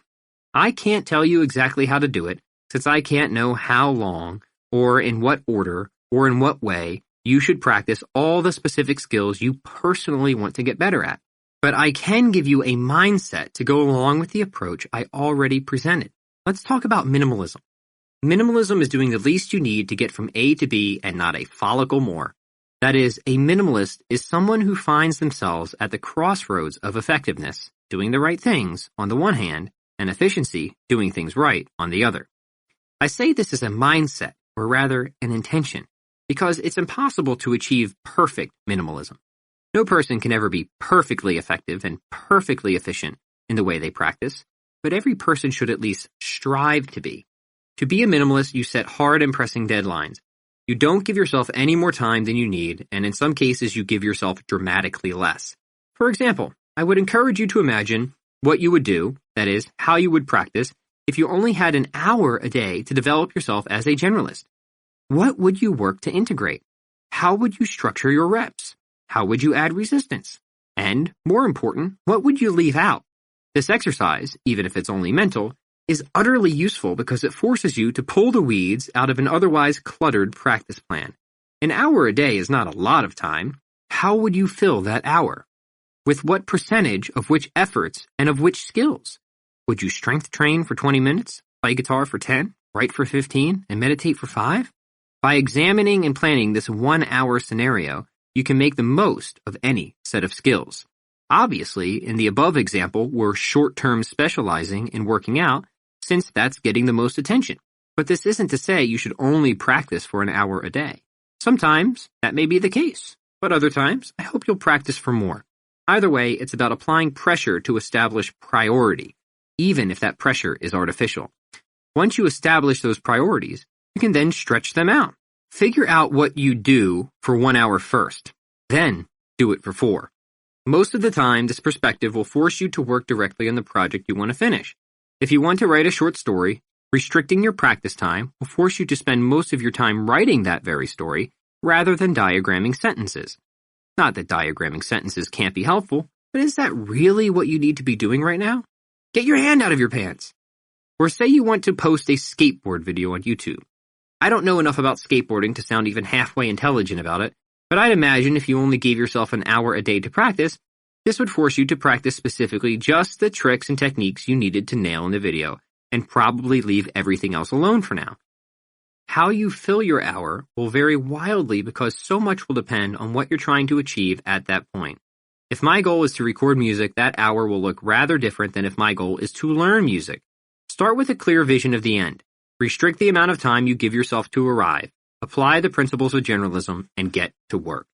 I can't say that any of this is going to be easy. Surely it won't be. But I also can't imagine you picked up this book because you wanted things to be easy. I imagine you picked up this book because you want to be better. And better at a lot of things. Being better doesn't mean having it easy. And why should any of us want to have it easy? Nobody who's done anything and achieved a status worthy of praise has had it easy. So easiness, smeeziness, what kind of goal is that? Process and enjoyment of process are to be the goal. And things can be challenging and we can still enjoy them. In fact, we will enjoy them to the extent they are not easy but meaningful. There's nothing meaningful about doing work just to sit on the couch. But when we start to see our progress take hold, when we start to rediscover ourselves and reinvent who we are and what we thought we could do, none of that is easy. It is fulfilling, though. When we get better at things and we combine those things to increase our freedom and abilities of expression, to offer a little chunk of ourselves, our personality, and our passions, to help people and improve the planet, and to make life just a little bit brighter and more simple and fun, again, none of that is easy, but it is meaningful. I'll finish with this. The greatest tragedy in life would not be to live only a short amount of time, or catch a horrendous disease that turns you into an astonishing case of disfigurement like Joseph Merrick, who you may know as the Elephant Man. The greatest tragedy in life would be to live a very long period and catch no horrendous disease, but to miss the very meaning of life itself, which is to develop virtue, to orient yourself toward creative expression and willing the good of the other, and to know and make and do good things. Love may be a simpler way to put it. Not snuggly love, but hugging the whole world kind of love. That's when you know you're getting better for the right reasons, that you're improving in ways that are themselves improving your soul. You don't need every skill to be able to do this, but you at least need some skills, and the pursuit of skills under the right intention is something I feel is just indispensable. Remember the reasons you got started or wanted to get started. Think back to those moments that first sparked your will to self-actualization. Recall the person who exposed you to goodness and beauty and made you want it. And hopefully that person inspired you in the same way E.B. White inspired me when I read why he spent so many hours developing his craft. All I hope to say in my books, all I ever hope to say, is that I love the world. Now, as you make your way into the world, I want you to take this with you. Help each other out. Don't forget to call your mom. Hold the door and smile at strangers. Drop some non-stale bagels off at the food pantry. Learn as much as you can about whatever interests you. Be a solution maker, not a problem starter. Don't get caught up in too many arguments online. Try not to judge. Chew with your mouth closed. Show that you are grateful for what you have by, leaving a 5-star review for this book on Amazon, maybe? Believe in something greater than yourself. Trust your gut unless you're a cannibal. Learn one new thing every day. Meditate. Stare at flowers. Pet dogs. Go for walks in the rain. Wear footy pajamas if you want. and never say no to drinking a glass of wine or tea on the back patio while catching the sunset with someone you love. Appendix: Profiles in Generalism. David Bowie. For those who knew him as a child, it probably wasn't overly surprising to see where David Robert Jones's ever-developing and robust skill set led him, to become one of the world's most recognizable and influential musicians of the 20th century. Even as a young boy, David Jones, better known as David Bowie, impressed choir teachers, headmasters, and schoolmates with his art and design skills, inclination toward a variety of musical instruments, and poise on stage. As the years went by, Bowie further developed each of his skills, adding others to the mix, including songwriting and acting. Stacking stagecraft, writing, design, acting, and musicianship, Bowie created his famous alter ego, Ziggy Stardust. He acted in various productions, from theater to the big screen, and wrote some of the most memorable songs of the 1970s and 80s. His diverse set of skills set him apart as one of the most iconic musicians and artists of his age and a quintessential generalist. Dorie Clark. Dorie Clark didn't set out to become an entrepreneur, author, speaker, and consultant with a diverse set of skills and multiple but congruent revenue streams. Instead, she started off as a student of theological studies and philosophy. Moving on from that, she became a reporter covering the political landscape. Her experience there led her into becoming a spokeswoman for presidential candidates. Then, she ran a cycling nonprofit. She was also a documentary filmmaker. Many of these initial career moves didn't work out. Clark got laid off as a journalist and her political candidates lost their elections. But she soon learned that she could uniquely stack the skills she had developed to create a new opportunity for herself and that she could make a profit by doing so. Clark's experiences became fuel for her ideas on how people can reinvent themselves, become entrepreneurs, and get the most out of their lives and livelihoods without risking anything more than necessary. She mastered email and content marketing and became a regular contributor to esteemed business publications such as the Harvard Business Review. The books she has written showcase the writing, communication, and storytelling skills she developed over the years. Her networking and speaking skills led her to public speaking and conference gigs in which she discusses her unique vision of reinvention and of capturing and capitalizing on the entrepreneurial spirit. She provides something useful and new and different to a marketplace already teeming with marketing consultants. And without having taken any business courses or getting an MBA, she is an adjunct professor at Duke University's Fuqua School of Business and has guest lectured at some of the most prestigious business schools in the United States. And as an author, consultant, marketer, professor, and business coach, Clark has combined essential and non-essential skills in a unique stack. Generalists rule the world, says Clark. Terry Crews. The term linebacker might conjure images of a robust and muscled man, a brute built like a wall with immense physical prowess, but perhaps not much in the way of mental or creative abilities. Actor, artist, designer, writer-director, and retired NFL defensive end Terry Crews defies that stereotype. Crews initially went to college to pursue studies in art. He was even a courtroom sketch artist in Flint, Michigan for a spell. And even while playing for the NFL, he supplemented his football earnings by producing portraits of teammates and NFL-licensed lithographs. After retiring from the NFL, Crews went on to fulfill another passion of his, movies. He co-wrote and co-produced a film about the devastating effects of drugs on young men in Detroit. He admitted the movie was awful, but it was the start he needed. Soon came a move to Los Angeles, and then over the years, roles in films and TV shows. Crews went on to write his autobiography, detailing his life as a Christian, an addict, and a man who overcame his darkest demons. His skills stack surprisingly well on top of one another. His creative artistry helps him in his Hollywood career. His physical abilities have helped him in some of his physically demanding acting roles, and his understanding of his own addictions and flaws contributes to the sensitivity he uses to get into character and allows him to put himself in the shoes of the audience, asking himself what they would want to see, and then performing it. Terry Crews is a modern-day generalist, a man who found and developed his skill set, then stacked it on top of his main passion, acting, to become a household name. Dorothy Dunnett. Scottish-born Dorothy Dunnett didn't set out to revolutionize historical fiction writing, but as her skill set would have it, she did. Dunnett began her career in the public relations field, acting as a press officer for various government bodies. Midway through this career, she began to pursue something a little more creative. Drawing on her studies at the Edinburgh College of Art and the Glasgow School of Art, she often accepted commissions for portrait painting. In the midst of these dual careers, she met her husband, Sir Alastair Dunnett, and had 2 children. However, it wasn't until her late 30s that the idea of writing even came to mind. When she lamented that she hadn't anything of interest to read, her husband suggested that she write something. So she did. But before the writing came the research, into which Dunnett dove with vigor. She became a short-term specialist in the ages in which her books were set, going so far as to develop a new historical theory regarding the protagonist of Shakespeare's Macbeth. But then it was on the writing, the depth of her characters, and her understanding of the historical time period in which they dwelt earned Dunnett international praise. When not writing these historical fiction tomes, Dunnett stretched her creative writing muscle and wrote light-hearted detective works. Throughout her many years as a writer and artist, Dunnett also used business, networking, and potential skills to advance Scottish culture and the arts, serving the National Library of Scotland and the Scottish National War Memorial and the Edinburgh Book Festival. She was also an executive director of Scottish television and, along with her husband, was integral in developing the Edinburgh Festival, the world's largest arts festival.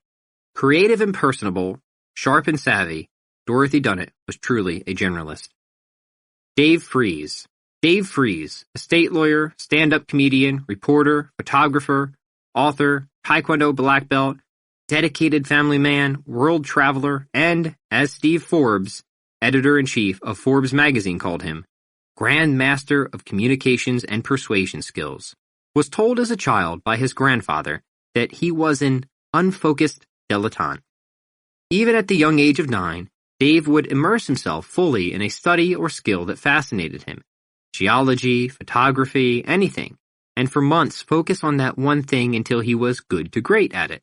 Then, he'd move on to the next skill, the next study, working tirelessly to learn all he could, or rather, as he got older, all that he needed to in order to make money from it. Because, as Freese says, money is a motivator, so if somebody was willing to pay him, that must mean he was doing a good to great job at whatever it was they were paying him to do. As a young man, a local newspaper paid him to be a photographer.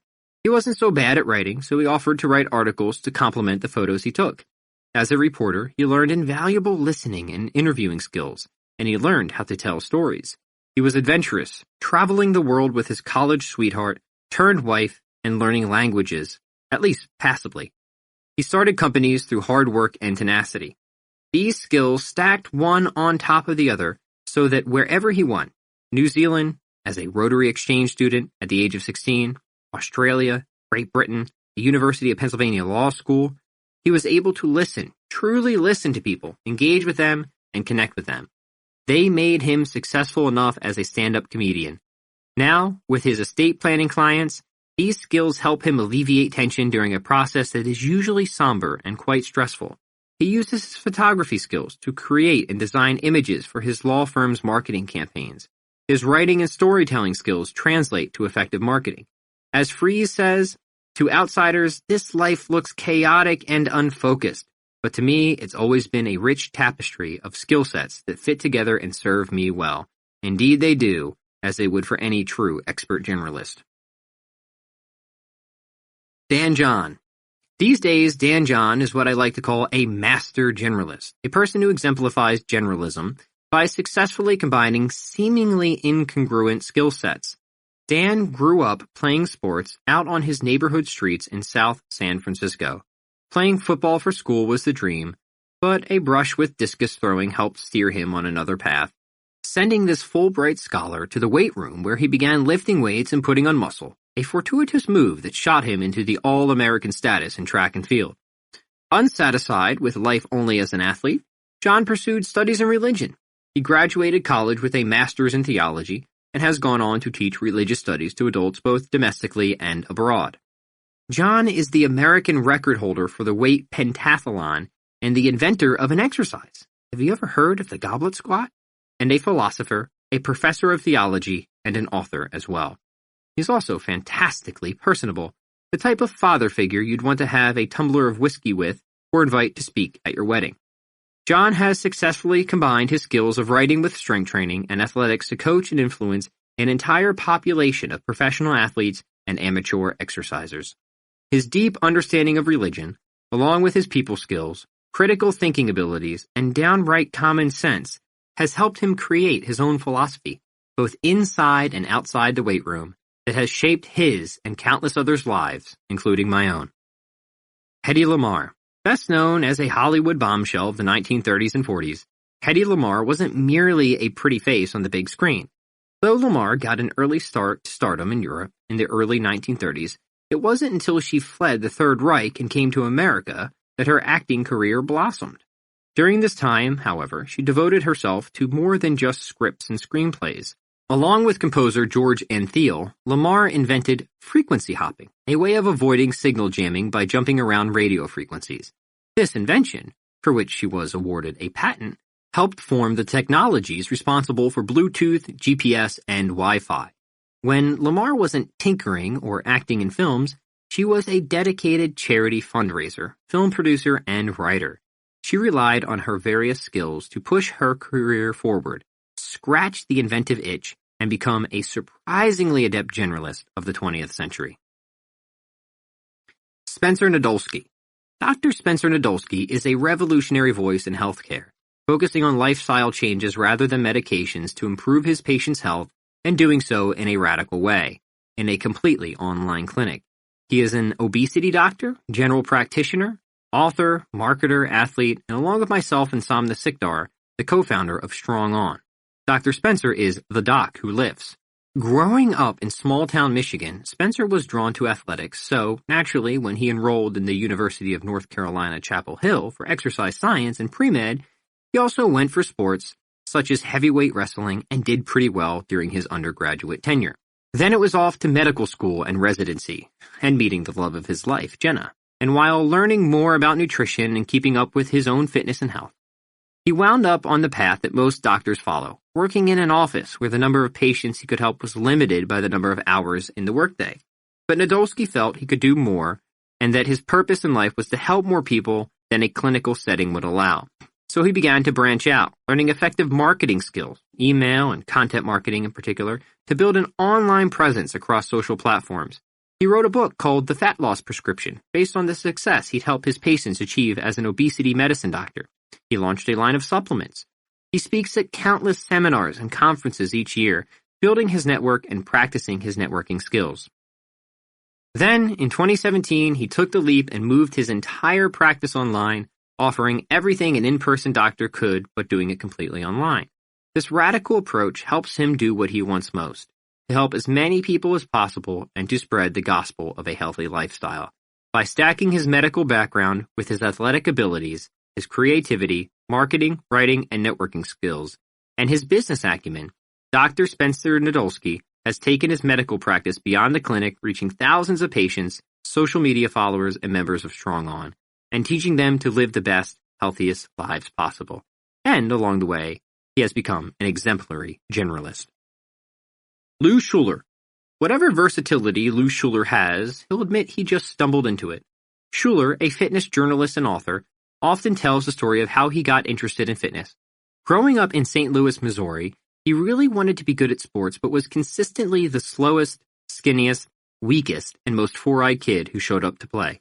That's why he started working out when he was 13. Both he and his older brother hit the weights together, and neither of them had any idea what they were doing, but they kept at it until they got a little stronger and a little less slow. Writing is another area where he thrashed around until finding his niche. He wanted to write fiction and screenplays, but even as a teenager, he knew the odds were stacked against making a living as a novelist or screenwriter. And he had no desire to go to a big city and starve or freeze to death while he waited for his big break. So he decided to head to college and major in journalism. As luck would have it, he went to the University of Missouri, which has one of the best journalism programs in the country, without paying out-of-state tuition. For 10 years after college, Schuler bounced back and forth between jobs at newspapers and magazines, and stints where he focused on fiction and screenwriting while waiting tables to pay the bills. By the time he got his first job at a fitness magazine in 1992, He'd been working out consistently for 22 years, and for more than a decade he'd been writing fiction and nonfiction for hours a day virtually every day. So even though he had written, at most, a half-dozen articles specific to health or fitness, he'd knocked out hundreds about everything else, along with thousands of pages of novels and screenplays. He'd even done some stand-up comedy right after college, and now, with the rest of the world getting more interested in fitness and nutrition, he found himself in the right place at the right time, with the right mix of technical skills, creative energy, and a sense of humor. He still needed to develop expertise in fitness and nutrition, and that was a struggle. Without a background in science beyond high school classes in biology and chemistry, and knowing nothing about statistics, Schuler dove into the science behind the fitness, and earning those credentials made him bilingual. He was now fluent in English and geekish. The payoff? He can interview a scientist without sounding like an idiot, and then write an entertaining article that a non-scientist can understand, weaving a story that reflects the creative problem-solving skills of a fiction writer. Somnath Sikdar. The first time Somnath Sikdar, now a 6th degree Taekwondo black belt, walked into a martial arts facility, he was 6 years old, filled with visions of ninjas based on the, at the time, newly released movie Karate Kid 2. Of course, back then, Som couldn't know that he'd just become a student at the very same facility he would, 20-some years later, own. But there were a lot of years and a lot of skills to develop in between throwing his very first kick to becoming the owner of a martial arts facility and an entrepreneur, publisher, business consultant, and marketer. Som continued to attend Taekwondo classes, becoming more and more disciplined over the years. In the months leading up to a summer-long vacation to India, he practiced extra each day so that he wouldn't lose the skills he'd already developed. Perhaps back then he didn't realize he was developing the skill that would be most crucial to his entrepreneurial success later on in life: discipline. He earned his first degree junior black belt at the age of 9, then a second, and by the time he had gone off to college, he had already attained his third dan. With his family's encouragement, Sikdar attended the University of Pennsylvania, where he earned a bachelor's in electrical engineering and minored in system science and economics. During his college tenure, as well as afterward, Sikdar coached competitive Taekwondo teams at the collegiate level. He even used his combative skills as an extra in a martial arts film. But Sikdar's successes go beyond martial arts. He, along with 2 other former Pee Wee Taekwondo students, bought the Dragon Gym from their former teacher, Master Chai Tai Go. Only in his 20s, Sikdar had to switch gears from the methodical perspective of engineering to its creative perspective, learning how to effectively market his gym through email and direct mail, increase class attendance, and broaden the gym's offerings. He added kettlebell training and Muay Thai classes, as well as yoga, physical therapy, and massage therapy. But the skills in process management that he developed in college and the discipline he developed throughout his formative years served him well as he created and shaped the systems necessary to run the business and improve the dojang he grew up in. He published books on martial arts and kettlebell training. He markets, fills, and hosts certifications and workshops each year and advises both national and local business masterminds. Along with myself and Dr. Spencer Nadolski, Sikdar is a co-founder of Strong On, and Dragon Gym is now the worldwide Strong On headquarters.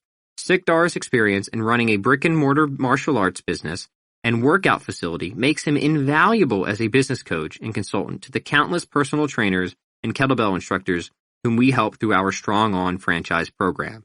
He is also the co-host of a weekly online show in Top Form with another of our profile generalists, Dave Freeze. The show teaches viewers how to develop a diverse set of skills to optimize their lives and livelihood.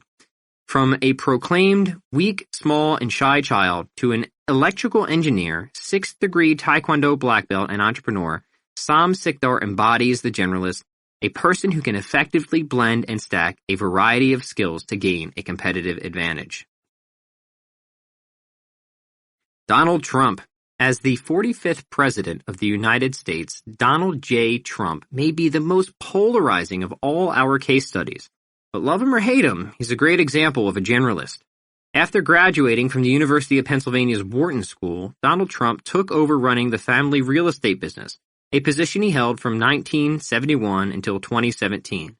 While at the helm of the now-named Trump Organization, he expanded the company's role beyond the building and managing of real estate properties, such as golf courses, casinos, and hotels, and diversified into hundreds of side ventures. Trump was heavily involved in various sporting events, from the defunct New Jersey Generals football team to the hosting of Mike Tyson's 1988 heavyweight championship fight. He even went on to be Tyson's financial advisor. He also owned stakes in the Miss Universe pageant and ran the Trump University real estate training program.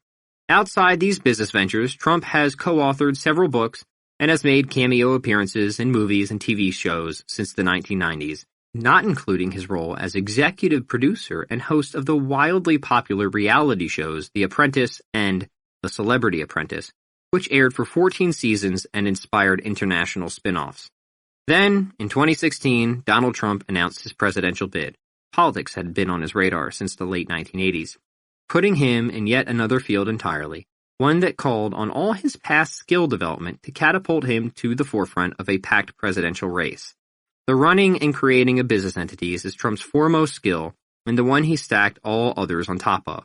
However, a lot goes into running a business: management skills, financial management skills, risk mitigation skills, marketing skills, networking skills.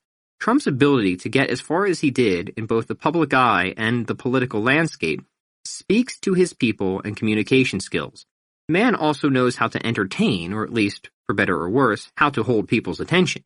These wide-ranging yet congruent skills helped Trump create the success over the past 45-plus years, and all these skills culminated to help him win the 2016 U.S. presidential election.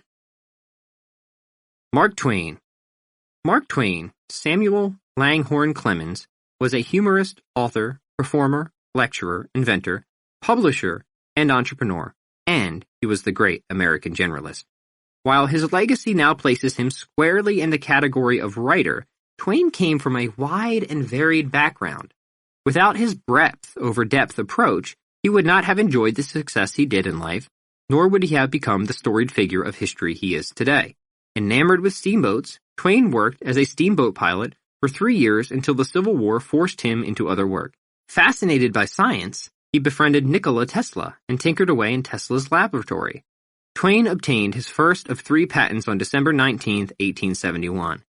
Tempted by adventure, he became secretary to the Nevada Territory governor, a silver miner, and an overseas newspaper correspondent.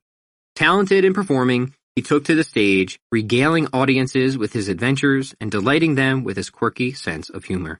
He became the world's first stand-up comedian, performing around the world in 1895 to pay off his debts. Money management wasn't in his skill set.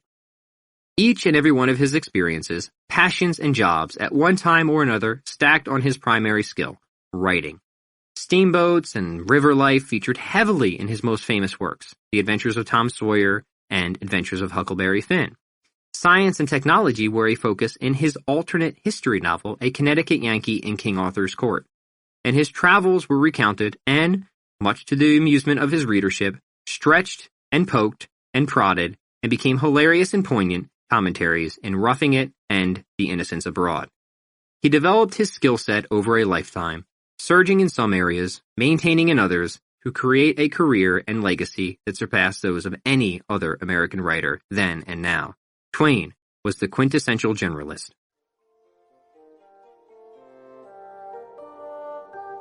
We hope you have enjoyed our presentation of How to Be Better at Almost Everything by Pat Flynn, performed by the author. Performance copyright 2018 by Brilliance Publishing Inc., all rights reserved. For further information concerning this program or other Brilliance audio titles, please call the following toll-free number, 1-800-222-3225, or visit our website at www.brillianceaudio.com. No part of this recording may be played for an audience or reproduced in any form. It may not be streamed, downloaded, broadcast, or copied without written permission. Address all inquiries to Brilliance Audio, P.O. Box 887, Grand Haven, Michigan 49417.